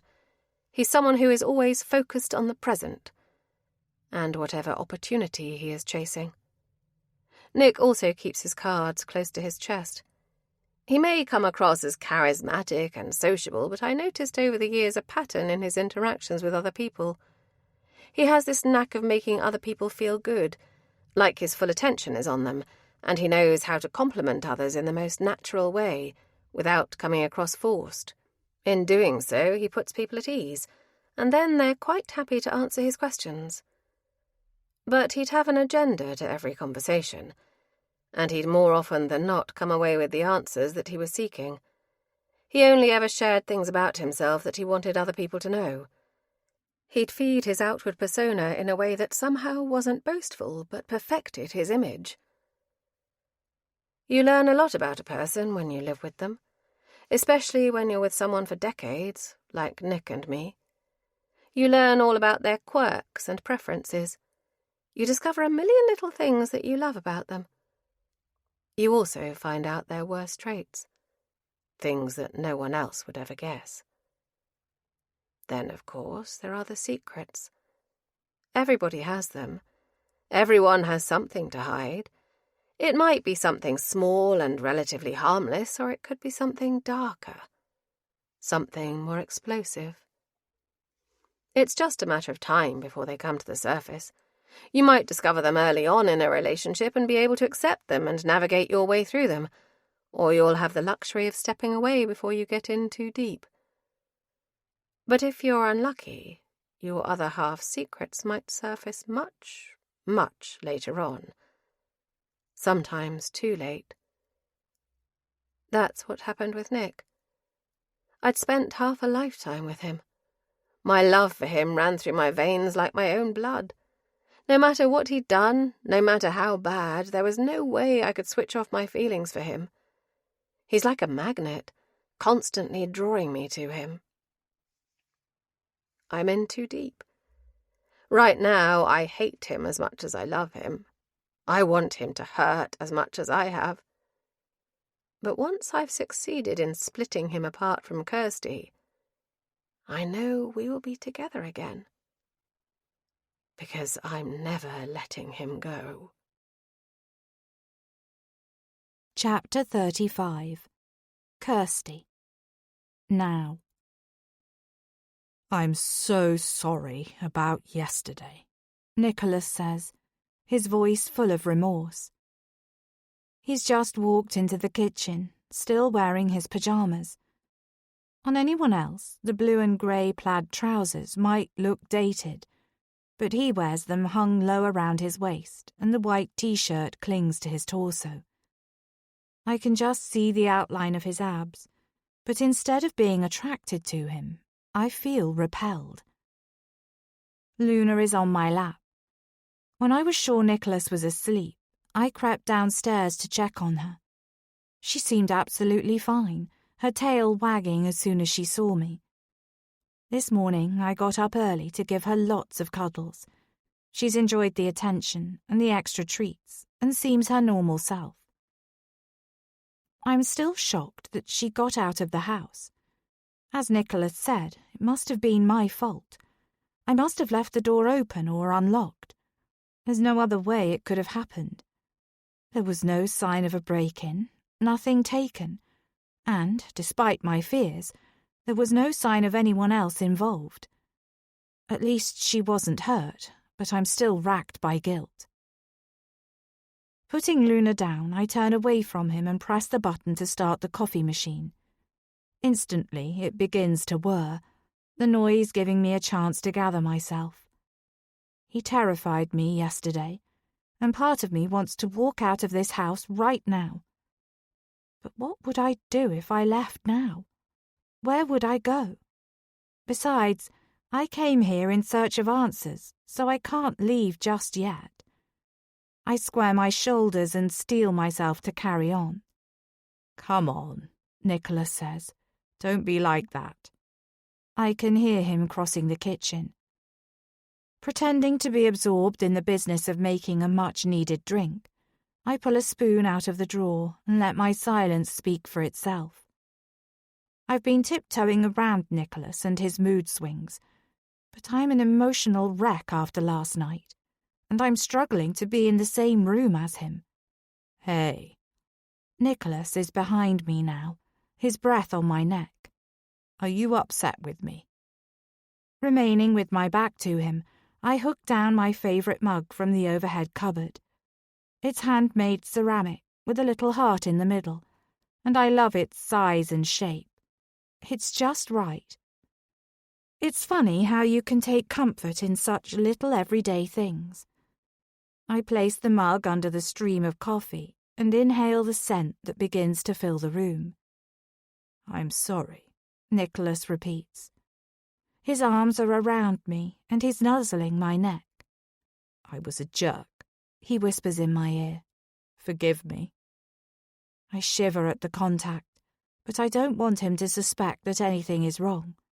So I slowly turn around in his arms and look up at him. I need you to be on my side, I say to him quietly. Of course I'm on your side, Nicholas replies swiftly. I was just rattled by Luna's disappearance, that's all. Promise. Promise. He kisses the tip of my nose and then I pull away. I just want to make it through the remaining time before his trip without any more clashes between us. While he is away, I will have time to work out what I'm going to do next. It was never my plan to stay with Nicholas long term. I was only meant to be here until I discovered what I needed to.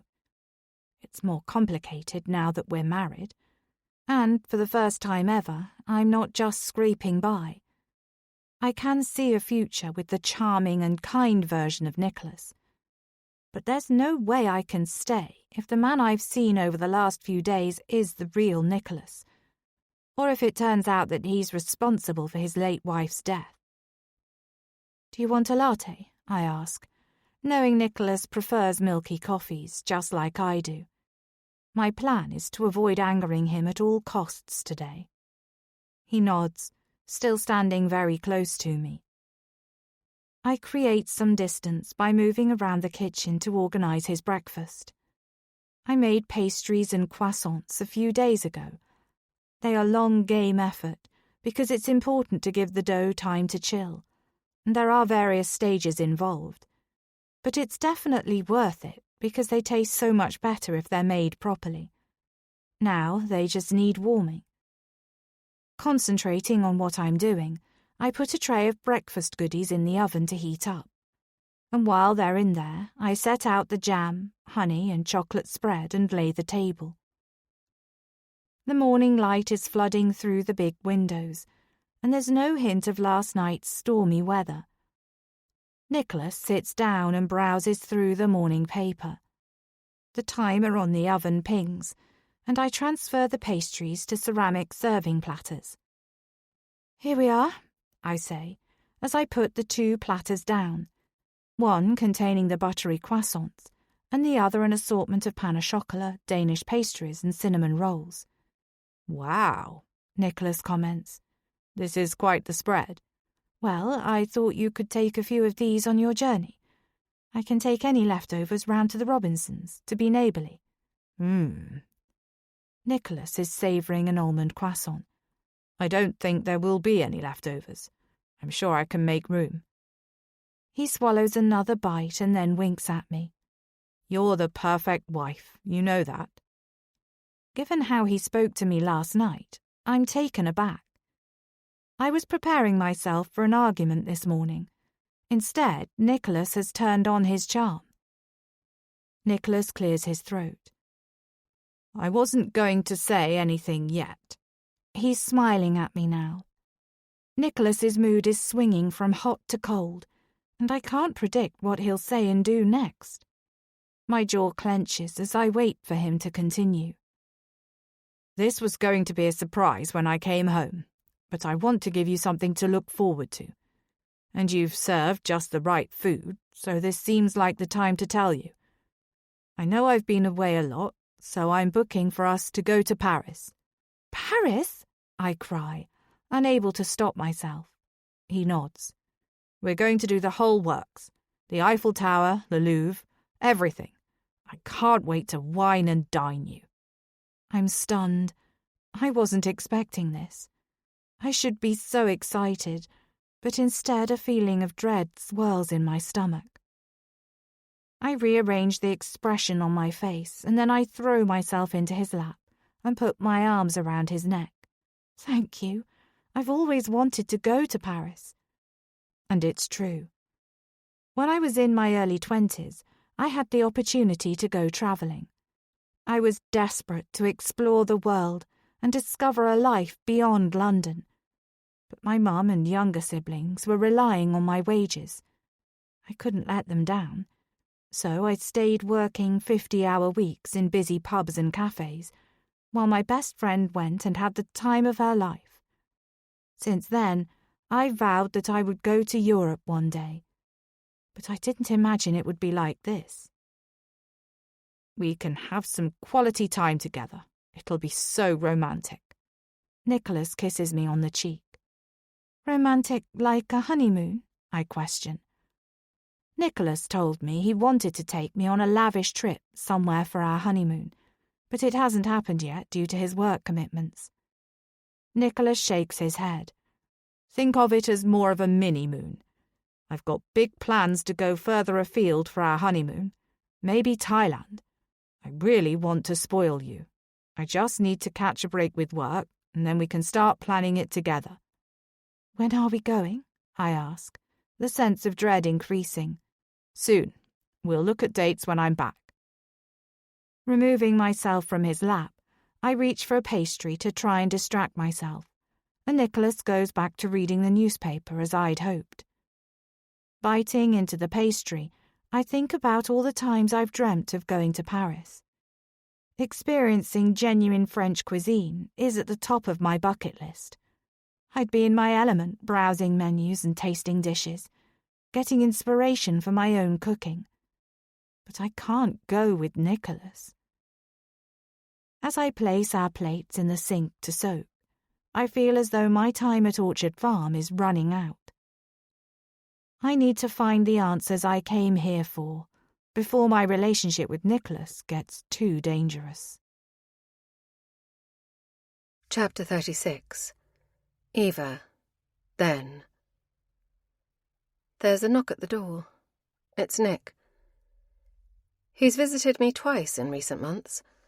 One time was another scheduled review, and the other seemed to be a surprise visit.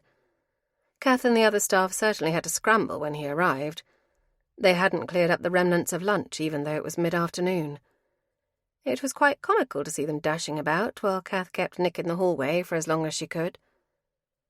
The house is large, with high ceilings and draughty rooms.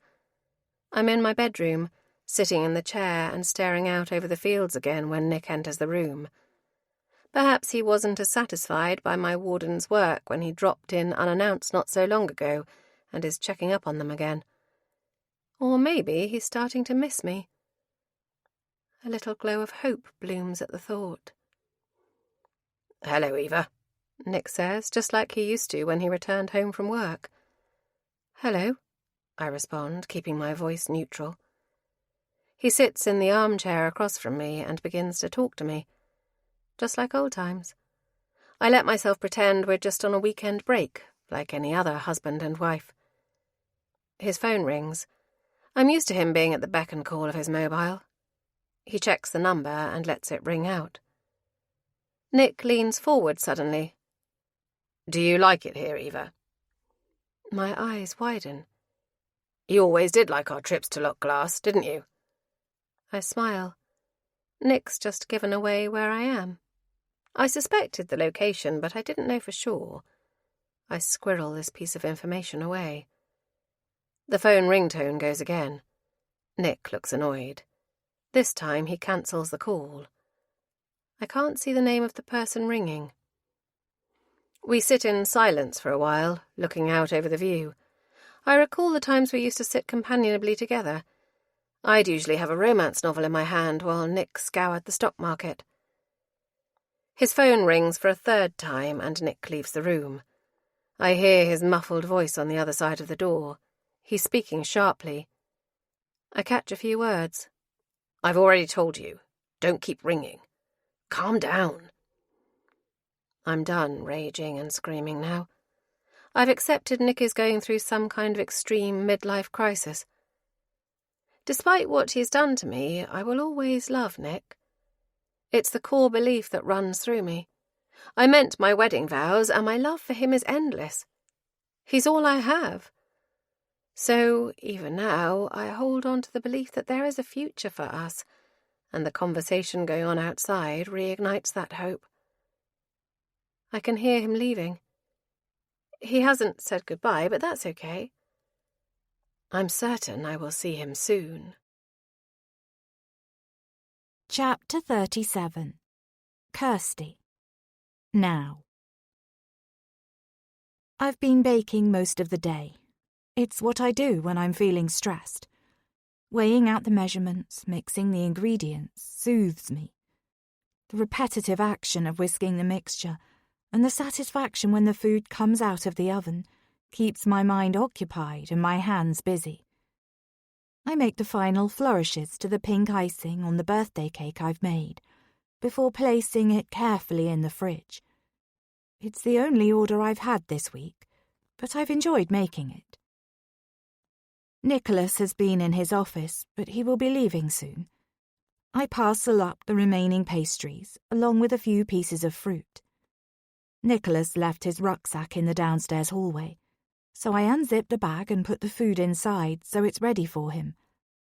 I would never normally go into the rucksack Nicholas uses for work, but I just want to help his departure go as quickly and smoothly as possible. As I slide the Tupperware box of food inside, I can't help but notice the plane ticket that's poking out of the inside pocket of the bag. The words printed on it shock me. I rub my eyes, feeling heavy from the lack of sleep, and try to refocus them, convinced I must have read the text wrong. But no, instead of his outbound ticket being for Edinburgh, like he told me, the destination says Inverness. Why would Nicholas tell me he's flying direct to Edinburgh if he is in fact going further north, into the Scottish Highlands? I search for an explanation, but I can't recall him telling me there was a change of plan. Nicholas has definitely said on a number of occasions that his important meeting is being held in Edinburgh. Before I zip the rucksack back up, I spot the silver key attached to a green fob that I know opens up Nicholas's office. Hurriedly, I snatch them up and shove them into the deep pocket of my cord trousers. Nicholas is lying to me, so I see having the keys to his office as playing him at his own game. I can feel the shape of the keys pressing into my leg, and I hope I get the opportunity to use them. My heart is thudding in my chest as I return to the kitchen. I need to handle this strategically. I don't want my husband to think I've been snooping, but I also want to get to the bottom of why he is flying to Inverness. I'm sure there's a logical reason. The flights were changed, or he has a meeting in Inverness first. But I need to know for sure. Nicholas enters the room. His shirt doesn't have a single crease, and he's adjusting his tie so it's perfectly centered. He gives me a megawatt smile as I hold out a can of Diet Coke to him. "Ah, I need this," he says gratefully, pulling the tab and immediately taking a gulp of the fizzy drink. Your food is in your bag, I inform him. "Thanks." He bends down to Luna and scratches behind her silky ears. I grip my teeth, remembering how he abandoned her outside, but I keep my anger to myself and don't say anything. "Are you sure you're going to be okay here on your own?" His blue-green eyes bore into me, and I know he's thinking about the house security. I'll be fine, I say as breezily as I can muster. I'll triple-check the doors are locked, don't worry. He swigs back the last of his drink. I hope you enjoy Edinburgh, I say. "Well, I'll mostly be in a whitewashed conference room." He chuckles. "But if I clinch the deal, I'll definitely find somewhere to celebrate." He didn't correct me. I was expecting him to say I'd got the airport or the location wrong. So I try again, just to make sure he's heard me right. Edinburgh must feel like a home from home now, given how much you go up there. I guess there's not the same novelty of exploring the city once you know it so well. Nicholas looks at me sharply. "Sorry." Is this it? Is he about to tell me his travel plans changed? "I knew I shouldn't be heading off again so soon." That's not what I meant. "Next time I go, why don't you come with me? Edinburgh's a great city. There's plenty for you to do there while I'm working. And we could take in some sights and go for some nice meals in the evenings. What do you think?" I'd love to. I try to keep my voice even. I hear the Highlands are beautiful. Perhaps we could take a trip there too. Nicholas doesn't react to this. He simply puts his mug in the dishwasher and then turns to me. "Sure, that sounds great." I know that tone of voice. He's distracted and his mind is elsewhere now. I'm certain he's already mentally finished with our conversation and is thinking about something important for his work trip. Although I'm now questioning if he is going for work, and whether the really important meeting even exists. My thoughts roam back to the receipt I found in his jacket pocket. Is there something or someone important in the Scottish Highlands? Nicholas? I want to ask him outright, to find out what's going on. I've got to go, darling, Nicholas says, as he moves out of the kitchen and into the hallway. Moving rapidly, he flings open the door to the boot room and begins pulling on his coat and shoes. Don't forget I've set the security alarm for 10 p.m, so I don't have to manage it while I'm away. Make sure you're upstairs when it goes on, Nicholas instructs. And I'll call you when I can. I nod obediently. I don't have access to the security app, so I will need to do as he says. Annoyance flickers inside me. Nicholas has done this to control what time I go to bed, and so he knows exactly where I am in the evenings. Did he treat his last wife like this too? I can't ask him to give me access now, just like I can't ask why he's flying to a different airport. There's no way I can delay his journey. He'd be angry again. And maybe I'm just reading too much into this. Maybe Inverness Airport was a cheaper flight. Nicholas dips back into the hallway and slings the rucksack over his shoulder. I'm going to miss you, wifey. He pulls me into a quick hug, but the rucksack slips forward and bashes me on the shoulder, causing me to step back. My husband doesn't even notice. He's too intent on getting out the door. I love you, he calls over his shoulder. Standing in the doorway, I wave to his retreating figure and watch as he enters the Range Rover, clips his seatbelt in and gives me a small wave from behind the window. I'm about to blow him a kiss, but his attention is straight ahead. The car pulls away. I go back inside, making sure the front door and the internal door are both bolted behind me. Luna is at my feet, so I scoop her up under my arm and carry her into the front room with me. Once there, she flumps down on her favourite rug and promptly falls asleep. I wish I could join her, and I'm very tempted, but I'm not the sort of person who wakes up refreshed after a nap. Glancing in the mirror, I see that my eyes are puffy from lack of rest, and my body feels as though all the energy has been leached from it. I know that coffee will be my friend, so set about making a double espresso. Even the smell of strong black liquid makes me feel more awake. After just a few sips, I can feel it working its magic. I tidy away my baking equipment from the worktop. I'm about to sweep an empty paper flour bag and the offcuts of some greaseproof paper into the bin. Except I notice the brown package pushed down to the bottom of the new black bin bag. Intrigued, I tug the parcel out of the bin, but as I do so, the contents fall free from one end of it. Blinking, I realise that dried purple wildflowers are scattering on the floor all around me. I pick up a few of the long green stalks and examine the fragile purple flower more closely. It's not lavender, but dried heather. I chew my lip.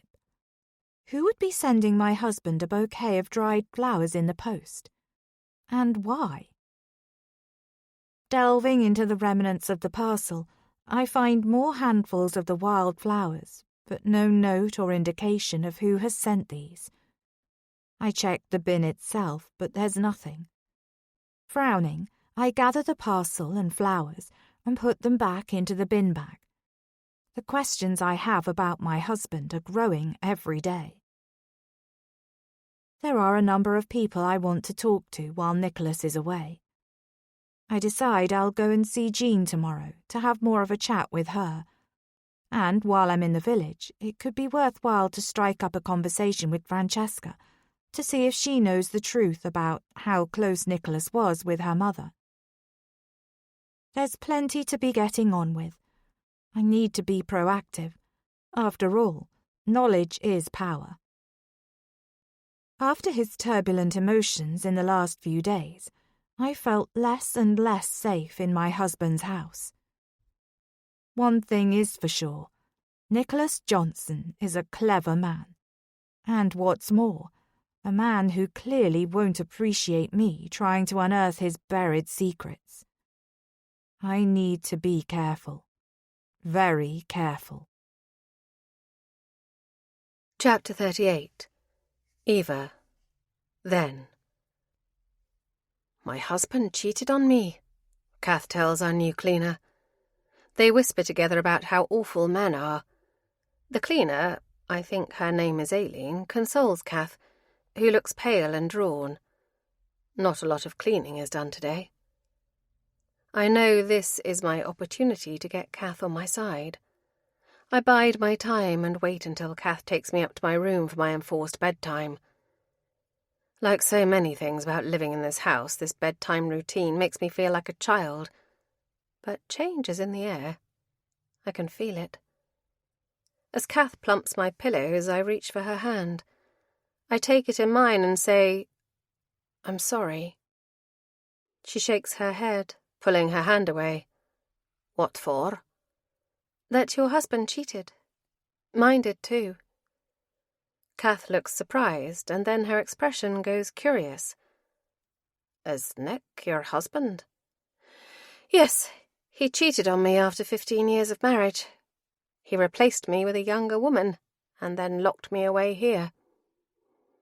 Kath's brows raise a fraction. "Come on now, don't go making up stories." "I'm not." I make sure to look straight at her. Nick has money, and he obviously didn't want me ruining his new plans, so he locked me away so I was out of the picture. "I think you're feeling groggy after your evening medication," Kath says gently, looking away from me and straightening the bedsheets. "I haven't taken my medication for weeks. All of the tablets are hidden in a little nook at the bottom of the fireplace over there." I point towards the old-fashioned brick fireplace that dominates one side of the room. It's a risk telling her this, and I pray that it works. Kath inspects the hollow space and then gasps when she finds the stash of little pills exactly where I said they would be. Once she's recovered herself, she says, "But you've behaved beautifully. No problems at all. And Mr. Johnson said you were reliant on it." She stares at me. "You're telling the truth, aren't you? I can see it in your eyes." I nod and hold my breath. She's starting to believe me. "But why? Why didn't he just divorce you?" Kath asks, sitting down heavily in the chair beside my bed. "You have no idea what he's like. The level of control he needs to have over every aspect of his life. The idea of me being untethered, even when he didn't want me anymore, isn't something he could allow to happen." Kath's hand flies to her mouth now. "Oh my goodness! I've been part of this. He told me that you were a distant cousin that he'd been charged with keeping safe. He said it was to protect you because you were a danger to yourself as well as others when you're unwell." "That's not true," I say calmly. She looks horrified. "I have to admit, I thought that something wasn't right." A single tear runs down my cheek. She believes me. If Kath believes me, then there's a chance my plan will work. "He lied," I say firmly. "They all lie in the end," Kath says, a faraway look in her eyes. And that's when I know she will help me. Chapter 39. Kirsty. Now.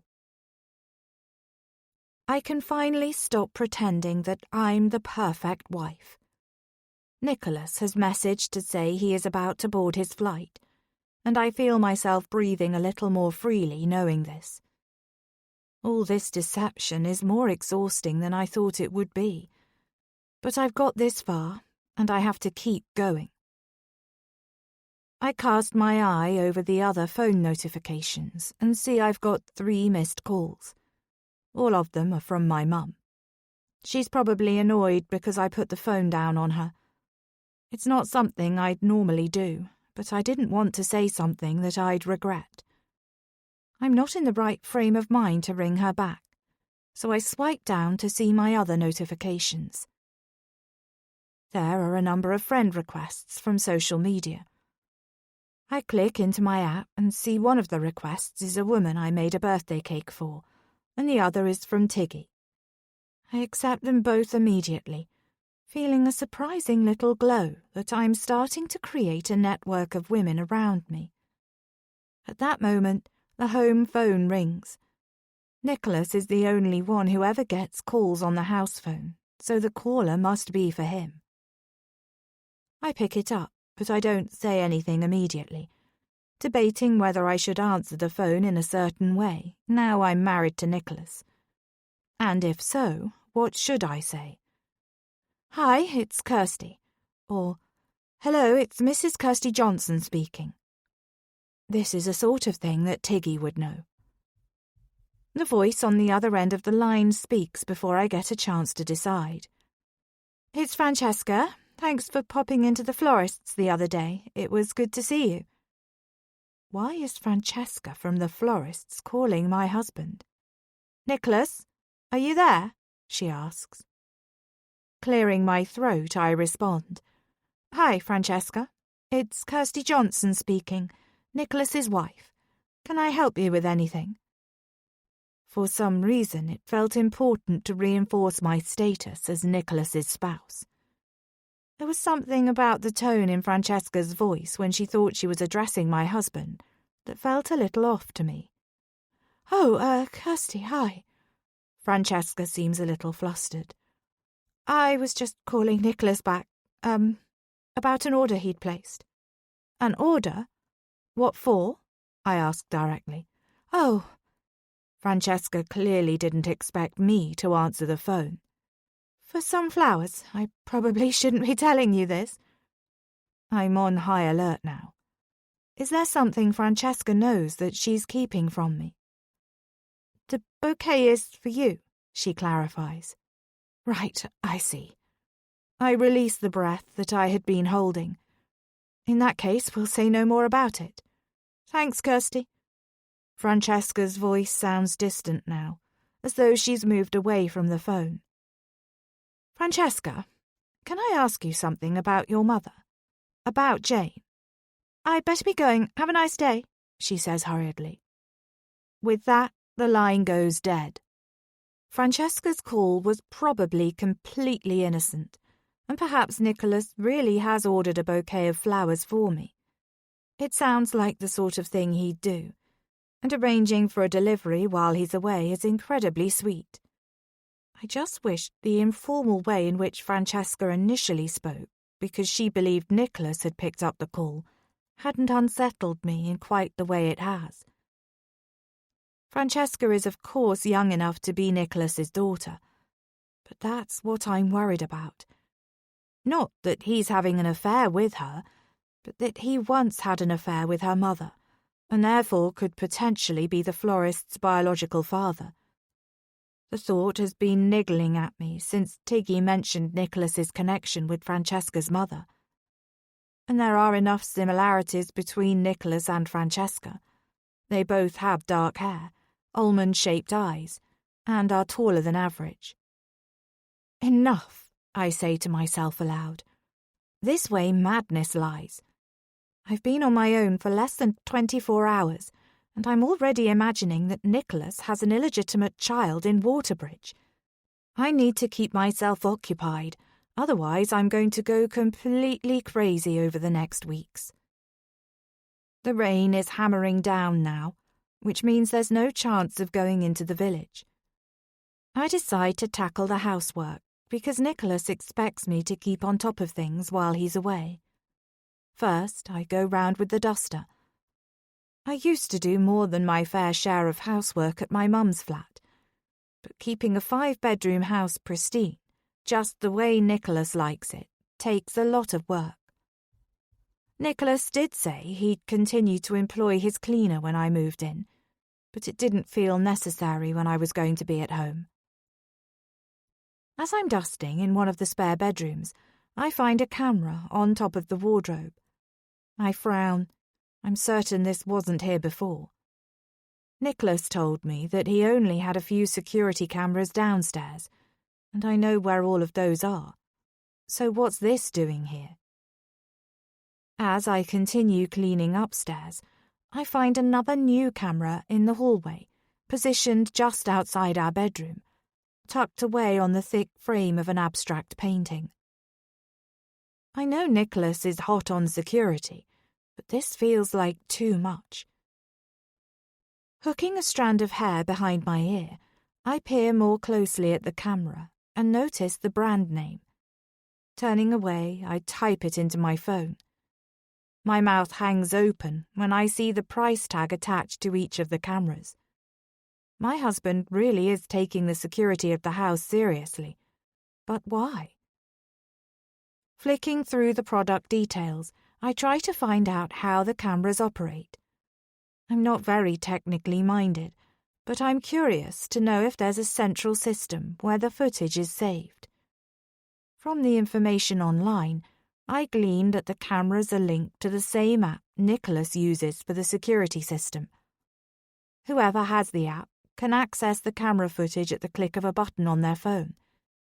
This means that Nicholas can quite easily monitor what's going on in his house. It makes me wonder how often he's checking the footage. Is it something he looks at regularly? And how much attention is he paying to what I'm doing during the day? The thought makes me feel sick. Has he been watching me? I try to reason that it's likely that all of his golf club friends have similar costly security systems in place for their own homes, and that he's so busy with his work he probably wouldn't have the time to keep constant tabs on what I'm doing. I try to shake the thought away, but my brain feels stuck on the question of why Nicholas has installed extra cameras upstairs. Hoovering the carpets, I turn over the idea that the cameras at the front of the house may have captured who posted the mystery parcel addressed to Nick. Has Nicholas already checked the footage, and does he know who delivered the brown package? Is this something else that he's keeping from me? The cameras aren't just unnerving, they also prevent me from properly scouring this house for clues about my husband's past. I feel like I'm up against a dead end. One night last week, I made countless searches online when Nicholas was asleep to try and uncover more information about him. I've searched for his name online on a number of occasions, but this time I tried all sorts of new combinations of Nicholas's name and surname, but the only online references I could find to Nicholas Johnson were business-related. The Hoover cuts out.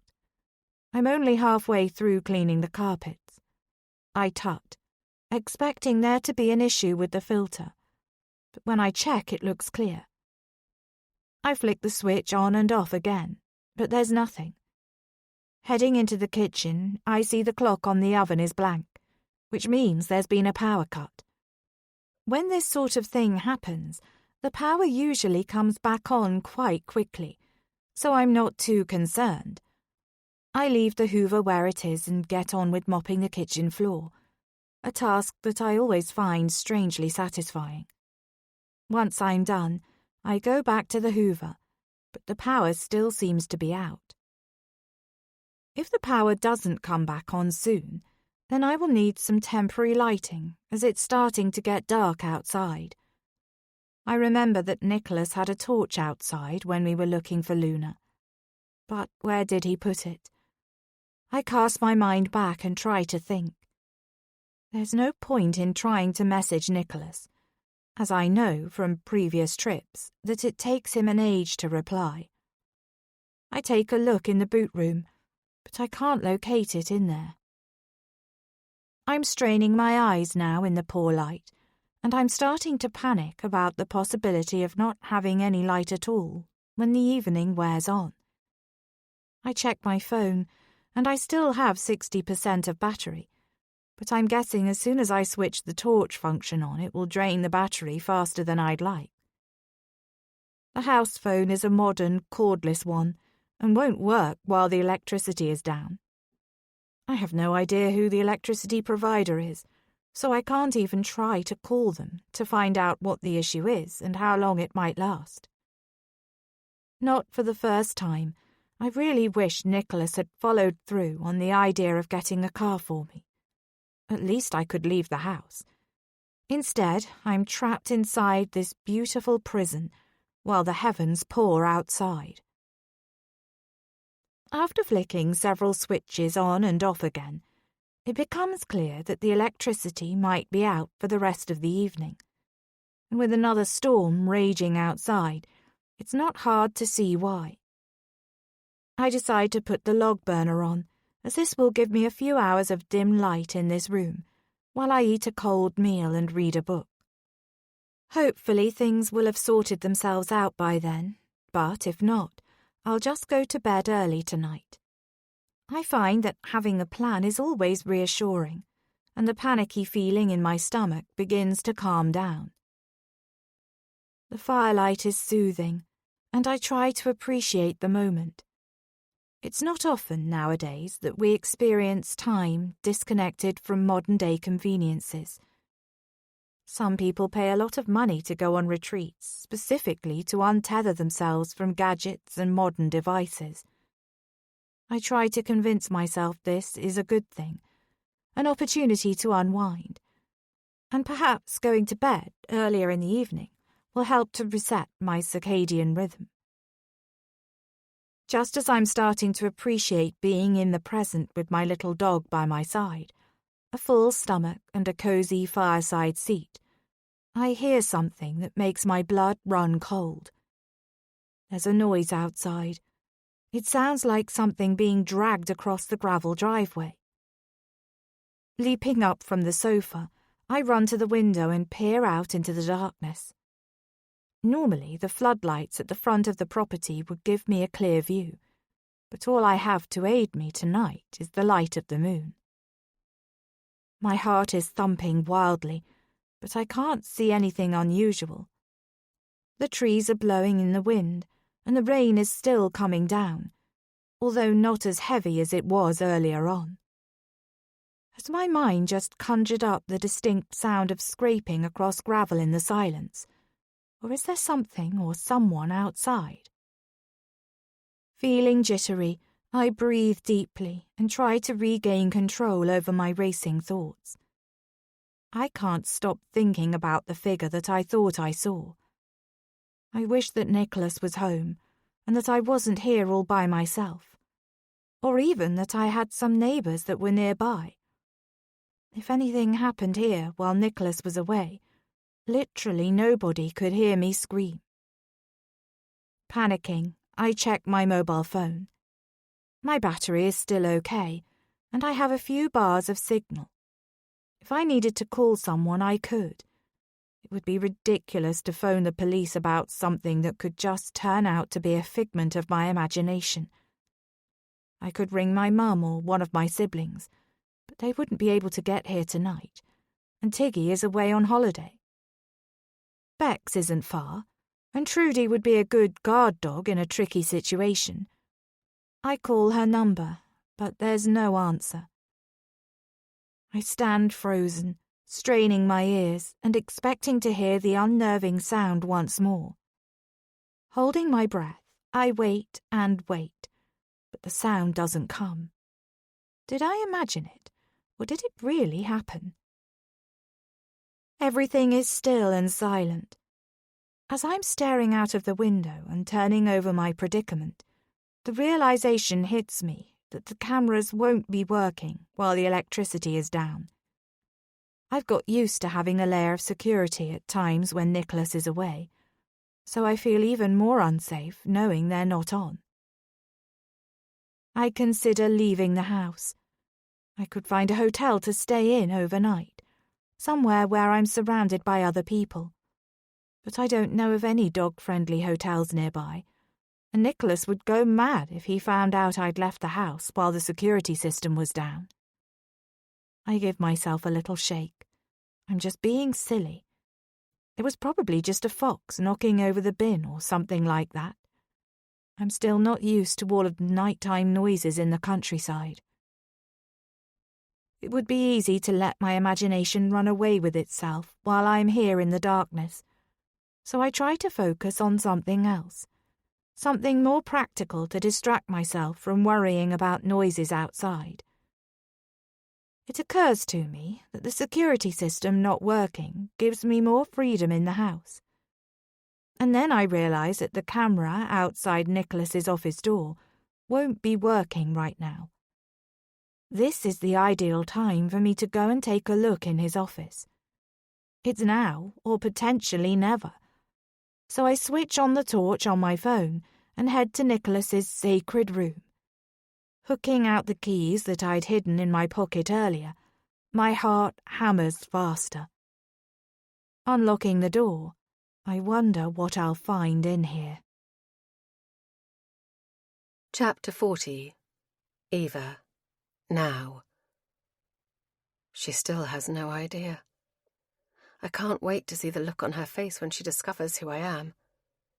She won't have to wait long now. I've been waiting months and months for this. All my careful planning, my late nights tossing and turning as I go through everything in detail, is coming to fruition now. I've hated her, really hated her. The woman whom my husband has married, the woman he has committed bigamy with.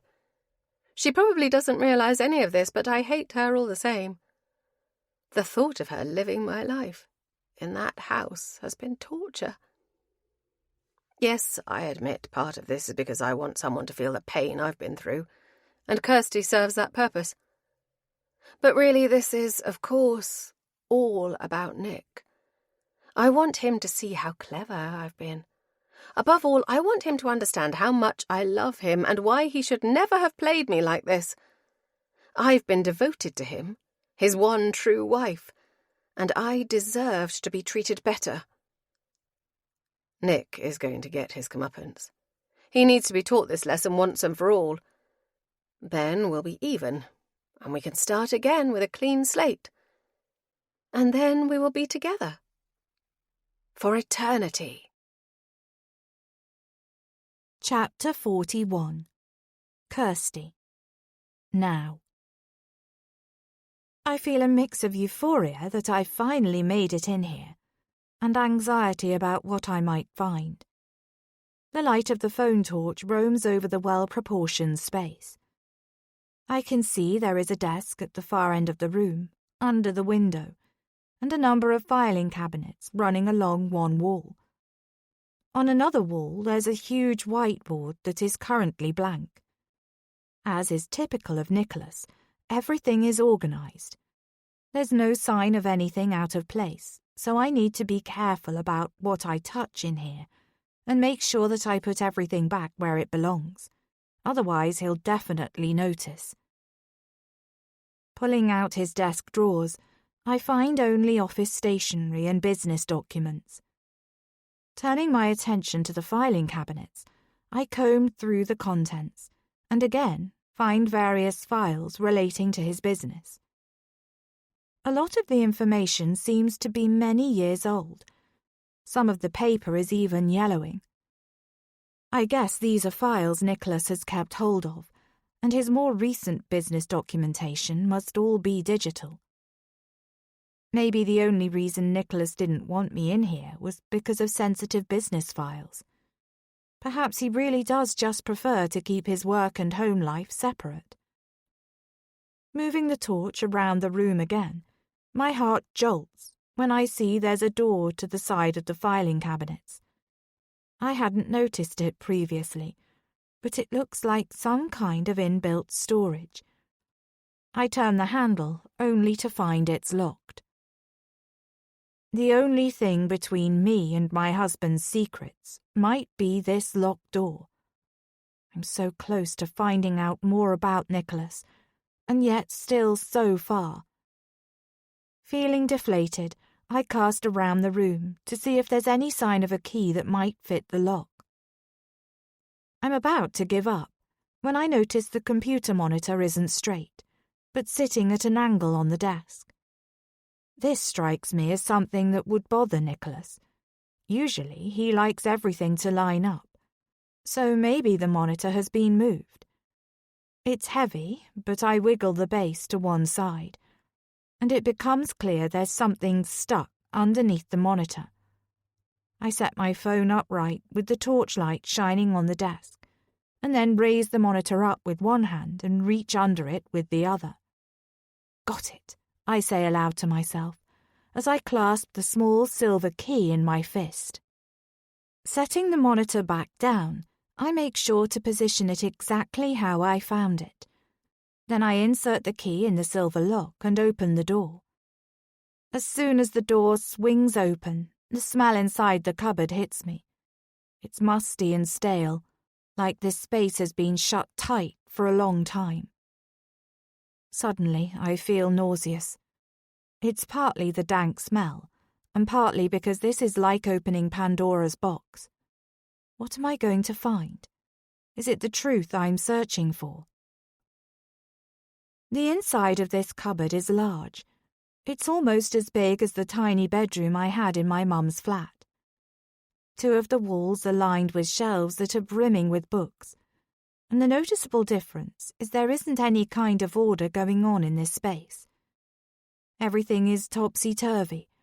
The books aren't lined up in alphabetical order or coordinated by cover colour, as I would have expected from Nicholas. They look like they've been stuffed onto the shelves at random, some of the books stacked upright and others vertically. In amongst paperbacks and hardbacks are small trinkets and photographs, each one looking as though they hold a story. Picking up a Polaroid photograph, I'm confronted by the image of my husband looking youthful and carefree. He's grinning into the camera lens, and it makes me want to know who was taking the picture. Who was making him smile like that? I scan over the bookshelves. There's a glass pyramid and a heart-shaped vial full of coloured sand wedged between an assortment of cookbooks. They must be remnants of trips gone by, and they must mean something to Nicholas in order for him to have kept them. But it's the pictures that interest me the most. I'm drawn to an image of a couple holding hands, their outlines contrasted against a sunset backdrop. They're facing away, but I can tell the man is Nicholas. Another photograph is lying face down. I pick it up and see it's of a girl in her late teens riding a bike. But it has been crumpled up and unfolded again many times, and the damage this has caused means that it's hard to see her face properly. The power might come on again at any moment, and the longer I stay in here, the more chance there is of me disturbing things and Nicholas finding out I've been in here. But I keep looking. I'm certain there are things hidden in here that Nicholas doesn't want me to know about. Why else would he be so guarded? My eyes alight on a thin, beige folder. It looks as though it has recently been thrown in the cupboard, on top of the jumble of other items that all have a light covering of dust. Snatching up the folder, my fingers tremble as I pull out several sheets of paper. Scanning the first, I nearly drop the folder. It's a DNA test report. 3 names I recognize jump out at me. Under the mother column is the name Jane Thomas, and a series of different numbers. Next to this is a column marked Child, and the name Francesca Thomas. Again, there are various numbers under the name that mean nothing to me, but must contain relevant information for the DNA test. The third column is titled Alleged Father, and printed very clearly as the name Nicholas Johnson. I crumple to the floor. Nicholas has been hiding more from me than I imagined. Blinking, I try to decipher the rest of the information. The date at the top shows the report was generated 5 years ago. Francesca is in her mid-20s, so this means Nicholas received this report after she reached adulthood. There are rows upon rows of numbers, some of them circled and some of them not. At the very bottom of the page is the sentence, "Probability of paternity." One hand flies to my mouth as I take in the next piece of information. The paternity probability is 0%. The report goes on to say that the alleged father is excluded as the biological father of the tested child because the genetic markers don't match. I'm stunned. I thought I was about to find out that my husband had a child. But all this tells me is there was a query over the identity of Francesca's father. Is this what Nicholas meant by Jane being capable of stirring up trouble? How deep does the bad blood run between my husband and this woman? And could Jane be the figure I've been seeing outside our house? Chapter 42. Kirsty. Now. I'm reeling from the information I've just come across. On the one hand, Nicholas wasn't hiding a secret daughter from me, but on the other hand, he also hasn't been honest with me about his history with Jane. He made out like he barely knew her, but this suggests otherwise. Because if he agreed to take a paternity test, there must have been some kind of romantic relationship between them. I place the DNA report back in the folder and then rub my temples. I have a tension headache starting, but I'm not going to give up. I feel like I'm getting closer to the answers I've been searching for. My eyes alight on a blue velvet box on one of the lower shelves. Intrigued, I spring it open and find rows of Art Deco-style jewellery inside. Running my finger over them, I admire their beauty. These items are insights into Nicholas's history. I just need to work out how significant they are. There's a second box next to the velvet one. This one is black. Opening it up, I discover it's another jewellery box, but the items in here are very different to the previous box. This one contains contemporary pieces of jewellery from Tiffany's and Gucci. I see a number of bracelets and rings. My breath catches in my throat as I see a Marc Jacobs necklace. It has a thin gold chain and a tiny lock hanging from it. Picking it up, I turn it over in my hands. This is a tangible link to Nicholas's past, and mine. Then I pull out a silver Kate Spade necklace, with the letter A hanging on the chain. I swallow back tears. This was hers. This belonged to the woman I'm here to find out more about. I can't put it back, not when it reminds me so much of her. So I fasten the silver chain around my neck and tuck it into my top. Hands trembling, I open a medium-sized wicker basket and find stacks and stacks of letters inside. I pick up the first one and begin reading. It's addressed to My Dearest Nick. I skim read and take in the outpouring of love scribbled hastily across the page. Peering into the wicker basket, it's clear to me that all the letters in the box are written in the same handwriting, from the same woman. Every single one of those letters is signed, "With all my love, Eva."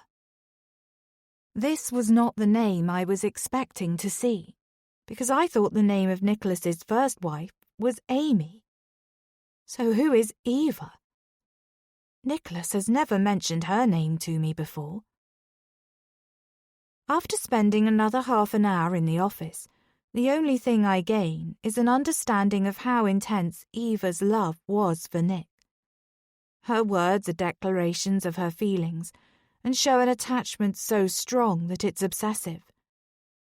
The wicker basket does not contain the responses from Nick, but there are enough letters to suggest that the relationship went on for a long time. Whatever happened between him and Eva must have left deep scars, because when I called my husband Nick the other evening, he told me that being called by that name was triggering and traumatic.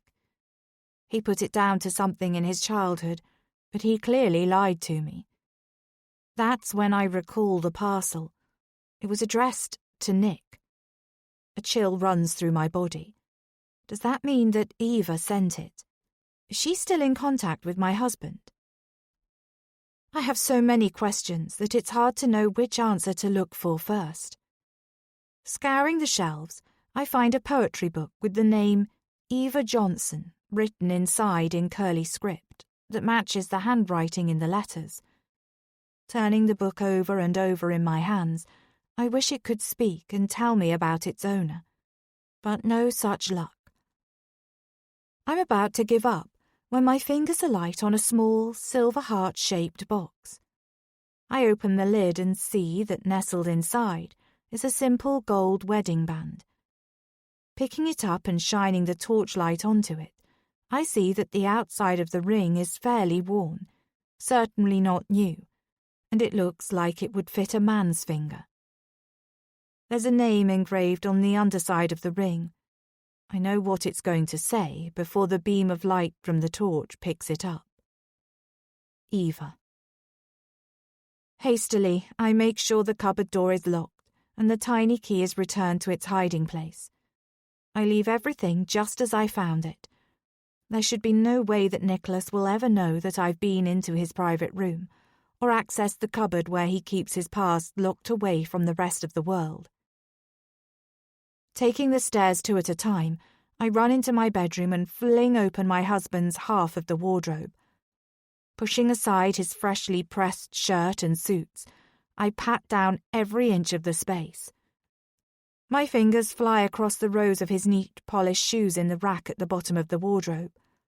I don't know what I'm expecting to see or find. All of his belongings are perfectly organized, as they always are. I continue to pull the room apart like a whirlwind, but there's definitely nothing out of the ordinary in this room. Everything is in its place, just the way Nicholas likes it. Suddenly, the light from the phone torch cuts out. Damn. I tried to get it back on again, but nothing works. My phone battery is now at 10%, and the torch won't work when it gets this low. I check the light switch once more, but the electricity remains stubbornly off. It's only 8 o'clock, but there's not much I can do without any light.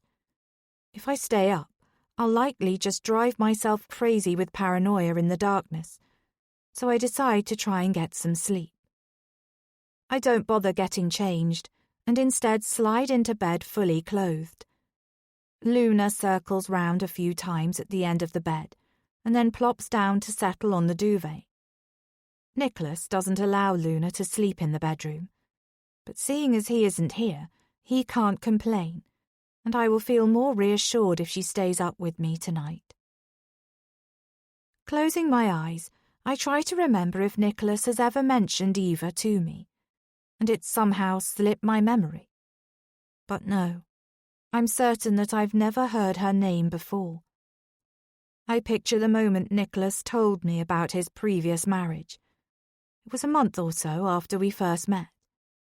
We'd been spending more and more time with each other. Our relationship was galloping along at speed, and Nicholas had been encouraging me to stay at Orchard Farm for longer than a night or two. "You're not like anyone I've dated before, Kirsty," Nicholas had said to me. "You make me feel calm and peaceful when I'm with you." "That doesn't sound very exciting," I joked. "It's a good thing," Nicholas had reassured. "There's been too much turbulence in my past. I need someone like you in my life." "Your previous girlfriends can't have been that bad." I'd smiled and looped my arm through his. Nicholas had shrugged then, and a faraway expression washed over his face. I didn't press him while he was lost in thought. Eventually he said, "I should probably tell you that I've been married before." I didn't respond, giving him space to go on. "Maybe it's not so much of a shock. After all, I'm 19 years older than you. At my age, there's not many men who don't have some kind of baggage. Stop it. You're only 45. I tried to make light of his comment. Does it bother you? He'd asked me then, glancing sideways at me as we walked. No. Should it? I'd responded to his question with another question. He blinked and looked away before saying, Marriages can be complicated, but there's nothing you need to worry about now. What was her name? He hesitated and then said, Amy. I wish now that I'd questioned him further that day, but he'd looked so sad, and I planned to gently ask him more about his marriage as we got to know each other. I didn't want him to be suspicious about my motives for asking, and I was starting to think that Nicholas was a good guy. But every time I've tried to bring up the subject again since, he's shut me down. He's made it very clear that he doesn't want to talk about his past. Was he married to Eva before Amy? And if so, why hasn't he told me about her? Chapter 43. Eva. Then. They say hell hath no fury like a woman scorned, and they be right. And 2 scorned women are double the fury. From the moment I got Kath on side, things began to change. Kath made sure she was always the one administering the medication so that I didn't have to take it. She took over most of my care, allowing me more time in my room on my own and giving me access to books, magazines, and TV while I was in private. Small luxuries that I hadn't had for so long. She tailored the menu to food I liked and made sure I was comfortable.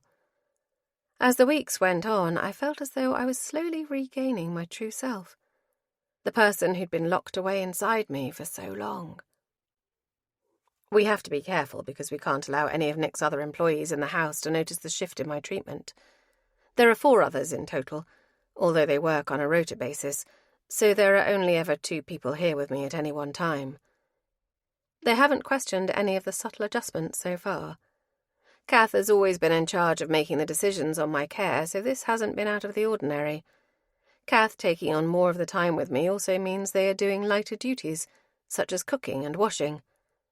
Plus, they're not exactly complaining about Kath starting to relax their hours on Fridays and at the weekends. Kath pops her head around the door. I've got something for you. I sit up straighter in my chair, eager to find out what it might be. She crosses the room and presses a small mobile device into my hands. Oh, Kath, thank you! This will help so much! My eyes fill with tears at her generosity. It's an old beat-up phone, but it's my line to the outside world. The first thing I do is go to the Maps app so I can see exactly where I am in Loch Glass. I commit the information to my memory. Then I access my bank accounts. Incredibly, Nick hasn't frozen them. I guess he must have thought I would never manage to escape the setup he put in place. He has the details of my main bank account, so I can't access that in case he has tabs on it. But I'm certain he doesn't have the information on my savings account or my investment account, so I have a way of getting to some of my money. He underestimated me. He always did. Is everything okay? Kath asks. More than okay. I can access some of my bank accounts. I'm going to repay you for everything you've done for me, Kath. I clasp her hands in mine, my excitement building. She flushes red. You don't need to do that. We're both in this together. The sums of money available to me are substantial. I always had a generous salary from Nick's business, which has built up over time. I know that just a fraction of this money would transform Kath's life. I vow to repay her kindness as soon as I can. I'll be back in half an hour. She smiles. Molly is glued to a reality show downstairs, and I may have accidentally made an error in the rota, so that there's a gap of a few hours where the night and day shift staff don't cross over, so it'll just be you and me in the house for a while. Good. This means we can talk more freely and start putting some plans into place. Opening up the social media app, I go straight to Nick's account. Knowledge is power, so I need as much information as I can get. A picture of his sun-tanned face pops up on screen, but I scroll down only to be disappointed. Nick's account is behind some kind of privacy wall. I can't see any new posts. The most recent posts I can view are photos of us from 10 years ago. Images of us smiling at Christmas time, on sunny beach trips and in the garden of our old house fill my vision. How I long to go back to that time. Before I exit the app, I click on his followers and happen to see the name Amy W. listed. I click onto the page to find that Amy doesn't have her social media locked down. There are regular posts, and it's clear she's the type of person who is happy to share every inch of her existence online. Her pinned posts include a close-up shot of an engagement ring with a huge oval diamond and a black and white photograph of her in a wedding dress. Below this are recent images of dreamy sunsets, delicious food, and an artfully captured wine glass. Then I see an image I'm all too familiar with. It's the view from one of the back bedrooms at Orchard Farm. Frowning, I keep scrolling, and then I inhale sharply. There she is, resting her head on my husband's shoulder, holding his hand on a country walk, and the pair of them grinning goofily at an ice rink.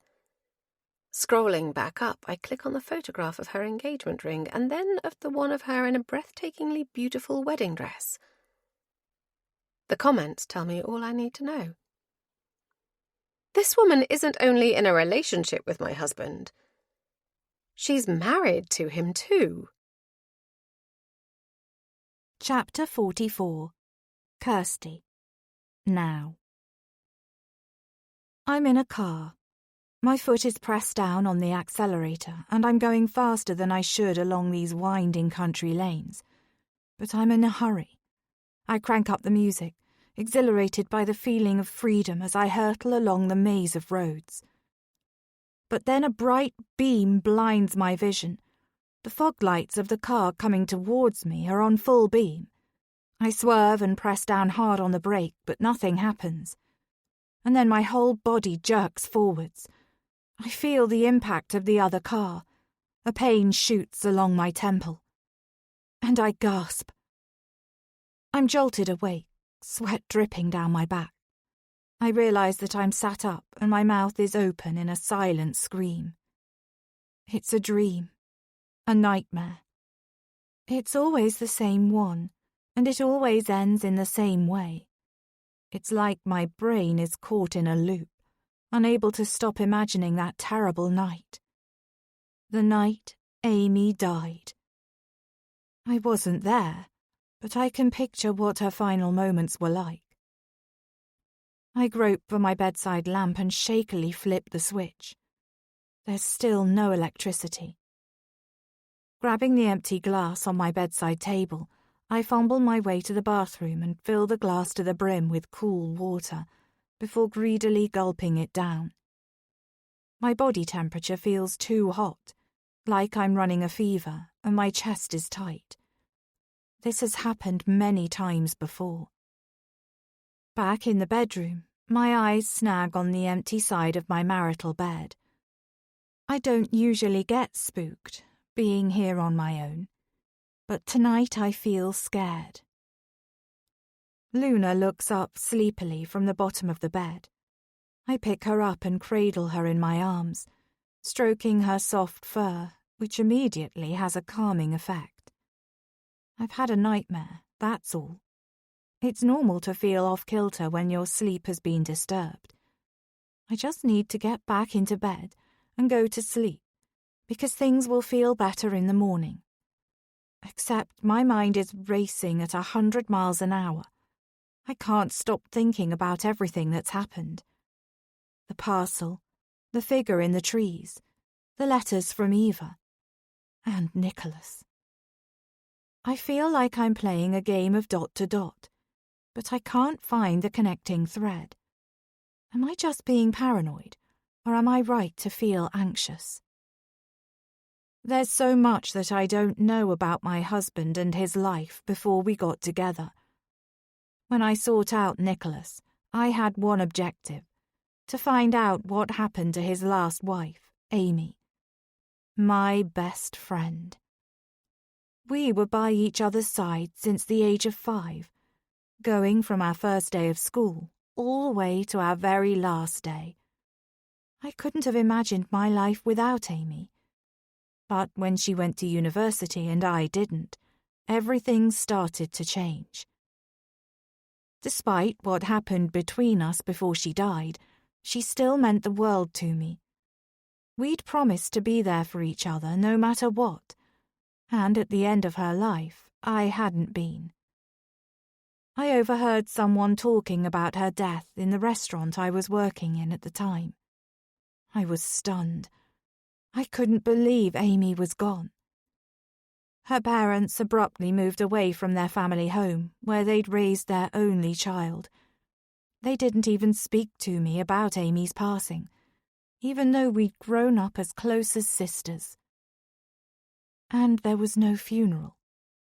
It all felt so unreal, and like something didn't add up. I was determined to find out what really happened to her.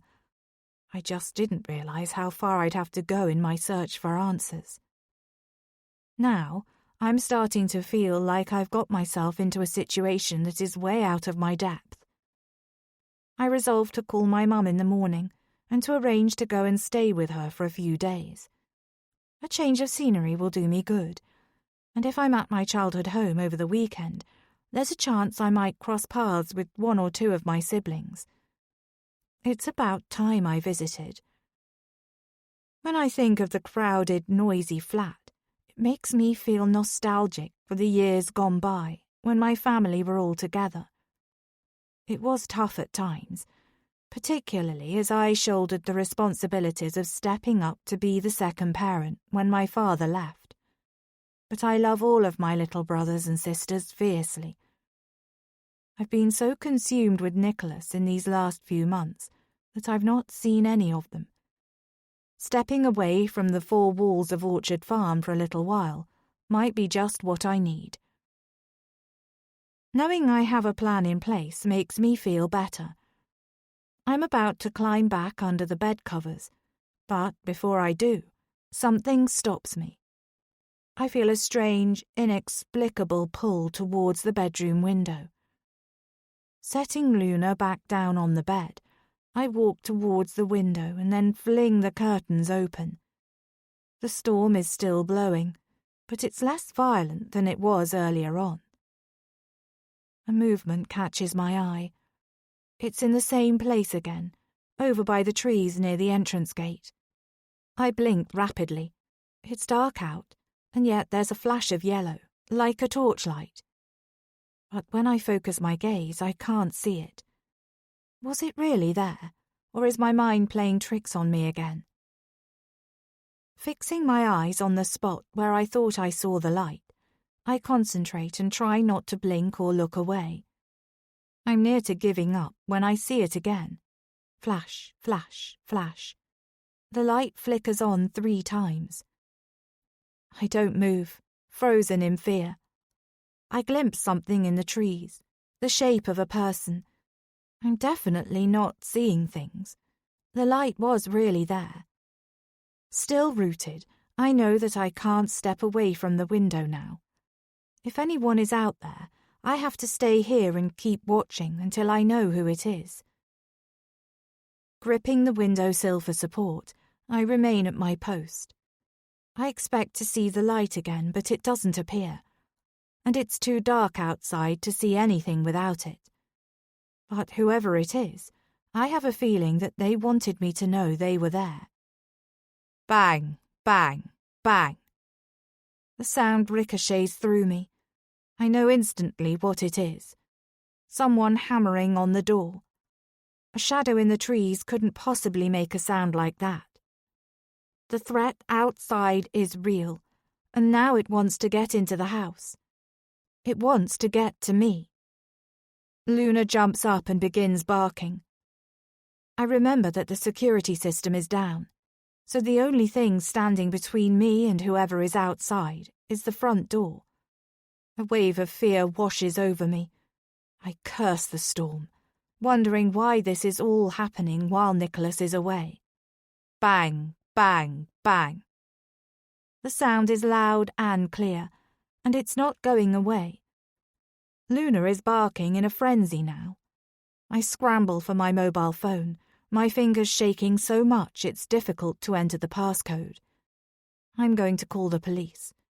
It could just be someone perfectly innocent, like a passerby with a broken-down car, but I'm not going to risk it at this time of night. As my home screen flashes to life, my stomach sinks like a lead balloon. The battery is completely drained. Bang, bang, bang. It's clear the person at the door is not going to go away, so there's only one thing for it. I'm going to have to go down and face whoever it is. I pull a jumper on over my flimsy pyjama top and then grab my deodorant spray. My mum always told me to keep one of these in my hand if I was walking home by myself from my late-night restaurant shifts. I've never had to use the spray as a form of self-defense before, and I pray that I don't have to tonight. As I make my way downstairs, I pause where the house phone is and pick the handset up.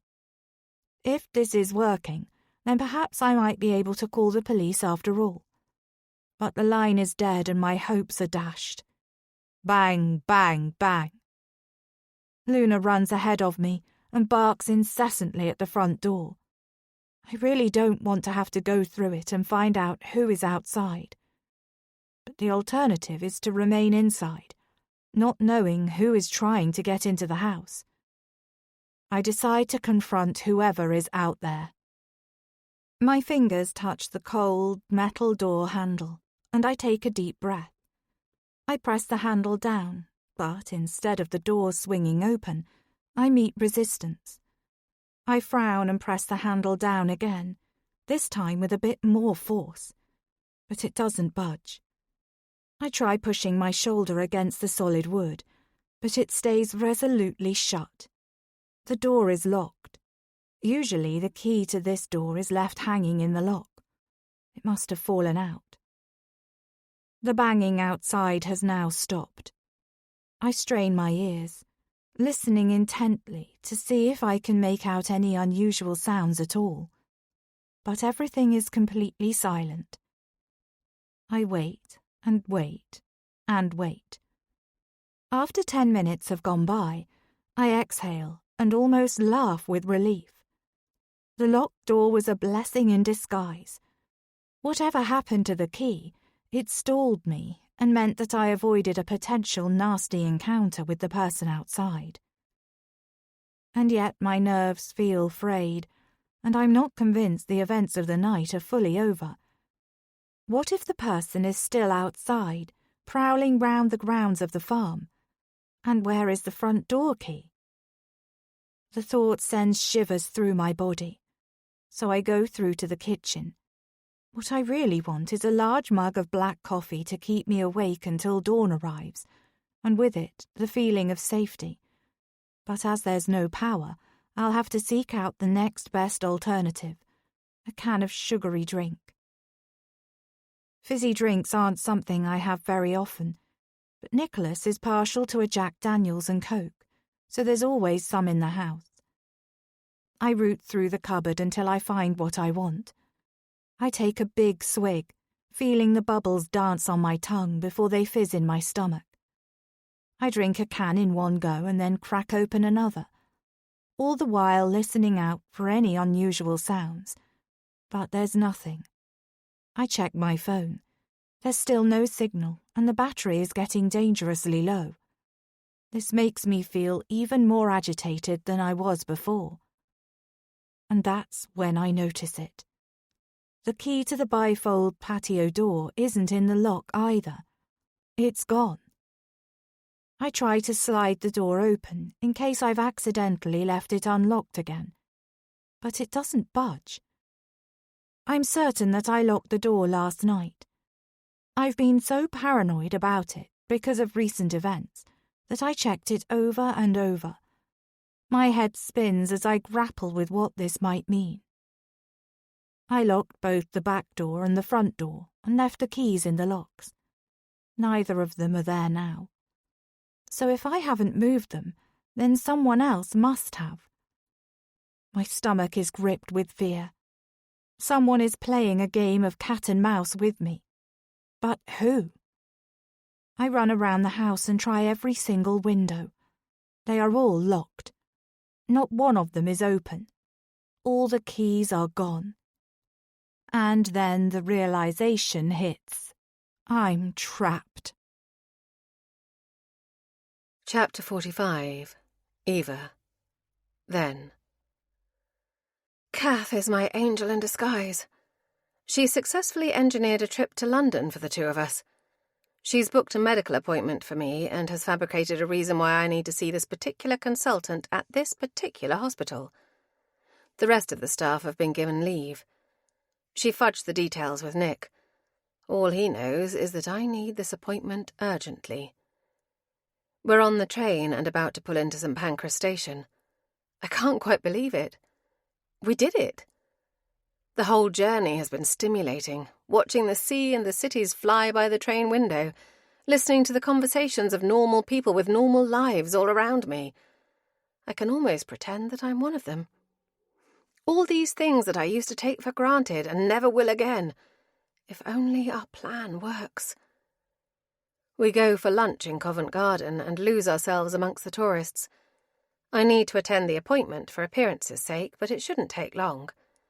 Then I've told Kath I need to see an old acquaintance, someone who might be able to help me with my finances and my situation. We're staying in a hotel overnight and we'll go back to Scotland tomorrow, all being well. I didn't want to lie to Kath, but it was a necessity. There is no acquaintance. Unfortunately, all my relationships were in some way or another interlinked with Nick. I can't think of a single person who I could go to who would be able to get me out of this mess and who wouldn't potentially go back to Nick with everything I've said. The truth is, I'm not going to see anyone I know. I'm going back to Orchard Farm. I'm hoping that Amy will be there by herself, because I need to get rid of her to pave the way for the return to my marriage. By the time I'm back on that train to Scotland, I want Amy out of Nicholas's life. Chapter 46. Kirsty. Now. The noise startles me.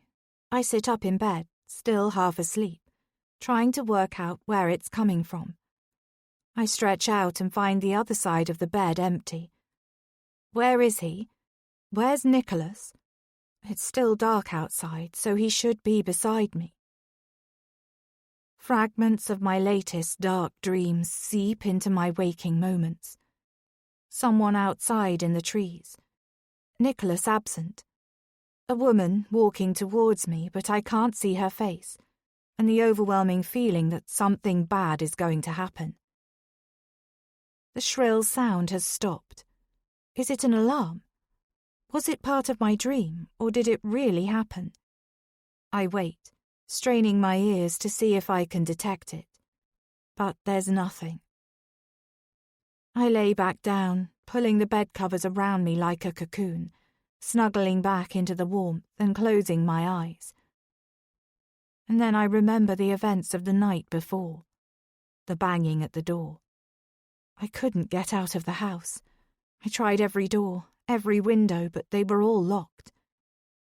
In the end, I retreated to my bedroom in the middle of the night, with Luna by my side. I was completely wired with adrenaline, fearful that someone had deliberately locked me in. As the hours ticked by, exhaustion took over, so I dragged a chest of drawers in front of the bedroom door to give me some kind of protection. I told myself the electricity was down, and this must be causing an issue with the security system. The security system has a layer that locks the doors and windows. It's the only rational explanation, and trying to ignore the fact I couldn't find my keys, I slipped into a fitful sleep. Then the noise slices through the silence again. I'm not dreaming or imagining it. It's real. I sit bolt upright again, trying to work out what it is. I hear Luna starting to bark downstairs. It sounds like an alarm. I've never heard the security alarm go off before, so I can't be certain if that's what it is.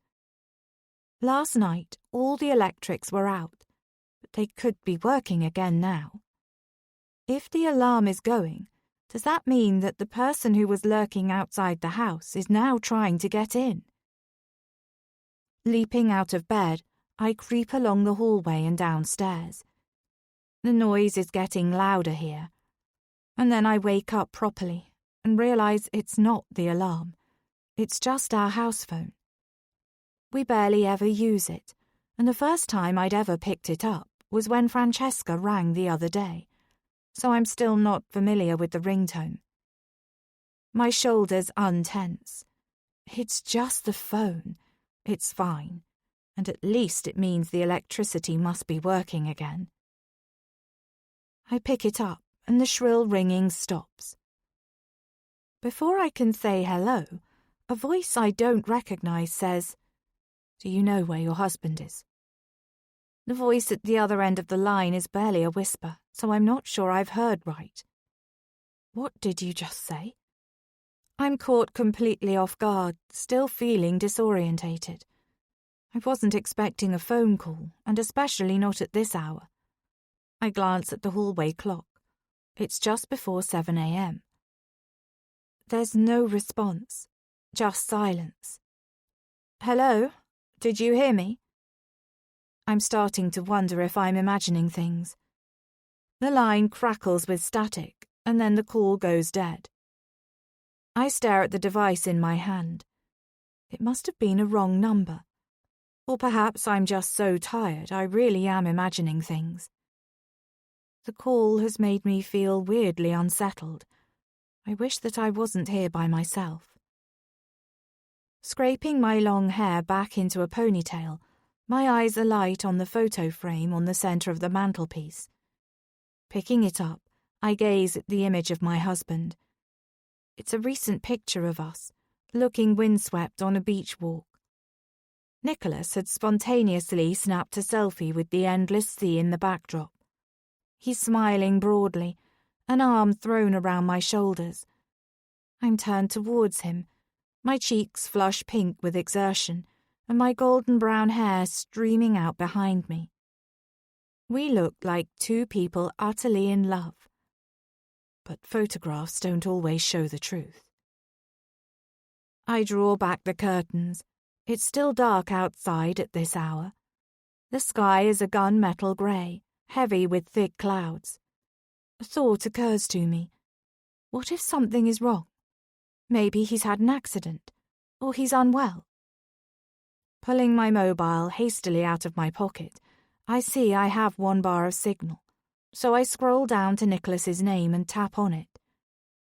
The dial tone kicks in. I hold my breath, waiting for him to answer. But it keeps ringing and then goes to voicemail. He doesn't pick up. He last messaged me yesterday, saying he was fine and had arrived. I pace up and down before finding myself back at the window. Pressing my forehead against the cool glass of the window pane in the lounge, I tell myself to get a grip. Nicholas is probably still in a hotel bed asleep. He'll call back when he can. Sitting down at the breakfast table, I try to make sense of what the call meant. Just as I'm beginning to calm down, telling myself it must have been a wrong number, the house phone rings again. I sit bolt upright. My stomach swoops with dread. Rushing towards the sound, I speed along the hallway and press the handset to my face. Do you know where your husband is? There's no mistaking the question now. I definitely didn't imagine it. A million thoughts crash through my mind at once. Who is this? There's a chuckle at the other end of the line. Are you sure you want to know? I can't place who it is, but it's definitely a woman, and it sounds as though the voice is being distorted in some way, like she's talking underwater. I'm not playing silly games. Either tell me or I'm phoning the police, I say clearly and firmly. Oh, you don't want to do that. The sentence is left hanging, and I know the caller is trying to bait me. I'm about to hang up when she says something that sends shivers down my spine. Your husband is in danger. What? Is he hurt? I ask in a rush. I hear the person at the other end of the line breathing. Are they telling the truth, or is this some kind of hoax call? Who are you? I repeat. I'm your husband's secret wife. Chapter 47. Kirsty. Now. My pulse rate speeds up, and I try to process what this means. Yes, that's right, Kirsty. I was married to him first. And I still am, actually. He has a secret marriage. I bet he never told you that, did he? I drop the phone. It clatters to the wooden floor, making me jump.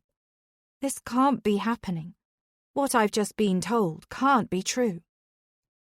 My mouth is dry and I feel overwhelmed with confusion.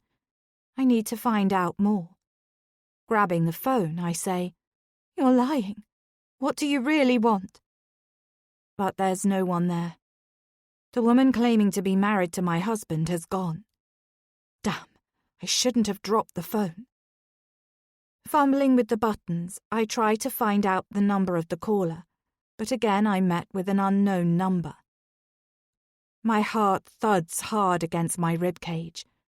I slump down on the bed, my head in my hands. Think. Why would someone call me to tell me that my husband is a bigamist if it wasn't true? I rub my forehead and try to work out what to do next. Seconds later, the living room door creaks open. I spring back in shock. Is there someone else in the house? Has the woman on the phone somehow got into my home? The door creaks open a little further and I hold my breath. And then Luna sneaks around the doorframe and bounds into the room, her little brown tail wagging enthusiastically. "You scared me," I whisper to her softly. Pulling her on my lap, I stroke her silky fur. She looks up at me with big brown eyes, and I swear they're filled with concern. What would you do, Luna? I often find myself voicing my thoughts to my canine companion. I go over the words of the caller again. She said Nicholas was in danger. What if it was true? The woman claiming to be his other wife could be delusional or unwell. Maybe she believes she's married to Nicholas. Maybe she's hurt him. There are so many possibilities. She could really be his other wife. One thing is for sure. Whatever Nicholas has done in the past, I have to make sure he is safe. Because that's the only way I'll find out the truth about Amy. Chapter 48. Eva. Now. Poor Kirsty. I think we might have been friends if our paths had crossed at a different time and in a different way. It's a shame that she met Nick and got caught up in all of this. But she has, and so this is the way that it's got to be. It's time to put the next phase of my revenge into action. Things are about to get serious. Don't get me wrong, I've had many wobbles about doing this. I almost backed out of everything yesterday. But today is a new day, and I'm going to see it through. You never know what obstacles life is going to throw at you or what paths you will end up travelling down. The past few years have taken me to places that I could never have imagined, even in my worst nightmares. I've done things that I never thought I was capable of. But I can't stand the thought of anyone else having my Nick.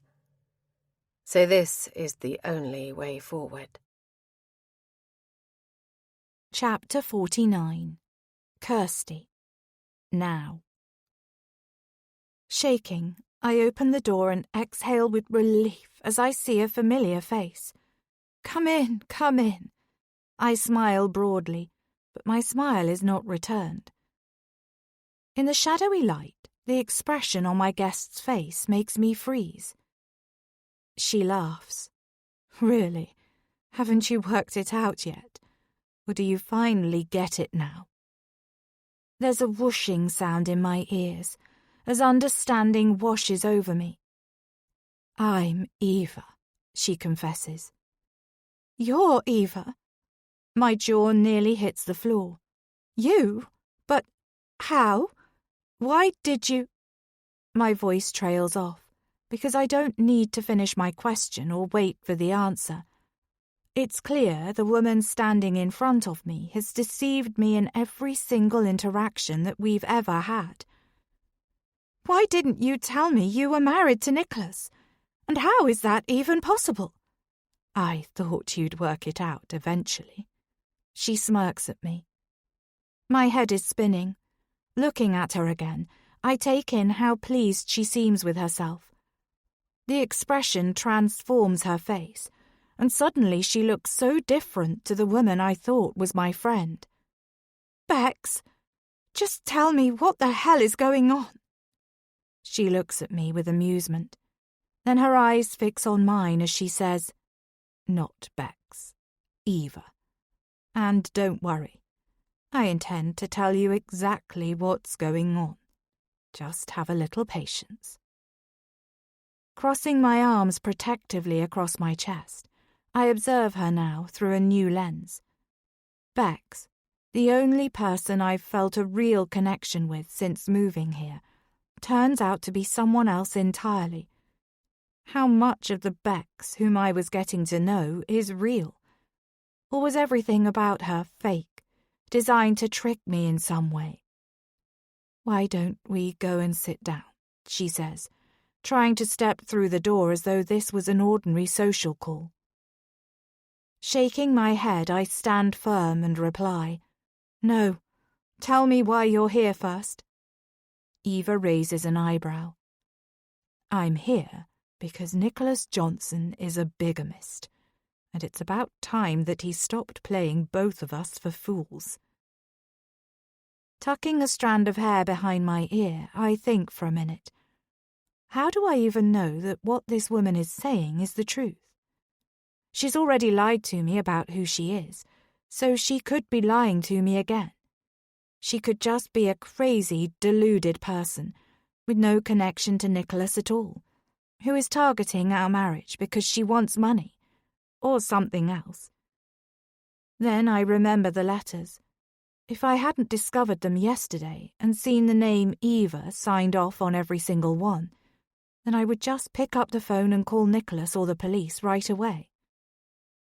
But something tells me that I need to hear what Eva is about to say. Okay, I reluctantly agree. Come through. Eva sachets past me and heads straight for the kitchen, suggesting that she's familiar with the layout of the house. She sits herself down at the breakfast table. I take the seat opposite, curious to hear what she has to say for herself, but also fearful of the truth. Look, Eva says, her tone gentler now. I'm on your side. I was in your shoes once, and that's why I had to come here to tell you everything. I know this might all be an act, but Eva's words seem genuine. It's hard to believe that the time we've spent together, talking and walking the dogs, has all been a pretense. Or is she just a very good liar? She moves closer to me, her features serious and her words urgent. I need to warn you about Nick. I have to make you understand what he's like, because you're not safe here, not with him. Has he hurt you? I ask her. She throws her head back and gives a strangled laugh. Nick has hurt me in more ways than you can imagine. I just don't want you to end up like me in 10 years' time.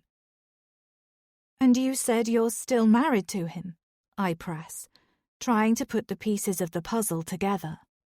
Eva nods her head. I am. She reaches into her crossbody bag and pulls out a folded piece of paper. She smooths it out on the table and points to the details. See, Nicholas Johnson and Eva Tennant. We were married on a hot July morning over 20 years ago. Scanning the paper, the printed text confirms what she's saying. although I'm still dubious. The only other marriage certificate I've seen is my own. This could easily be a fake, or it might well be a real certificate, but there could have been a subsequent divorce that Eva isn't revealing. And you never divorced? I question her, my arms folded defensively. Her eyes glitter with an emotion I can't quite decipher. No, she confirms. We never divorced. You can search all the records, but you won't find a divorce registered for Nicholas and me, because there hasn't been one. I don't understand. I shake my head. How could Nicholas get remarried if he hadn't divorced? If you get married in a different location and give false details about yourself, it's possible to do. I've looked up other cases of bigamists online. Nick and I married in Scotland 2 decades ago, and he has a fairly common name. She shrugs. I inhale sharply, trying to take this information in. I don't know how he did it, but he did. Nick knows enough people in the right places that he can get away with a lot of things, Eva says starkly. Anyway, there's something else you need to know about Nick.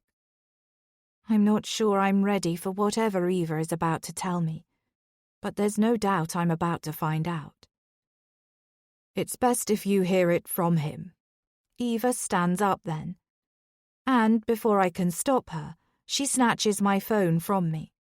Come with me, she instructs. Where are you going?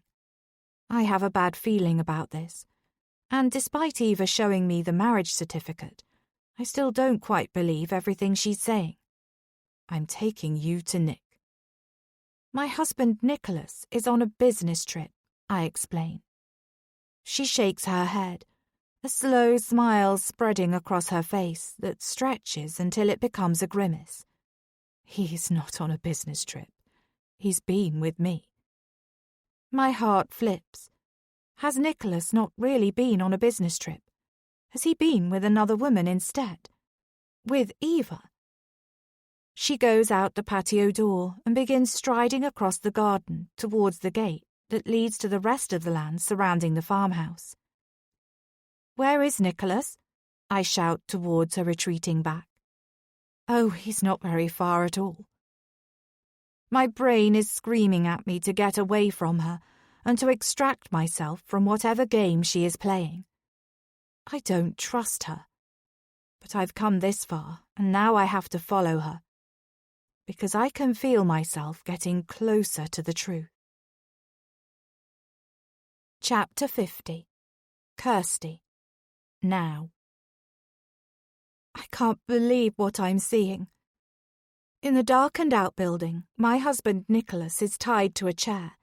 He's gagged and his head is slumped over his chest, and the rope bites into his wrists and ankles. For a horrible second, I think he might be dead. But then his head snaps up as Eva clicks on the overhead light. The scene before me becomes even more real. Hello, Nick, Eva says. Her voice is so icy it sends a chill through me. An expression of pure terror shoots over Nicholas's face, and then he clocks me standing next to her. A desperate look comes into his eyes, and he starts to rock on the chair, as though trying to topple himself over. Now, Nick, don't get too excited. Even though Eva's voice is steady, her eyes are wild and unfocused. I rush over to my husband. What have you done to him? I shriek at Eva. I fumble with the material around his face, desperately trying to remove the gag so he can speak. Well, being silent and keeping secrets is his thing, so I didn't think this would make too much of a difference. Nicholas's eyes lock with mine. He seems to be trying to tell me something, but until I can loosen this knot, I have no idea what it is. Why are you doing this? I round on Eva. Like I said, it's a long story, and I'm happy to share it with you now. Her features have hardened once more, and all the concern she showed for me during our chat at the kitchen table has fallen away. Did she trick me into coming into this outbuilding? Thoughts hurtle through my brain. Eva clearly has a plan, but I have none.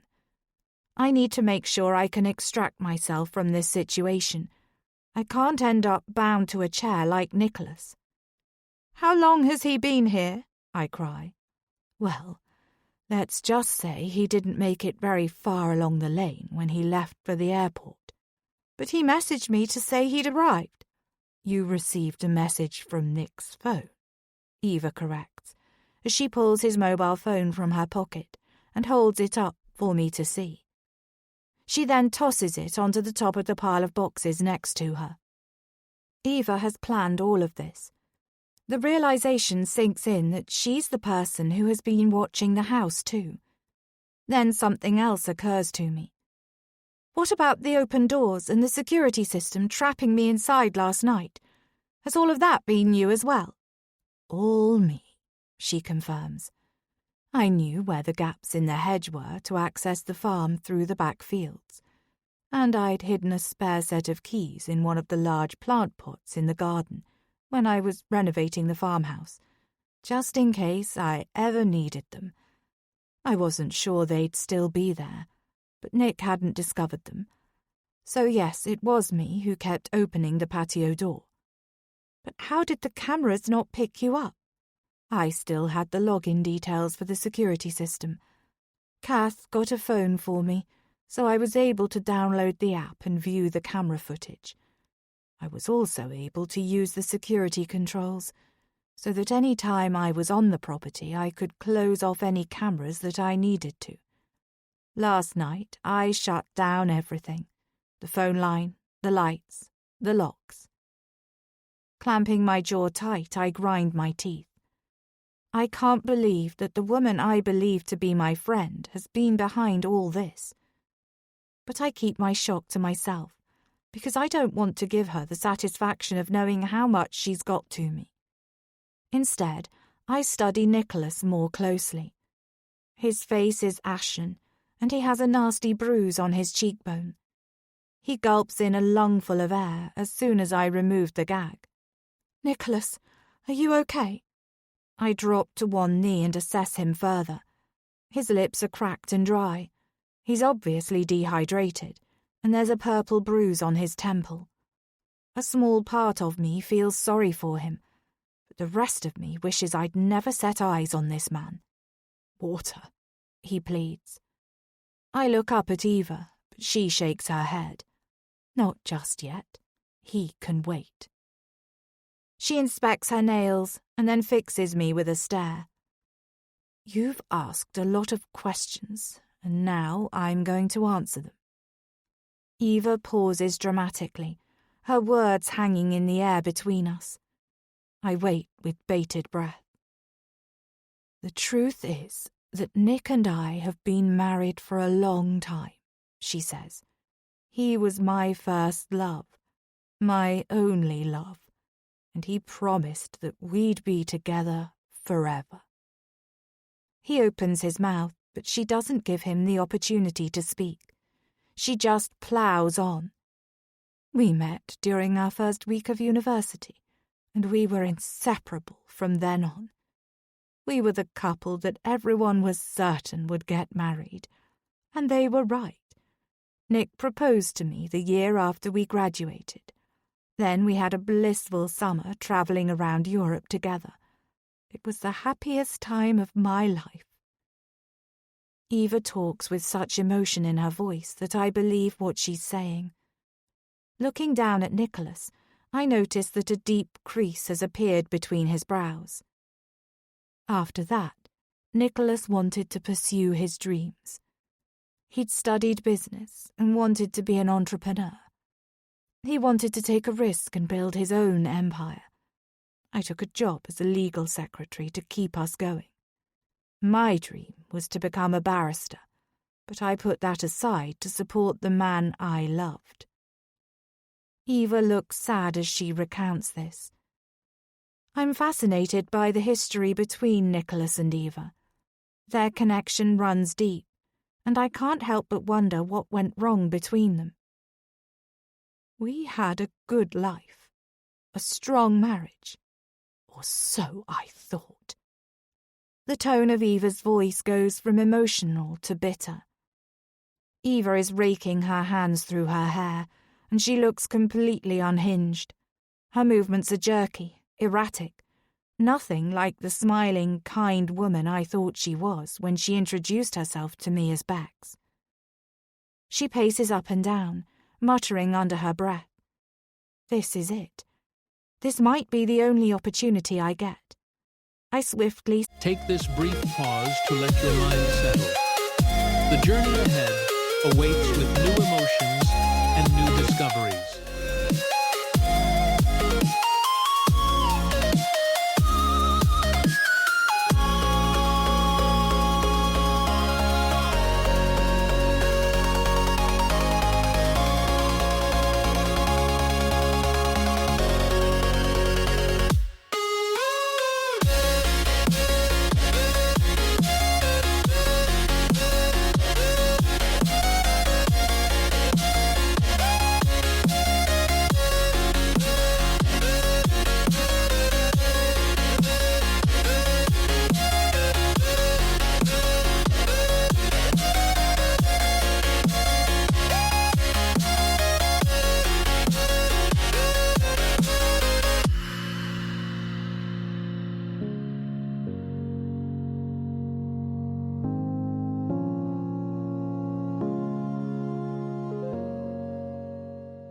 set to work on the rope binding Nicholas's hands.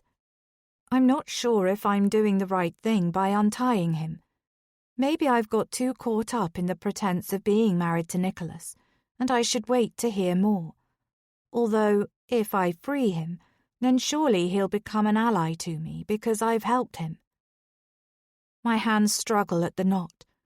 It's frustratingly tight, and I'm not sure if I'm going to be able to unravel it without Eva noticing. But she turns her back to us, and I'm able to start loosening it. I keep my eyes on Eva, and as soon as it looks as though she's going to turn, I spring away from Nicholas.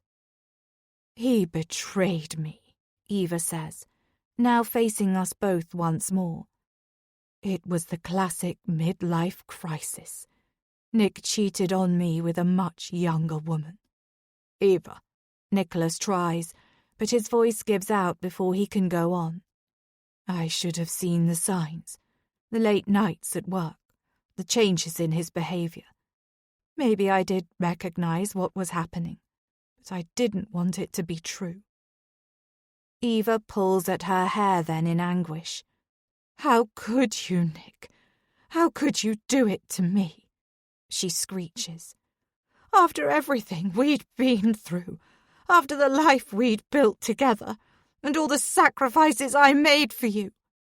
She darts forward, levelling her face so that it's only inches from his. "You're nothing but a liar and a cheat," she spits at him. And then, without warning, she slaps his face hard. A red imprint of her hand is left on his right cheek. He cries out in pain. "It's nothing more than you deserve," Eva says to him through gritted teeth. Then she rounds on me. "You'd better listen if you know what's good for you, because Nick didn't just shatter our marriage, he tried to break me as well." "What do you mean?" I ask. "Nick didn't want to lose his riches to the woman who'd stood by his side while he built a successful company. Oh no, he decided to play dirty, didn't you, darling?" My ears prick, and I realize this is the missing piece of the puzzle that might change my view on everything. Nick didn't want me to have anything, the house, the money, any of the assets that had been accumulated during our marriage. So he tried to get rid of me. "To get rid of you?" I question. "He had me locked up in an old stone cottage. It reminded me so very much of Orchard Farm. I'm sure he did it deliberately. There was no one else for miles, just endless fields of heather. He made sure I was in a remote spot in the Scottish Highlands where no one would think to look for me. He had me drugged up and under constant surveillance. He told everyone I'd gone mad. I gape. Could Nicholas really be capable of this? Nick croaks, his voice coming out in barely a whisper. "Oh, fine," Eva shouts. "I suppose you'd better say whatever it is you want to say." She grabs a bottle of water from a stack of boxes that are leaning haphazardly against a wall. She roughly tips the bottle to his lips and lets him drink for a few seconds. Half of the liquid is just dribbling down his stubbled chin. But Eva quickly withdraws the water in one swift movement. She makes a show of screwing on the lid and then discarding the bottle on the floor. My eyes are trained on Nicholas now. Did he really have Eva imprisoned in a remote house to remove her from his life? Just the thought of this makes me feel sick. Could he really be that controlling? "Eva, you know that's not exactly what happened," Nicholas says slowly. "I was trying to help you." "No, you weren't. You just wanted to get your own way, just like always." Eva heaves in a breath and then says, "And now you're going to pay for what you did to me." "Eva, think about what you're doing." "Oh, I have thought about it, Nick. I've had plenty of time, while I've been under lock and key, to think about this moment." "Kirsty, don't listen to her." Nicholas turns his attention to me. "That's not what happened." He descends into a coughing fit, as though the words are too much effort for him. Eva rolls her eyes. "Yes, we split up," he manages to say. "But it's not uncommon. There were a lot of issues in our marriage." His voice crackles. "Of course you'd say that," Eva counters. Nicholas tries again, this time communicating in short sentences. "It's lies. The divorce papers are in my office. Kirsty, believe..." His voice gives out once more. Eva launches into another barrage of accusations at Nicholas. As I stand between the two of them, I try to work out who is lying and who is telling the truth. I don't remember seeing divorce papers in his office. Should I believe my husband, or the woman claiming she's trying to save me? Chapter 51. Eva. Then. "It was your fault." I look at him blankly. It's been a long time since I saw Nick, and over 4 months since the car accident. At first, I was going out of my mind. I thought he might be injured, or worse. I was devastated. I thought that I'd lost the love of my life. I wanted to rewind time and stop the whole incident happening. I couldn't stop thinking about that night. Kath tried to contact Nick, but there was no answer. I searched the internet for news stories, but even though the accident was reported, there was only the mention of a woman being badly injured. So all I could do was wait. Then, a couple of weeks after the car crash, Kath finally heard from Nick. It was a perfunctory phone call followed by another a fortnight later. At least I knew he was alive. Now he's here, I'm so relieved to see him. But he looks so angry. He slams his hand down on the kitchen table. "It's your fault she's dead!" I remain mute. I'm speechless. I'd assumed that Amy had survived because Nick did. The social media account belonging to her had been set to private the week after the accident, so I had no way of knowing what happened to her. "You..." Before I can react, Nick's hand is in my hair. He's dragging me from my seat and out of the room. My scalp is on fire, and I yelp in pain. "What are you doing?" I manage to gasp. "What I should have done sooner," Nick says darkly. He hauls me up the stairs, and I stop trying to resist because it makes the pain worse. He hurls me into my room, and I slam into the bed with force and crumple on the carpet. "Nick!" I sob. He pulls me roughly onto the bed, pinning me to the sheets with one strong arm. I struggle, trying to fight back as I see what's in his other hand.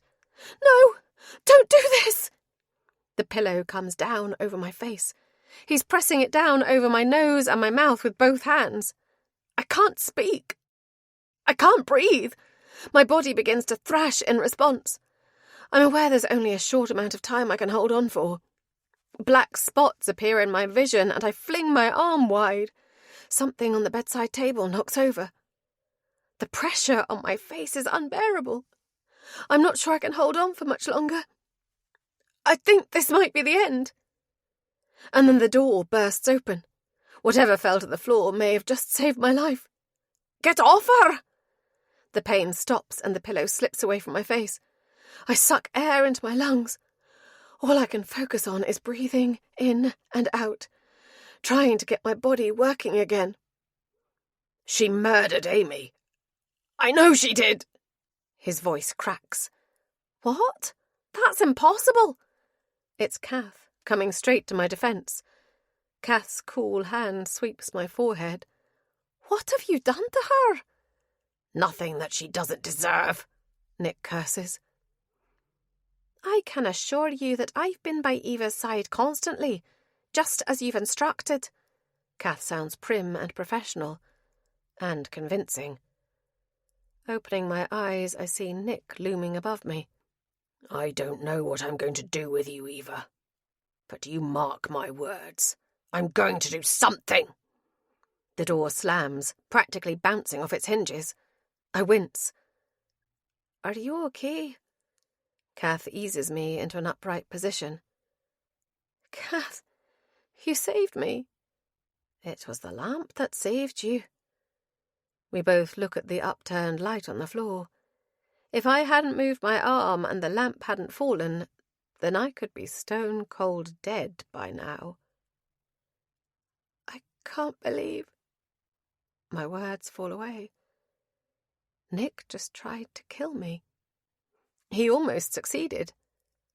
"I'm calling the police," Kath says in a fluster. "He can't get away with this." Shaking my head, I signal that I don't want her to do this. "Order," I croak. When Kath returns with the glass, I sip slowly. The liquid slides down and cools the burning sensation in my throat.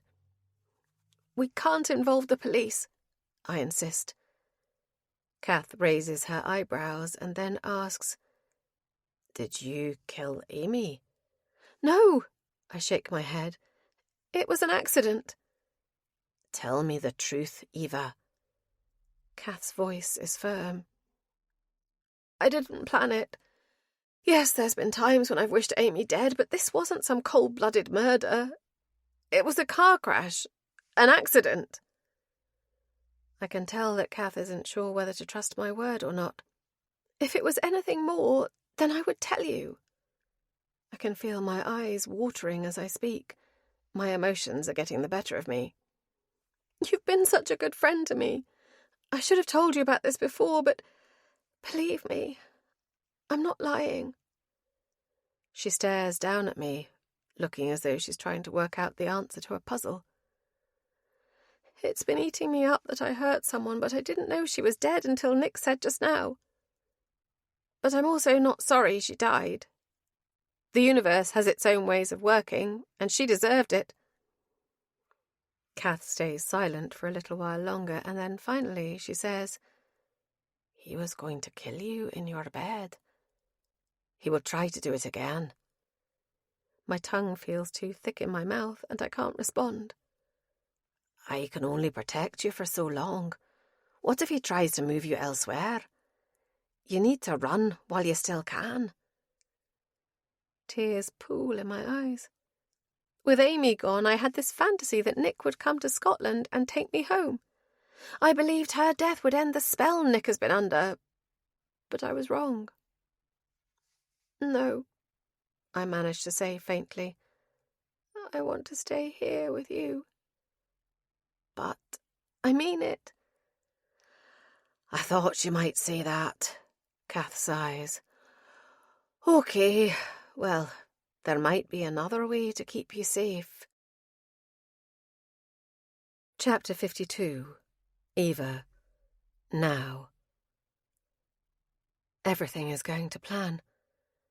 I've got Nick right where I want him, and I've certainly got Kirsty's attention. Although she was never meant to be part of all this, I liked spending time with her on our dog walks, even though initially it was all an act. Trudy isn't really my dog. She belongs to the man living in the house next to my short-term rental. He'd just had a hip operation and needed a temporary dog walker, and having a dog was an easy way for me to get close to Kirsty. My plans came together better than I could have hoped. But my walks with Kirsty took me by surprise. She was nothing like I'd imagined her to be. And I meant what I said. We could have been friends if things had been different. I'd been so careful not to get too friendly with other women, just in case they decided they wanted to get close to my perfect husband. The more successful Nick got, the more paranoid I became because having a rich husband made him more of a target for the kind of woman who was looking to secure a certain type of lifestyle. In the end, it wasn't any of the polished, glamorous golf club wives who made a move on him. No, instead it was the age-old cliché of a much younger woman. It's not my fault Kirsty's been drawn into the swirling, dangerous tides of mine and Nick's relationship. Nick had to go and get married. He had to complicate things, just like he always does. I may have forgiven him in time if it was a simple affair. Or maybe not. Maybe I would have been filled with as much rage as I am now. What Nick did was unforgivable. He broke my trust. He broke years of love and memories. He betrayed me in the worst possible way. And then he went one step further. I refused to divorce him when he asked me. I didn't want him to have the freedom to walk away and start over. Not when I felt as though my heart had been ripped out. He played dirty. He tried every trick in the book, wheedling and persuading. If only he'd tried that hard to save our relationship. I wouldn't bend to his demands, and that made him very, very angry. He told me I couldn't stand in his way. He deceived me. He trapped me in that remote house in the Scottish Highlands that reminded me so much of the home we'd renovated together. Dumped me there like forgotten luggage. I can never forget the eyes of the people paid to watch me constantly. A needle always in hand, ready to keep me docile, to keep me obedient. But I escaped. Now, unluckily for Kirsty, she's too embroiled in the situation for me to let her go. Nick holds my gaze. Behind his eyes, I know, are 1,000 words he wants to express, but he's too weak to say them. It's clear that I'm the one in control now. I'm the one pulling the strings. The puppet has become the puppet master. I'm sure that Nick doesn't appreciate our roles being reversed, but I'm rather enjoying being the one with the power right now. What happens next is totally down to me. Eva, Nick stutters. Yes, my love? Let me go. Oh, come on now. That's not very polite, is it? I tease him. You can't keep him locked up here forever, Kirsty says gently. She's standing with her hands hanging by her sides, watching my every move. Oh, can't I? I question. Well, no, Kirsty trails off. Because I think I'm the one making the decisions here, don't you? I indicate to the shotgun that's leaning up against the wall to the right of us. Kirsty's eyes widen. How else did you think I managed to get Nick tied up? I chuckle. Eva, think about this. Nicholas is dehydrated. It's inhumane keeping him like this. You could stop all of this now, before things go too far. Her words are calm and measured. I'm impressed that she's still talking so boldly, despite the threat of the gun in the corner of the room. Thanks for your advice, Kirsty. It's a shame you weren't there to step in during all the time Nick had me locked away. I watch as Kirsty hesitates. Can you imagine what that must have been like for me? She shakes her head. And do you know how long I was there? She shakes her head once more. 3.5 years. I let the information sink in before continuing. That's a long time. A long time in which Nick could have changed his ways. He could have shown me some compassion, after all we've been through together. So, a few days is nothing. Eva. I hear the note of exasperation in Nick's voice. At the same time, Kirsty snatches up the bottle of water and places it gently to his lips. He slurps greedily, this time managing to drink more than is spilled. I don't move. After all, we may as well have this conversation. It's been a long time coming, and I'm curious to hear what Nick has to say now that he's had a taste of his own medicine. Nick licks his lips, closes his eyes, and takes a few deep breaths. Eva, he says, his voice sounding stronger now. I didn't tie you up like this. You weren't locked away in a prison or a derelict house. You're making it sound worse than it was. At first, you were at a rehab centre, a luxury facility, to help you. And then you were resting in a beautiful house. Kath was looking after you. It was for your own good. It's not nice when someone betrays you, is it, Nick? Nick stubbornly holds my gaze and says nothing. I laugh out loud. This was your chance to redeem yourself, to at least say sorry. But you couldn't even do that, could you? I can't deny that I'm disappointed by Nick's response. I thought there might be a chance that he would be forced to confront his mistakes and that he would ask for my forgiveness. But even when the tables have been turned and we're at the last stop before the point of no return, he won't admit that he's been in the wrong. This is so infuriatingly like my husband. But we're not just having a small argument about how to decorate the bedroom or where to go for a weekend break. No, this is much more serious. This final showdown between us is a matter of life or death. Chapter 53. Kirsty. Now. Kirsty, help me. Nicholas begs, his eyes flicking towards the shotgun and then back to me. I have to choose carefully between Nicholas and Eva, because my life might just depend on it. The thought terrifies me.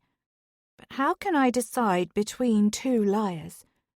Eva, who has already deceived me, reeling me in with a false friendship. My husband, who has lied to me about so many things. So, Kirsty, who's it going to be? Eva asks, slicing through my thoughts as though she's just read my mind. Me or him or me. Eva laughs again, the sound grating like chalk on a board. The more Eva says, the more she scares me. But I don't say anything, allowing her to keep going, because the more she talks, the more knowledge I'll have. And knowledge is always power. Eva cocks her head to one side, considering me. You know, I think there's more to you, Kirsty, than meets the eye. My heart rate begins to speed up. Does she know my secret, or is she just playing a game? Crossing my arms defensively, I still don't say anything, waiting to hear if Eva has figured out the reason why I married Nicholas. It's always the quiet ones you have to watch, isn't it? Eva is enjoying this, toying with me. When I still don't respond, I think I see something like annoyance flicker in her eyes. She turns her attention back to Nicholas. I bet you wish you'd been a better husband now, don't you?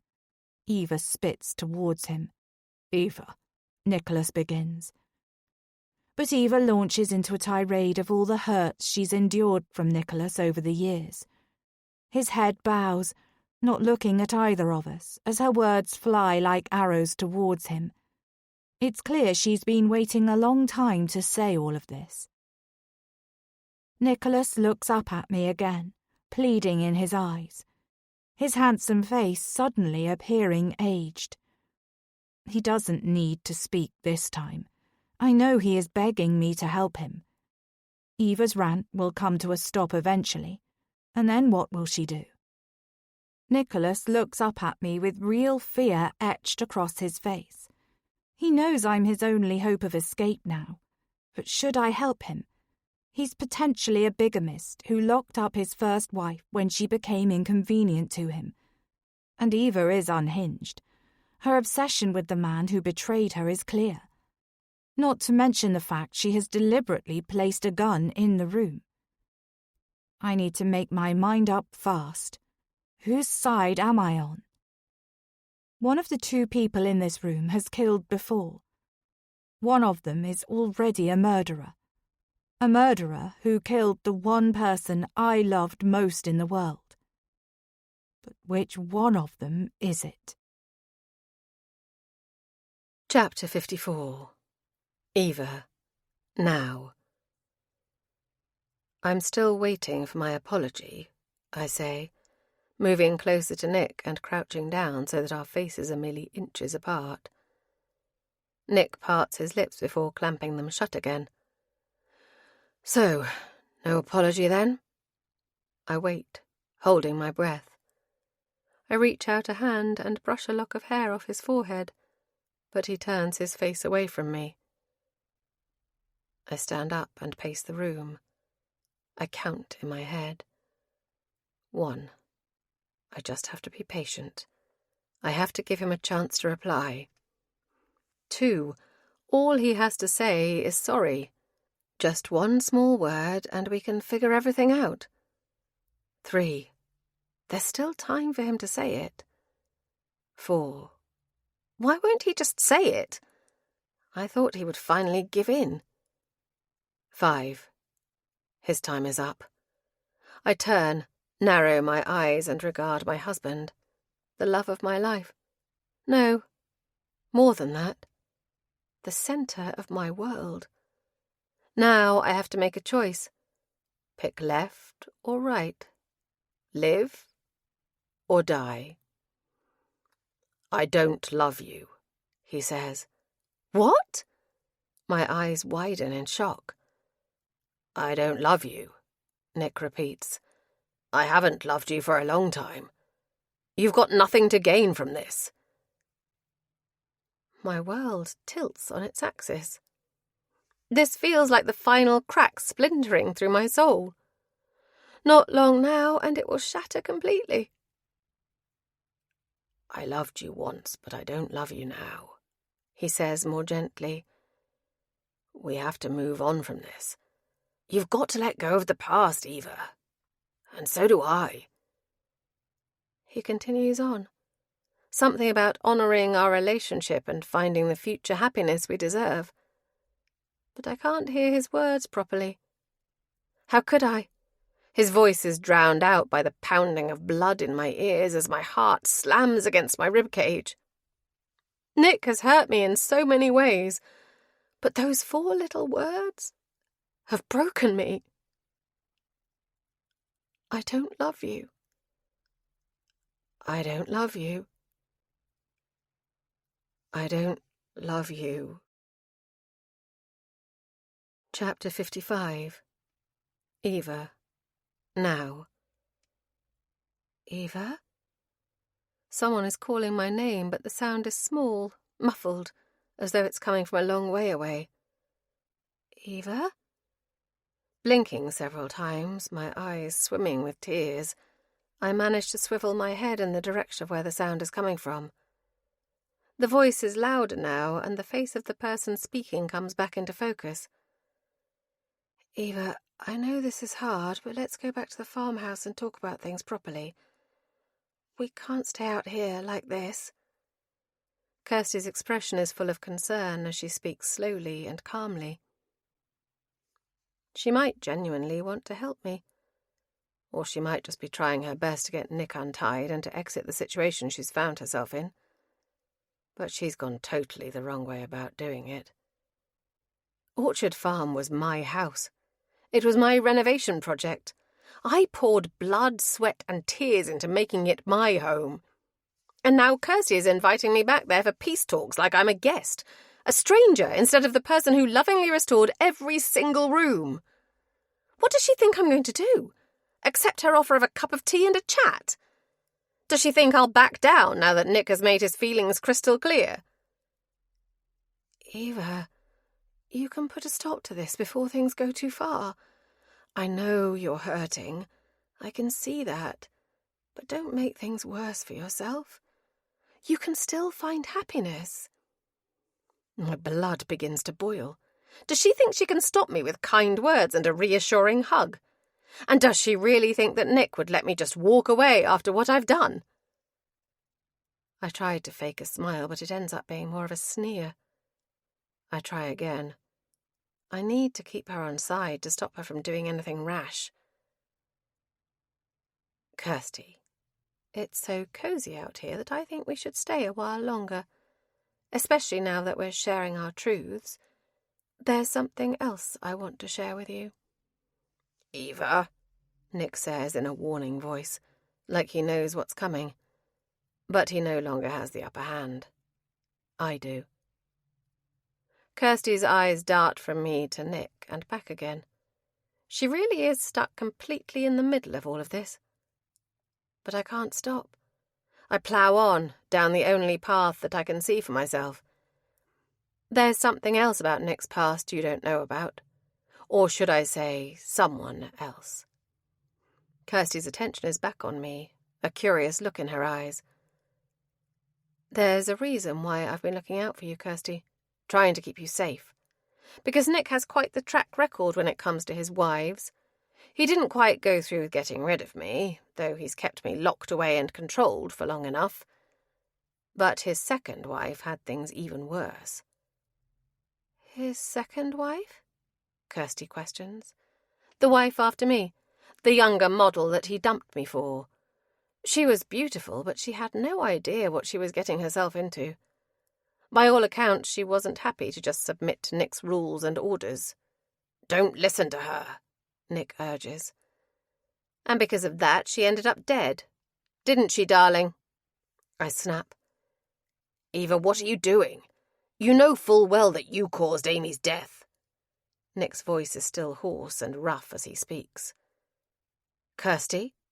I grab her arm, my fingers circling her slim wrist tightly. It was his fault.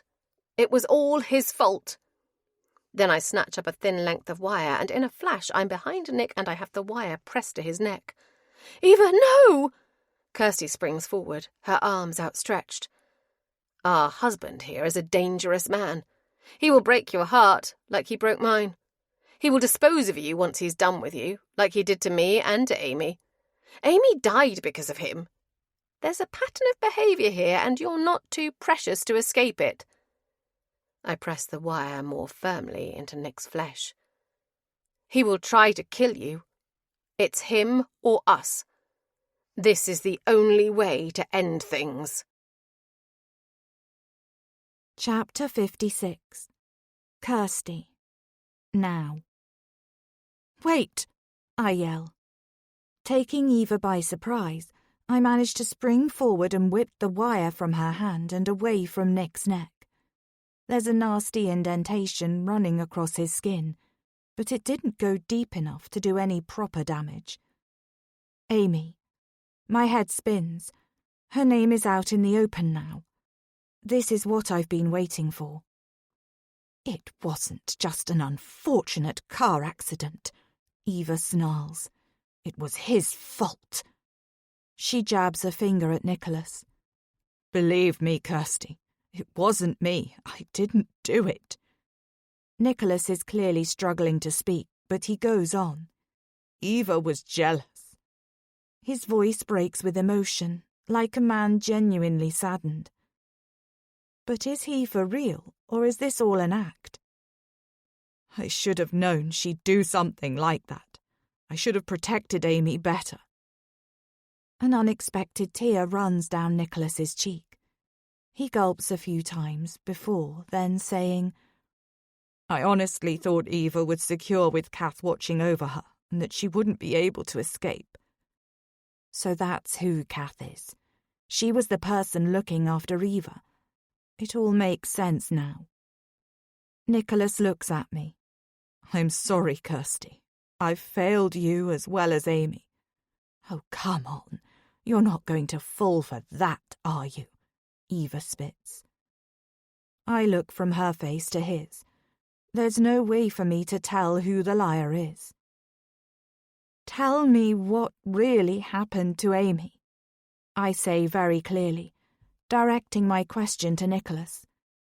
Even though it pierces my heart, I need to hear more so I can work out who was responsible for her death. Why do you care? Eva asks, her eyes narrowed. Because Amy was my best friend, I explode. She was more than that. We were like sisters. A lump forms in my throat as I clutch at memories of my best friend. Our first day at school. The summer we spent together in Cornwall. The day Amy passed her driving test. And the champagne-filled party she had to celebrate her 18th. Amy was so full of life. She was too young to die. Nicholas looks shocked. You knew Amy? Yes, we grew up together, I say, my voice quieter. This new information hits Nicholas and Eva in different ways. Nicholas's face is a picture of confusion, trying to connect the dots. Eva looks outraged that she wasn't the only one dealing in secrets. Amy never mentioned you. I never met you. Why? Nicholas's eyes are locked on me, trying to figure out why he didn't know about my connection to his previous wife. We had a falling out. Amy wouldn't speak to me in the months before she married you, and her mother wouldn't tell me where she'd moved to, despite our years of friendship. Her mother never liked me. She always looked down on my family. Amy had gone travelling, and I couldn't afford to go with her. She was an only child who was lavished with attention by her wealthy parents. Even though we were worlds apart in our upbringing, we were kindred spirits. I thought she'd come back home and things would go back to normal. But she'd changed. She'd met Nicholas while she'd been away. They'd hooked up in New York. He'd been there on business, and she'd been staying there for a few weeks.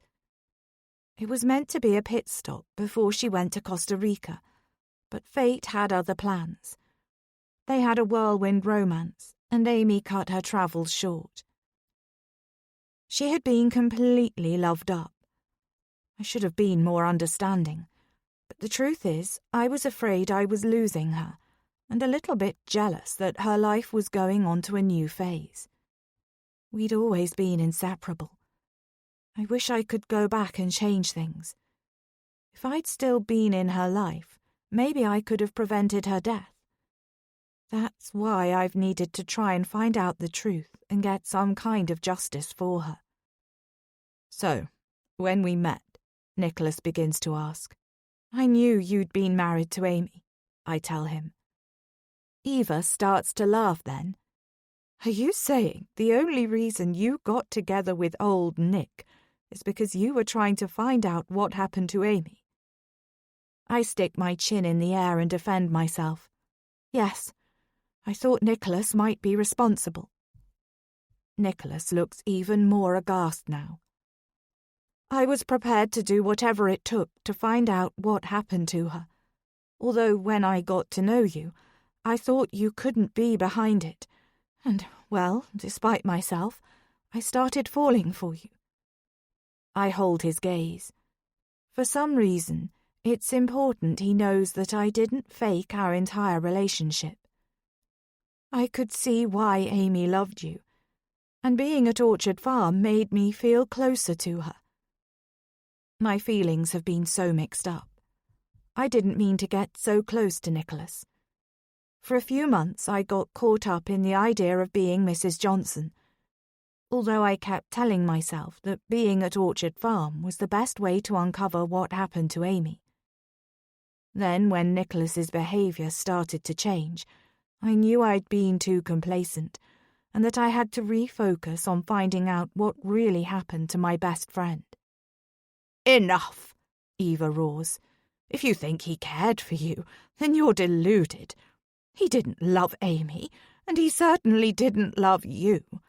Nick has made it clear today that he only loves one person, himself. "Then why are you here?" I challenge her. Colour floods into Eva's cheeks. "All you need to know is that he killed your precious friend, and you should be grateful that I'm stepping in before you meet the same fate." "Did you kill Amy?" I demand of Nicholas. I watch him shift in the chair. I hold my breath, waiting for the answer. He hesitates and then shakes his head slowly. "No, I had nothing to do with it." His words then tumble out in a rush. "Eva was in the car that ran her off the road." Eva cuts in. "Don't listen to him. Nick was in the car with Amy." "Is it true? Were you in the car with her? Did you have something to do with it?" I ask Nicholas. "Of course he did," Eva scoffs, without missing a beat. "Amy's death was all on Nicholas." "Well, then how?" I try to ask. Before I finish my sentence, Nicholas is lurching forward. He's freed his hands completely from the ties that bound them. He's going for Eva, hands outstretched, with a look of pure hatred on his face. Their bodies collide, and Eva shrieks, the sound high and shrill. Nicholas is pushing Eva down onto the chair, working fast to try and secure her to it, to turn the tables. Eva furiously stomps on Nicholas's right foot and then lashes out at him. She strikes him across the face. He stumbles back, stunned. Eva uses his surprise to her advantage. She manages to push Nicholas to the floor, and his ankle twists as he falls.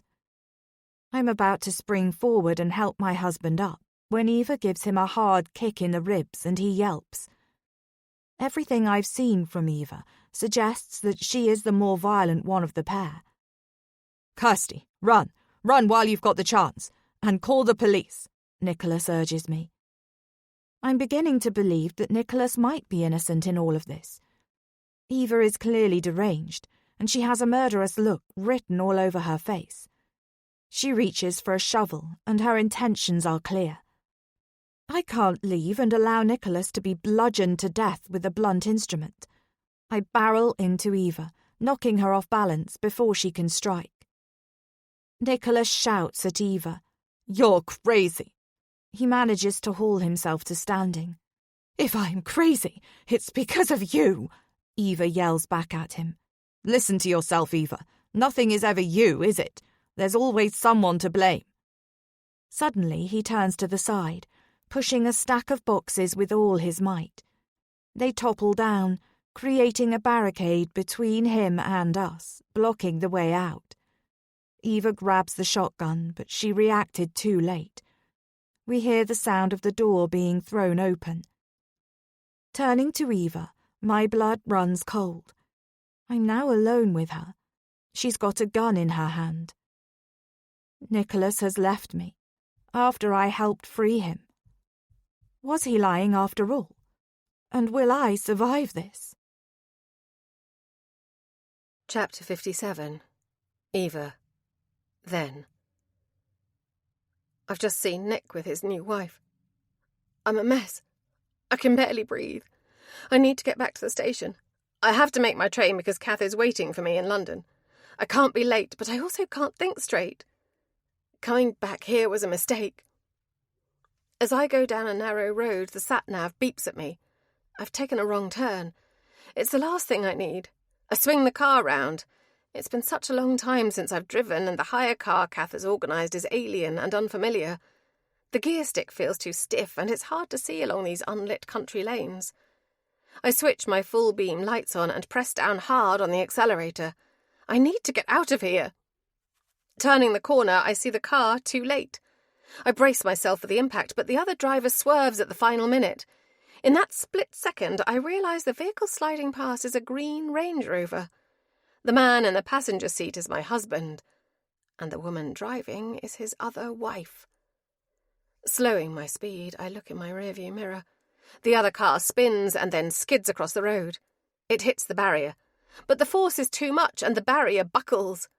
The vehicle flips over the edge into the deep ditch running alongside the road. I hesitate. I want to help. I want to see if they're okay.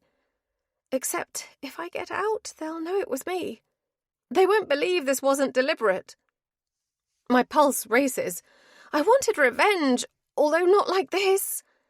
Putting my foot down, I drive on. I make an anonymous phone call to the emergency services. But I can't help thinking, they deserved it. Chapter 58. Kirsty. Now. Eva turns to me, brandishing the gun in her hand. See what you've done. You should never have trusted him. My stomach is churning with fear. I haven't exactly appeased Eva while we've been in here, and I have no idea what she will do next. Sit down, she orders, pushing me into the chair that Nicholas was previously sitting in. I hope she's not going to tie me up now, or worse, shoot me with the weapon she's still clutching. But she appears distracted and doesn't look at me again. Stay there, she barks. I watch as she disappears off into the depths of the outbuilding. As soon as she's out of sight, I don't waste any time. I move quickly, lifting the boxes to clear a path to the exit. I'm furious with myself for having allowed Nicholas to draw me in again, and furious at myself for helping him. Now he's escaped, and I'm left in this outbuilding with Eva. Crashing through remaining boxes, I bolt through the door and half fall outside, gulping down the fresh air. Eva could easily emerge from the outbuilding and drag me back inside, so I run a few meters before scanning my surroundings. Nicholas is making his way across the field. He's limping, and his ankle appears to be hindering his progress. I can see exactly where he's headed. His Range Rover, parked in the distance by the hedgerow. Nicholas is set on his escape route, and his own survival. I need to get as far away from the outbuilding and put as much distance as possible between me and Eva. So instinct drives me forward, in the direction of the farmhouse. My heart is thumping loudly in my chest, and I'm willing every muscle in my body to work as hard as it can to keep me moving. Glancing over my shoulder, I see Nicholas reach his car, and he gets in. The ignition starts up, and he pulls away, heading in the direction of the gate in the far corner of the land belonging to Orchard Farm. The back gate swings open as the vehicle approaches. I watch as Nicholas drives towards safety, but then, just as he pulls out of the gate, I see something that doesn't look right. Blinking several times and straining my eyes, I half wonder if I'm imagining things. But there's definitely an outline of a figure in the back of the car, rising up and reaching forwards. It's Eva. I watch in horror as the Range Rover lurches forward. Nicholas seems to have put his foot down as he tries to escape. But all along, the greatest threat was in the car with him. Chapter 59. Eva. Now. This is it. Our last journey together. I watch as Nick's hands grip the steering wheel, his knuckles white. The engine revs loudly as he puts his foot down, his eyes fixed on the dirt track that leads to the rear exit of the farm. He presses the button on his key fob and the gates begin to swing open. He thinks it's almost over. He thinks he's going to escape. I never, ever thought this would happen. Not in a million years would I have imagined that my relationship with the man I love would lead me here. The same thought has been on loop in my mind for months. He has turned me into a scorned woman, a woman driven mad by love, someone who has plotted and planned their revenge. And now, this is it. Because I can no longer live in a world where Nick doesn't love me, in a world where I'm not his wife, his only wife. The man I loved to the depths of my being has taken everything from me. I can't go on, knowing what I've lost. So this is the moment where everything ends. I'm going out with a bang, and I'm taking the man I married with me. Nick moves into third gear as the vehicle hurtles along the bumpy road. I start to rise up, ready to pounce, ready to make my move. There's a scream from behind us. It's Kirsty. She's obviously seen me moving in the back of the car. Nick twists in the direction of the sound. He's expecting to see the retreating farm out of his rearview window, but instead he sees me. And the shotgun. His face goes pale. What the... Nick whips his head back as his beloved Range Rover shoots out of the gates. He doesn't turn in time, so the vehicle bumps across the road and down the grassy verge. I lean forward, digging my nails into his shoulders. He cries out and immediately uses one hand to fend me off. In any other situation, he would likely overpower me. He's bigger and stronger. But he's currently pinned into a chair in a vehicle that's careering down an incline. Clawing him again, I go for his neck. Sinking my sharp nails into his soft skin, I draw blood. "Get off me, Eva!" he demands. But he's powerless now. I throw my body at him, grabbing the steering wheel and yanking it further to the right. The Range Rover swerves in the direction I intend it to go. In his panic, Nick's foot goes down on the wrong pedal and we accelerate even faster. "Eva, stop!" My weight is pressing down on him now. I am pulling at his hair, scratching his face, pummeling the back of his head. Years of hatred and anger come pouring out. Nick manages to shove me backwards with one arm and I fall into the back seat. The reality of the situation as we pick up speed suddenly hits me hard. But it's too late to change the course I'm on now. I've made my choices. Nick gasps as the bottom of the verge comes into view, and he remembers what we're racing towards. He slams on the brakes, but this propels me forwards, crashing me into the back of his seat. I hook one arm around his neck, and with the other I reach for the wheel again. No amount of braking is going to stop us now as gravity pulls us downwards. "We'll be together forever," I whisper in Nick's ear, tightening my grip around his neck. He struggles for breath, unable to respond to me. The Range Rover nosedives into the rushing river, and the impact causes me to let go of Nick. He's thrown forward and his head hits the steering wheel with a sickening thud. I smile as the water rises up around us. And I murmur, "Till death us do part." Chapter 60. Kirsty. Now. The vehicle disappears out of the gate. I'm expecting to see it swing left and down the hill. Instead, I hear a crunching sound. Immediately, I know what's happened. The car has gone across the dirt track. On the other side of it is a steep bank, and at the bottom of it is the river. My stomach clenches. There's nothing I can do for Nicholas now, and he didn't think twice about me. There's no doubt in my mind that Eva will have planned all of this, leaving the Range Rover where it was, pointing towards the back exit of the farm. I'm torn. The human part of me says I should try to help Nicholas and Eva, try to stop the madness, but I'd only be putting myself in danger. They're locked in their own battle, and they won't stop until at least one of them is dead. I can't trust either of them. They're both as bad as one another. My survival instincts kick in, urging me to keep heading back towards the farmhouse. I just hope I can get myself to safety before anything else happens. Chapter 61. Kirsty. Now. "Police! Please! Come quickly!" The operator asks me a series of questions. I manage to communicate that I'm in the grounds of Orchard Farm, and I'm scared for my life and my husband's. It's as if someone else is talking, like it's not really me and this couldn't possibly be happening. I manage to race back to the house and make the call, but my words fall out, jumbled. My nerves are shot to pieces after the chilling encounter with Eva.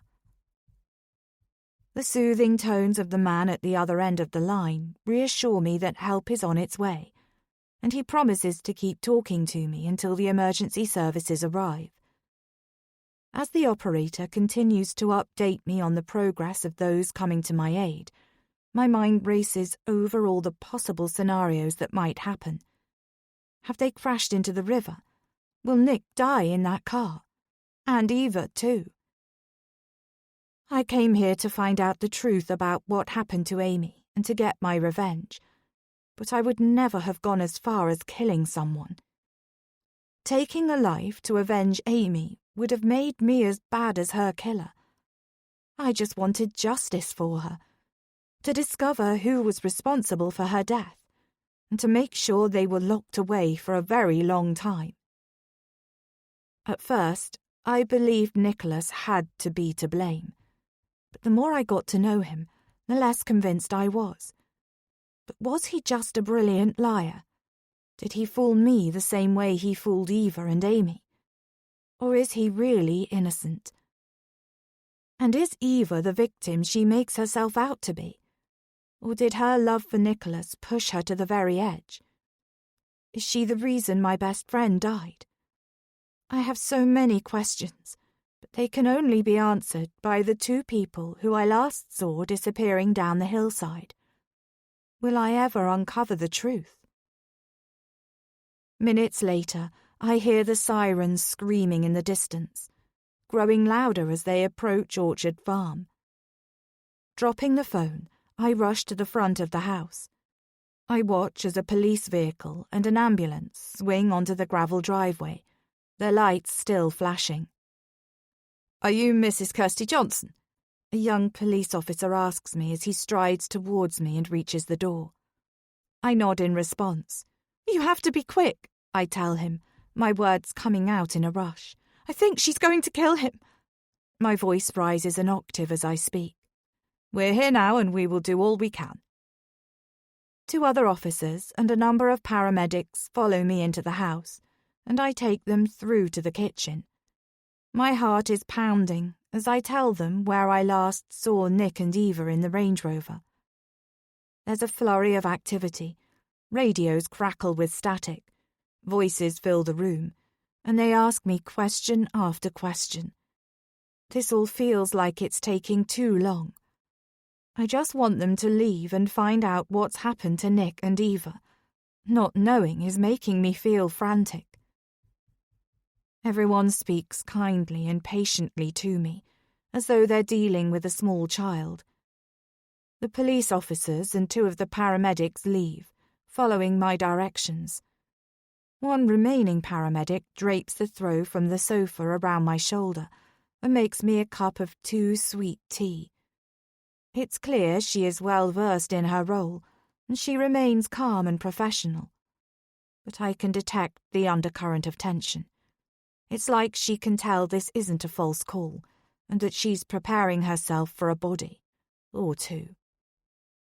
And I feel the same. My muscles are tight as I wait for news. I have no idea what way this is going to go, or what the outcome of today's events will be. Nicholas's drawn face flashes in my mind, followed by Eva's heartbroken expression. I just pray this nightmare will be over soon. I stand up and pace the room, unable to stay still. Luna is at my heels, matching my steps as I walk up and down the length of the kitchen. The clock on the wall ticks loudly. Finally, after what feels like forever, the paramedic's radio crackles. She exits the room, going out into the hallway to talk rapidly to the person on the other end of the line. I dig my nails into the palm of my hands. This is it. When the paramedic returns, there's a strange look on her face as her eyes land on me.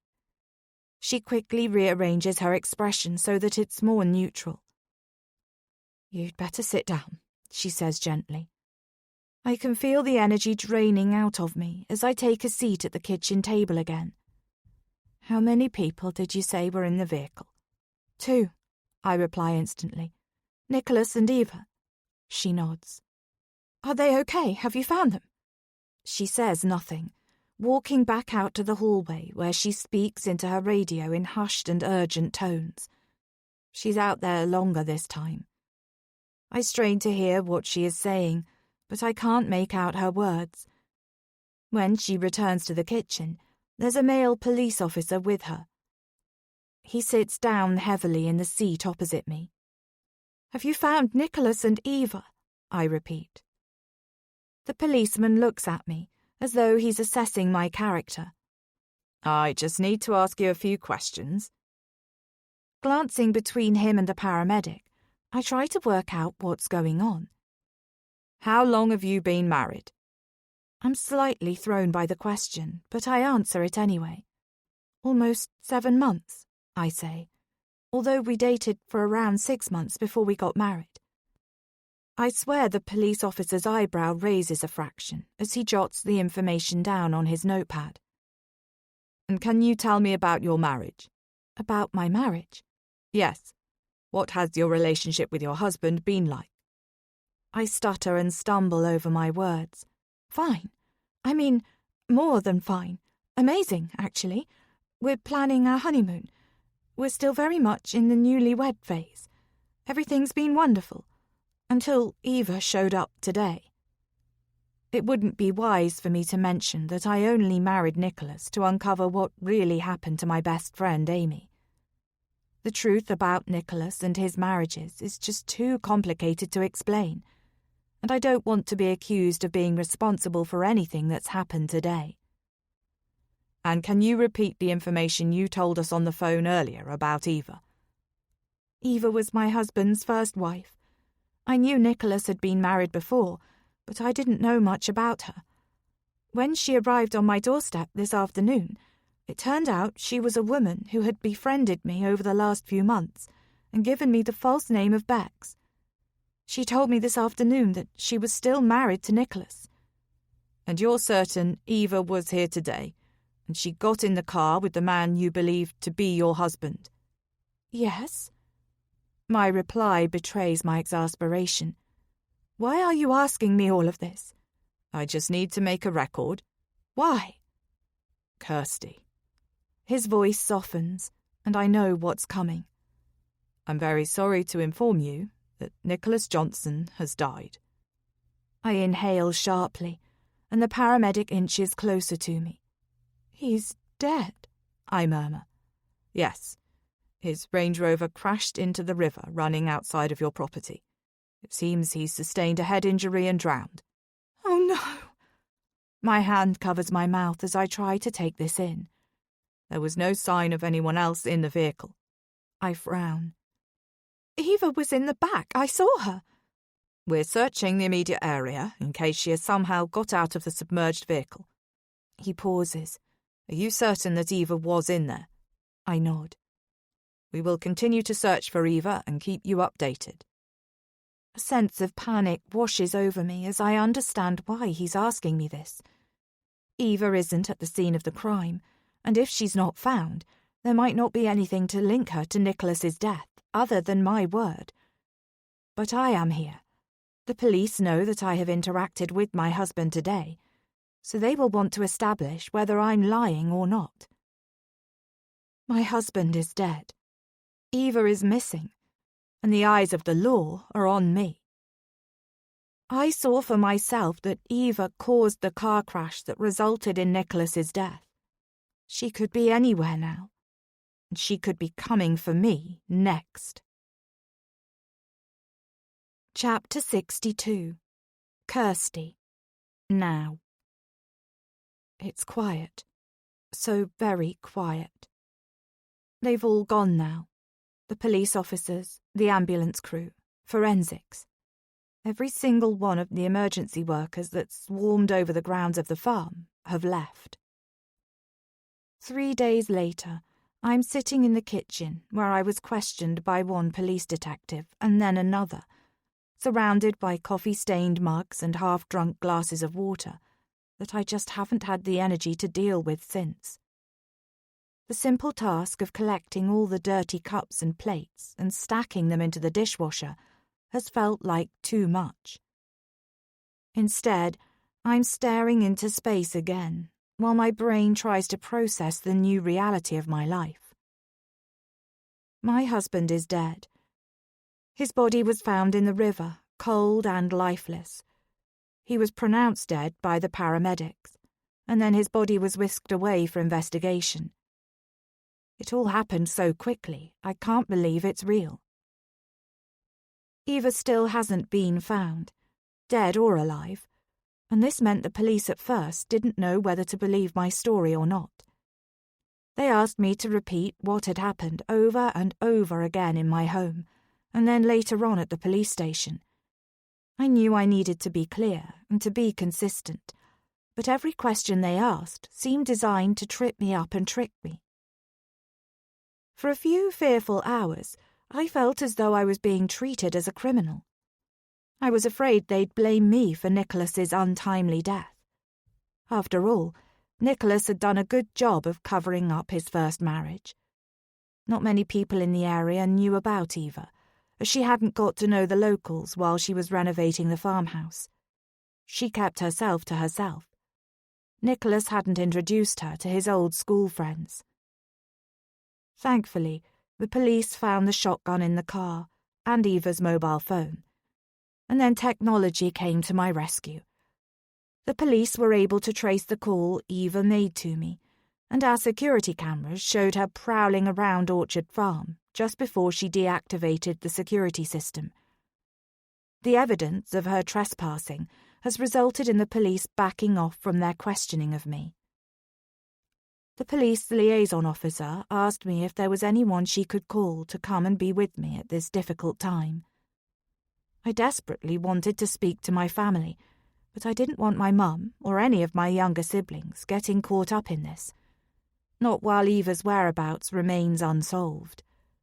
There's no way I'd forgive myself if any of them came to stay here with me, and then I can't bear to think about it. They've asked me to remain at Orchard Farm while the investigation is ongoing, but they don't seem to be treating me as a suspect. They told me they would be checking regularly on the property and gave me the direct number of someone at the local station in case I needed it. I can't relax. I can barely sleep because the situation is far from resolved. The police have also been looking into Nicholas and Eva's marriage. So far, they've been unable to get their hands on any official divorce papers, which means that my marriage to Nicholas might be void. The police have told me they're still searching the river, and it can take some time before a body is recovered. But I know they won't find her. Some primal instinct is telling me that Eva isn't dead. The security system is back up and working now, after the security company gave me access to it on my phone. But even with this in place, I still feel afraid here. Every second of every minute of the day, I'm expecting Eva to burst into the farmhouse and come for me next. Will there ever be an end to this nightmare? Or will I always be looking over my shoulder? Chapter 63. Kirsty. Now. I've been a nervous wreck over the past few days. My doctor has prescribed me sleeping pills, but I don't want to take them because I need to stay alert. Now it's the middle of the night. My eyes fly open in the pitch black. Even though I can't see anything, I know that something is wrong. Hello, Kirsty. I bolt upright, gathering the covers around me. I can see the shape at the foot of my bed. It's her. She's back. I'm sure you've been expecting me. Eva. I've thought about what might happen if this woman did return, and how I might handle things. But now it's actually happening. I freeze and the words I want to say stick in my throat. Luna barks loudly. I can hear her snapping around Eva's heels. I silently thank Luna for reacting on my behalf. Go away, Eva shouts at my dog, and then clicks on the bright overhead light. Momentarily, I'm blinded, and then I hear Luna whimpering. My eyes are just in time to see Eva shoving my beloved Luna into the walk-in closet. I'm filled with rage. Eva accused Nicholas of so many things, but all I've witnessed her do is lie and inflict pain. I still feel numb about the events of the last few days, confused about who was really responsible for Amy's death, and overwhelmed with the fear that I might never discover the truth. Except Now I know. Eva is standing over my bed, glowering down at me, and she doesn't need to say anything more. I can feel it in my bones. It was you. You killed Amy. I throw myself towards her. Our bodies collide, and we end up in a tangled heap on the carpet. You killed Amy, I repeat, yanking her hair back as I pin her to the floor. Eva yelps in pain and tries to push me off her, but she doesn't succeed. I yank her hair a second time. Tell me the truth. Eva laughs then. That same grating laugh that's been haunting my dreams for the last few nights. I was in the other car. I was the reason why she crashed, but it was a mistake. My mouth gapes open. The weight of her words is like a fist to my stomach. I slam her head on the floor. She yelps. She took everything from me. My husband, my home, my whole life. Tears stream down Eva's face now. I just wanted her out of the way so that Nick and I could be together again, but I didn't mean to kill her. I'm left reeling from the confession. At first, I suspected that Nicholas was responsible for Amy's death. Except, the more time I spent with him, the more he charmed me. Nicholas is like that. He pulled me into his orbit, and I can see why Eva was so obsessed with him. He had it all. He was handsome, rich, and successful. And now Eva has confessed. Finally, I know the truth. It won't bring my best friend back, but now I can try to get justice for her. I tighten my grip around Eva's wrists. Did you really think you could go back to the way things were? That you could save your marriage? Yes, Eva replies through gritted teeth. I would have done anything to have Nicholas, and you would know that if you'd really loved anyone. I loved Amy, I say quietly. She was my best friend. She was next to me for every step of my childhood. I stare down at her then. This is the woman who killed both Amy and Nicholas. My feelings about him are all jumbled now that I know he didn't cause Amy's death. He may not have killed her, Eva said, but he cheated and married her illegally when he was still my husband. He set the chain of events in motion. No one forced you to run the car she was driving off the road. We're not so different, Eva sneers. The only reason you're here is to avenge your friend. So go ahead. This is it. This is your moment. Staring down at the woman who killed my best friend, it's tempting to hurt her. But I'm not like Eva. Yes, we are Eva. Because I'm not going to kill you. A confused expression sweeps over her face. It's then I notice the dark rings under Eva's eyes and how thin she looks. Her fingernails are caked in dirt, and there's a small graze along her left cheekbone. How did she manage to escape the watery grave that Nicholas ended up in, and where has she been since? She looks as though she's had a rough few days, which could be to my advantage. If she's weaker than usual, then I might stand a chance of trapping her, and calling the police. You're going to do as I say, I tell her calmly. I ease off her, and she remains still. So I haul her to her feet, and, before she can react, I propel her towards the bathroom and slam the door shut. Pressing my back against it, I suck in a breath. Eva is completely quiet, which feels more unnerving than if she had been noisily trying to get out. I drag the chair from the dressing table and jam it up against the door handle. I search my bedside table and amongst the bed covers for my mobile, but frustratingly I don't lay my hands on it. Cursing under my breath, I check under the bed, but it's not there either. After frantically turning the room upside down, I still can't locate the device. It's my lifeline to the outside world, and it's vanished. Moving back towards the bathroom door, I strain my ears to hear what Eva is doing on the other side. But there's nothing. I would have expected her to be throwing herself against the door, or at least screaming to be let out. But there's no noise whatsoever. "Eva," I call. There's no response. "Eva, speak to me," I shout louder. I wait, but she doesn't answer. I'm now regretting taking my eyes off her. I have no idea what she's doing, and no way of telling other than going in there. She could be passed out, or she could be biding her time, waiting to pounce or flee as soon as the door swings open.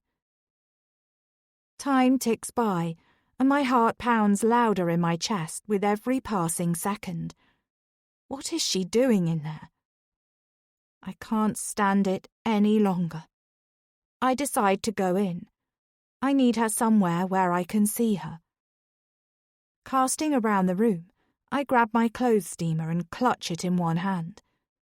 Quickly I yank the door open and step into the bathroom. I blink in disbelief. It's empty. There's no one here. Eva's gone. The window is wide open. Running across the room, I look down at the roof of the kitchen extension below. Eva's escape route is easy to see. I scan the area around it, but there's no sign of her. She probably clambered out within minutes. She could be halfway down the lane by now. The thought gives me some comfort. If Eva has run away, that means I don't have to deal with her in the short term. But it's a problem if she's out there lurking, waiting for her next chance to come for me. And I desperately want her to be locked up, the key thrown away after what she did to Amy. Placing the clothes steamer on the floor, I know that I need to report Eva as still alive, and a threat to me. Before I can turn around, I feel a hand on my shoulder, and I scream. Chapter 64. Kirsty. Now. It's Eva. She grins at me manically. "You're not going to win this," she taunts, her face now inches from mine. "What do you want?" I demand.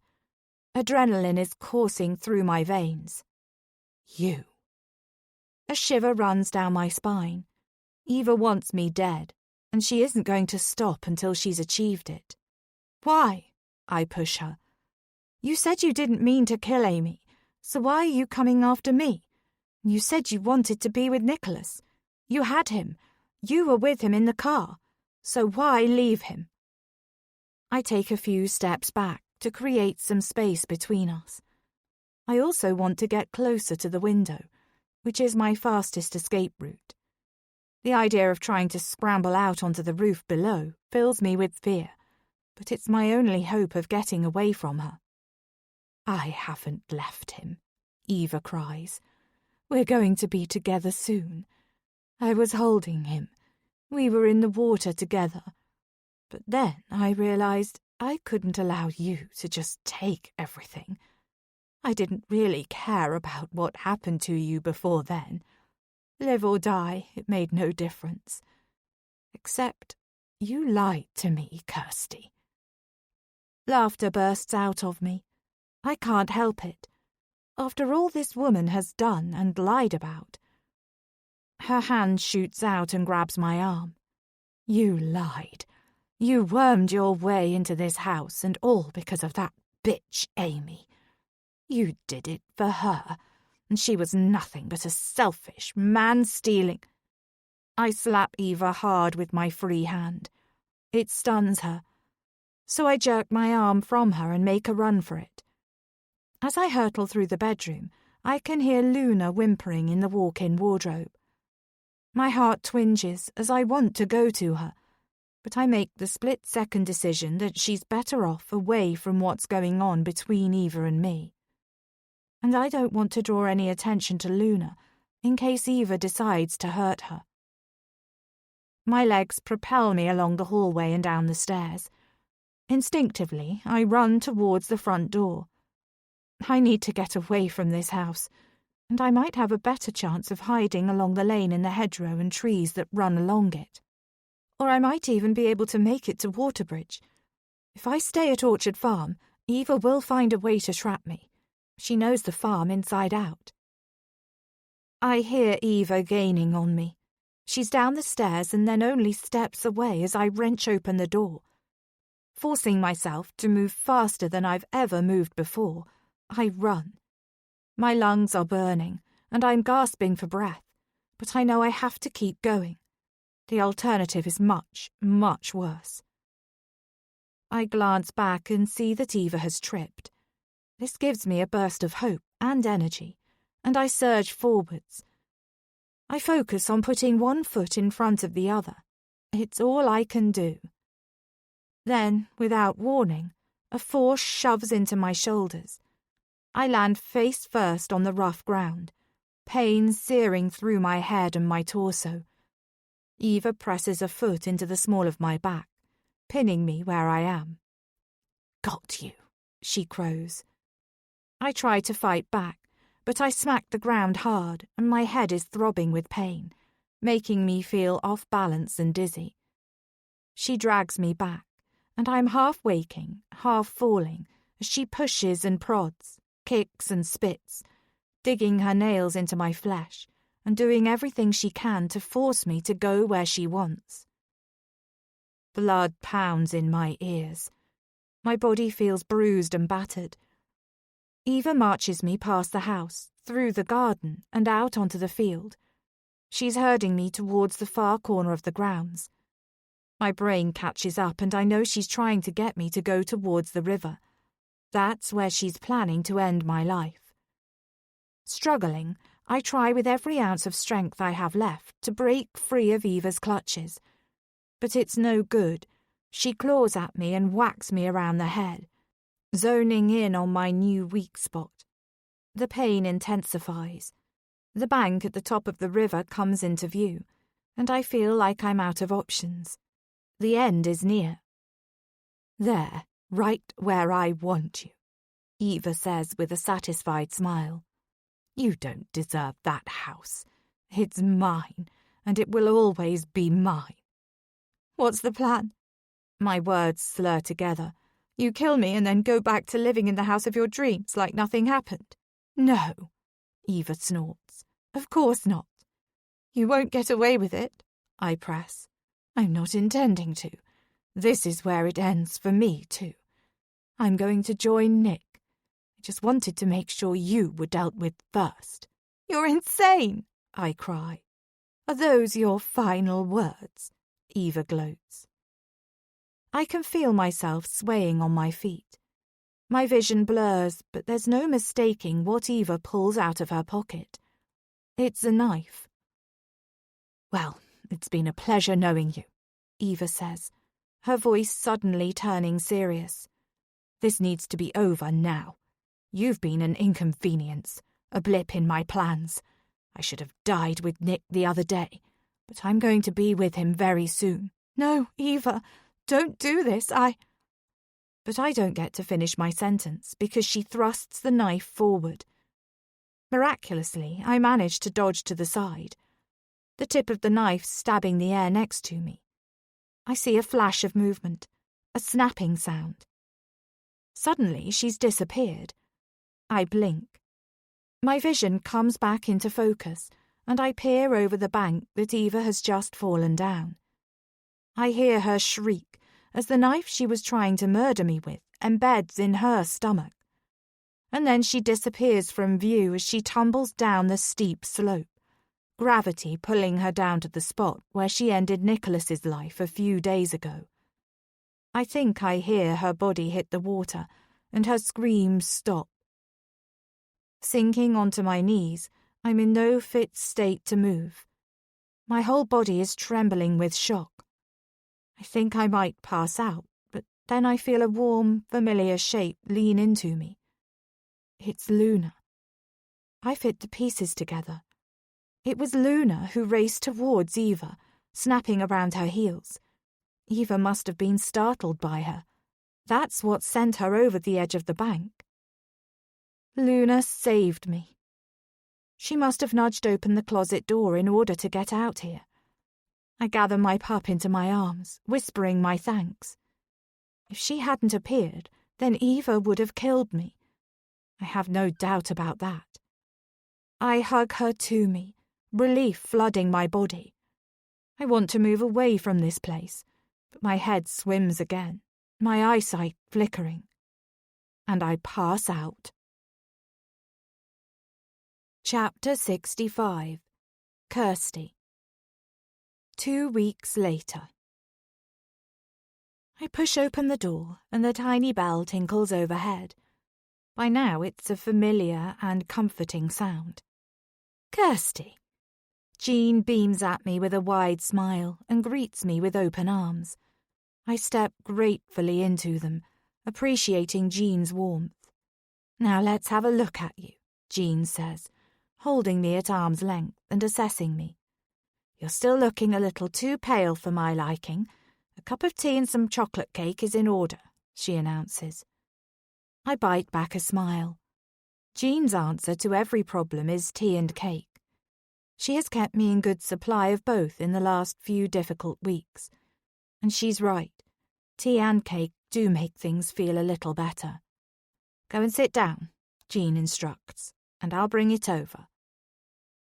I weave my way between the tables, Luna trotting at my heels, and sit down at my favourite window seat.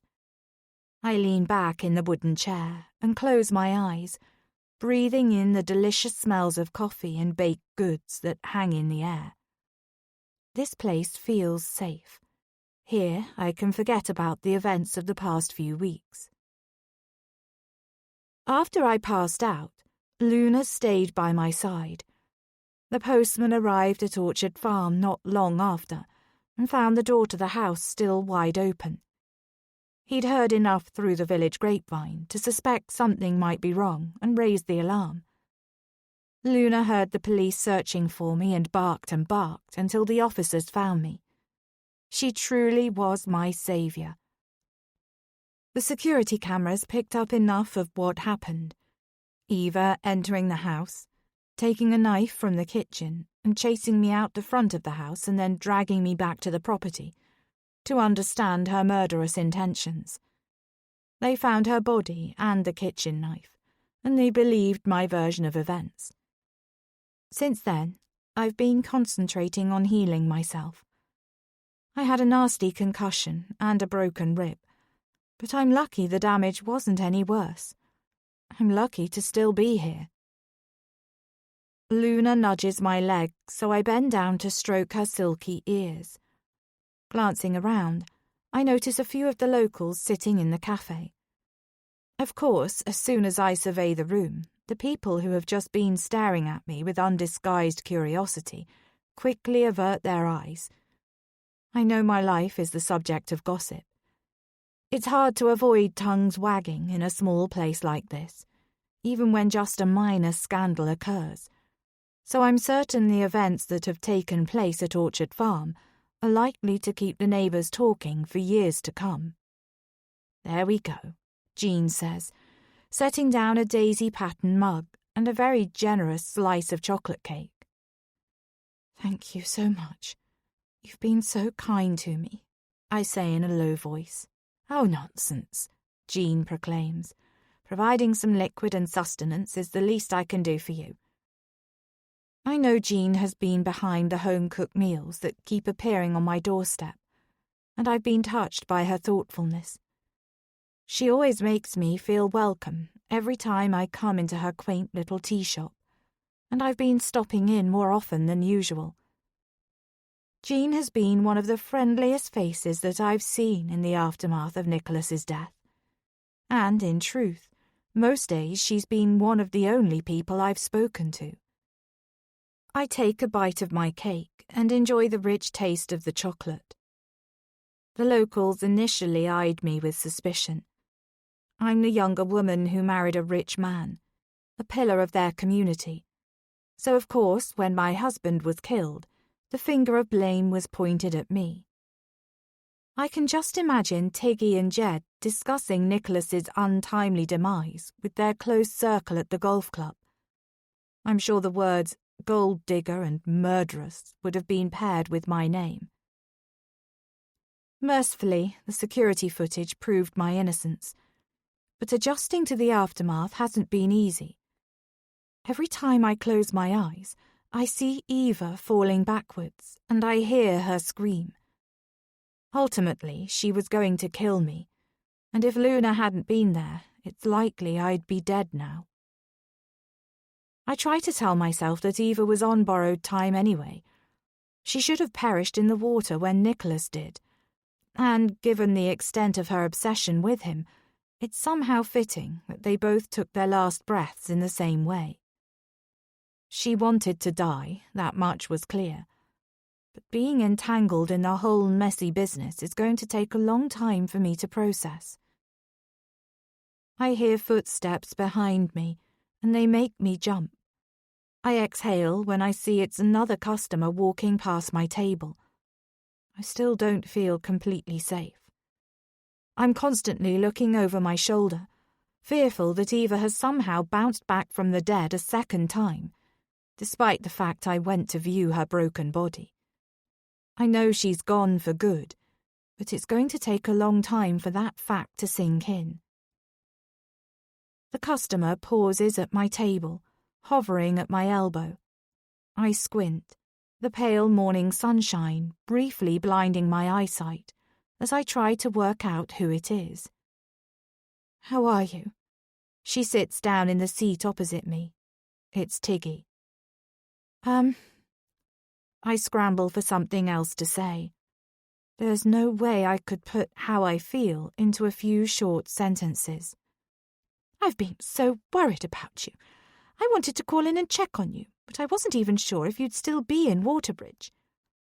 I take another bite of the cake to stall for time. I can't work out if Tiggy is genuinely concerned or if she's just prying. Silence stretches between us, and eventually she says, "We've never had anything like this happen in the village before." I find myself nodding in agreement with her. And to think, Nicholas Johnson. None of us would ever have suspected a thing. Tiggy continues, seemingly oblivious of the impact Nicholas had on me, and instead focuses on the ripple effect in the community. "He was always so charming." For a second, I think her line of conversation is going to turn accusatory. But then she says, "Still, you never really know what a person is like behind closed doors." Tiggy considers me then, before asking, "And you had no idea about Eva?" My blood turns to ice. What does she mean? "Eva?" I stutter. "Yes. You didn't know Nicholas was still married to her?" "Oh." My shoulders sag in relief. "No, I didn't." She looks at me sympathetically then. "He really did pull the wool over your eyes. Over all of our eyes." Jean and I have discussed everything that happened with Nicholas in detail. I couldn't understand why I didn't hear more mentions of Eva or Amy when I was out and about in the village. It turns out that Jean and the locals didn't know about Eva being Nicholas's first wife. They'd never met her because Eva kept herself to herself while she was working on the renovations. Nicholas hadn't moved into the farmhouse or reconnected with his old friends at that point. Since then, he'd told his friends at the golf club that he hired a project manager to restore Orchard Farm. He'd erased her from his history. Everyone did know about Amy and the accident, but, as Jean said, newcomers are weighed up and considered before they're accepted in this village, and I was still a newbie. And of course many of them were friends with Nicholas. It was highly unlikely that any of them would break rank and dredge up Nicholas's previous marriage to his new wife, not when he was so respected in the community, and he donated so much money to local causes. "I had no idea about Eva," Tiggy confirms. "He was married to her in the years when he was living in London, and he didn't keep in touch during that time. None of us can understand why he lied. Why didn't he just divorce her?" "I've wondered the same," I reply. It's a thought that's occupied me since I discovered that my marriage to Nicholas was void, because he was already married. Nicholas's actions seem to have been a result of arrogance. I think he believed he would get away with it, and that his money put him above the law. But more than that, it was another form of control. He didn't want to deal with a payout to Eva, and nor did he want her interfering in his new relationship. He thought he could just pay to have her shut away, when what she really needed was help for her obsessive behaviour. "Who did he leave it to, then?" Tiggy asks, abruptly changing the subject. "What?" I'm thrown by her new line of questioning. "The house? Orchard Farm? Is it yours now?" I'm so taken aback by the forthright way in which she asks, as though she's entitled to an answer, that I suck down air the wrong way and end up spluttering. Tiggy thumps me on the back, and once I've recovered, she repeats the question. Staring at Tiggy, I think to myself that I would never dream of asking something so personal to someone I didn't know very well. But as the whole village is undoubtedly buzzing with theories about Nicholas's estate, I guess this is my chance to set the record straight. Yes, it was left to me. Tiggy's eyebrows shoot up an inch. Despite the fact we weren't legally married, I explain, Nicholas had named me as the beneficiary of his estate in his will. "Ah," Tiggy says, "at least his web of lies hasn't left you destitute then." Her words are sharp and matter-of-fact, but I can't help but be touched by them. She could have expressed the opposite opinion. I was expecting her to be disgruntled and to perhaps hold the belief I wasn't entitled to anything, given that my relationship with Nicholas was relatively short and our marriage was a sham, not legal in the eyes of the law. No, everything he owned has come to me. "Good," says Tiggy, satisfied. "At least he didn't take you down with him." I smile because she's right about this in more ways than one. My life hung in the balance too, and I know how fortunate I am to have survived the fallout from Nicholas's lies and Eva's vendetta. "And will you be staying or selling up?" It's obvious from the eager way in which Tiggy asks that if I were to say I'm selling up, then she would no doubt put in an offer on the house. She's been very open about how much she loves it. I'm staying. "Really?" Tiggy gasps. She'll be dining out on this conversation for the next few weeks, but I decide it's best I share the news with her. She'd find out eventually anyway, and at least I can try to control the narrative. Yes, there's no point in running away from things. I'm going to rebuild my life here, in Waterbridge. "Well, I can't deny I'm surprised. You're built of sterner stuff than I gave you credit for." Tiggy looks impressed. It's a decision I've only come to in the last few days.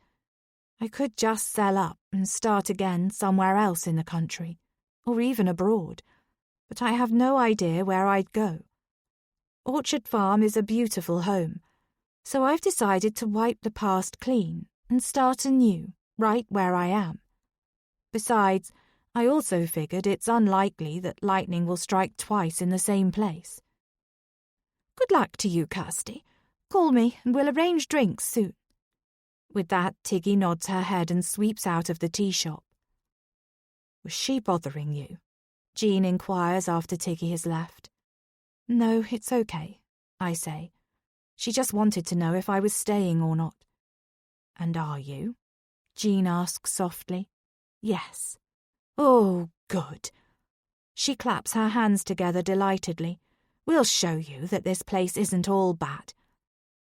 Her eyes twinkle as she gives my shoulders a squeeze before she moves on to collect the crockery from the table next to me.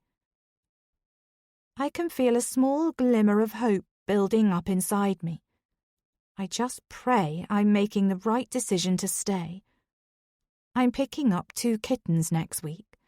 I can't wait to have more animals in the house, and I'm sure they'll be the perfect distraction. "Kirsty, I meant to tell you."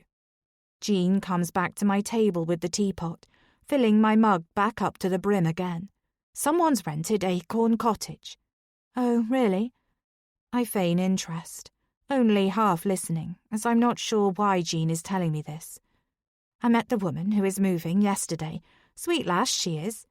She chuckles. Thought you might want to knock on her door. Perhaps introduce yourself. It might be good for you to have a friend around these parts who's more your age. I think her name is Catherine or Kathleen or something like that. Jean, that's very kind of you. I'll think about it.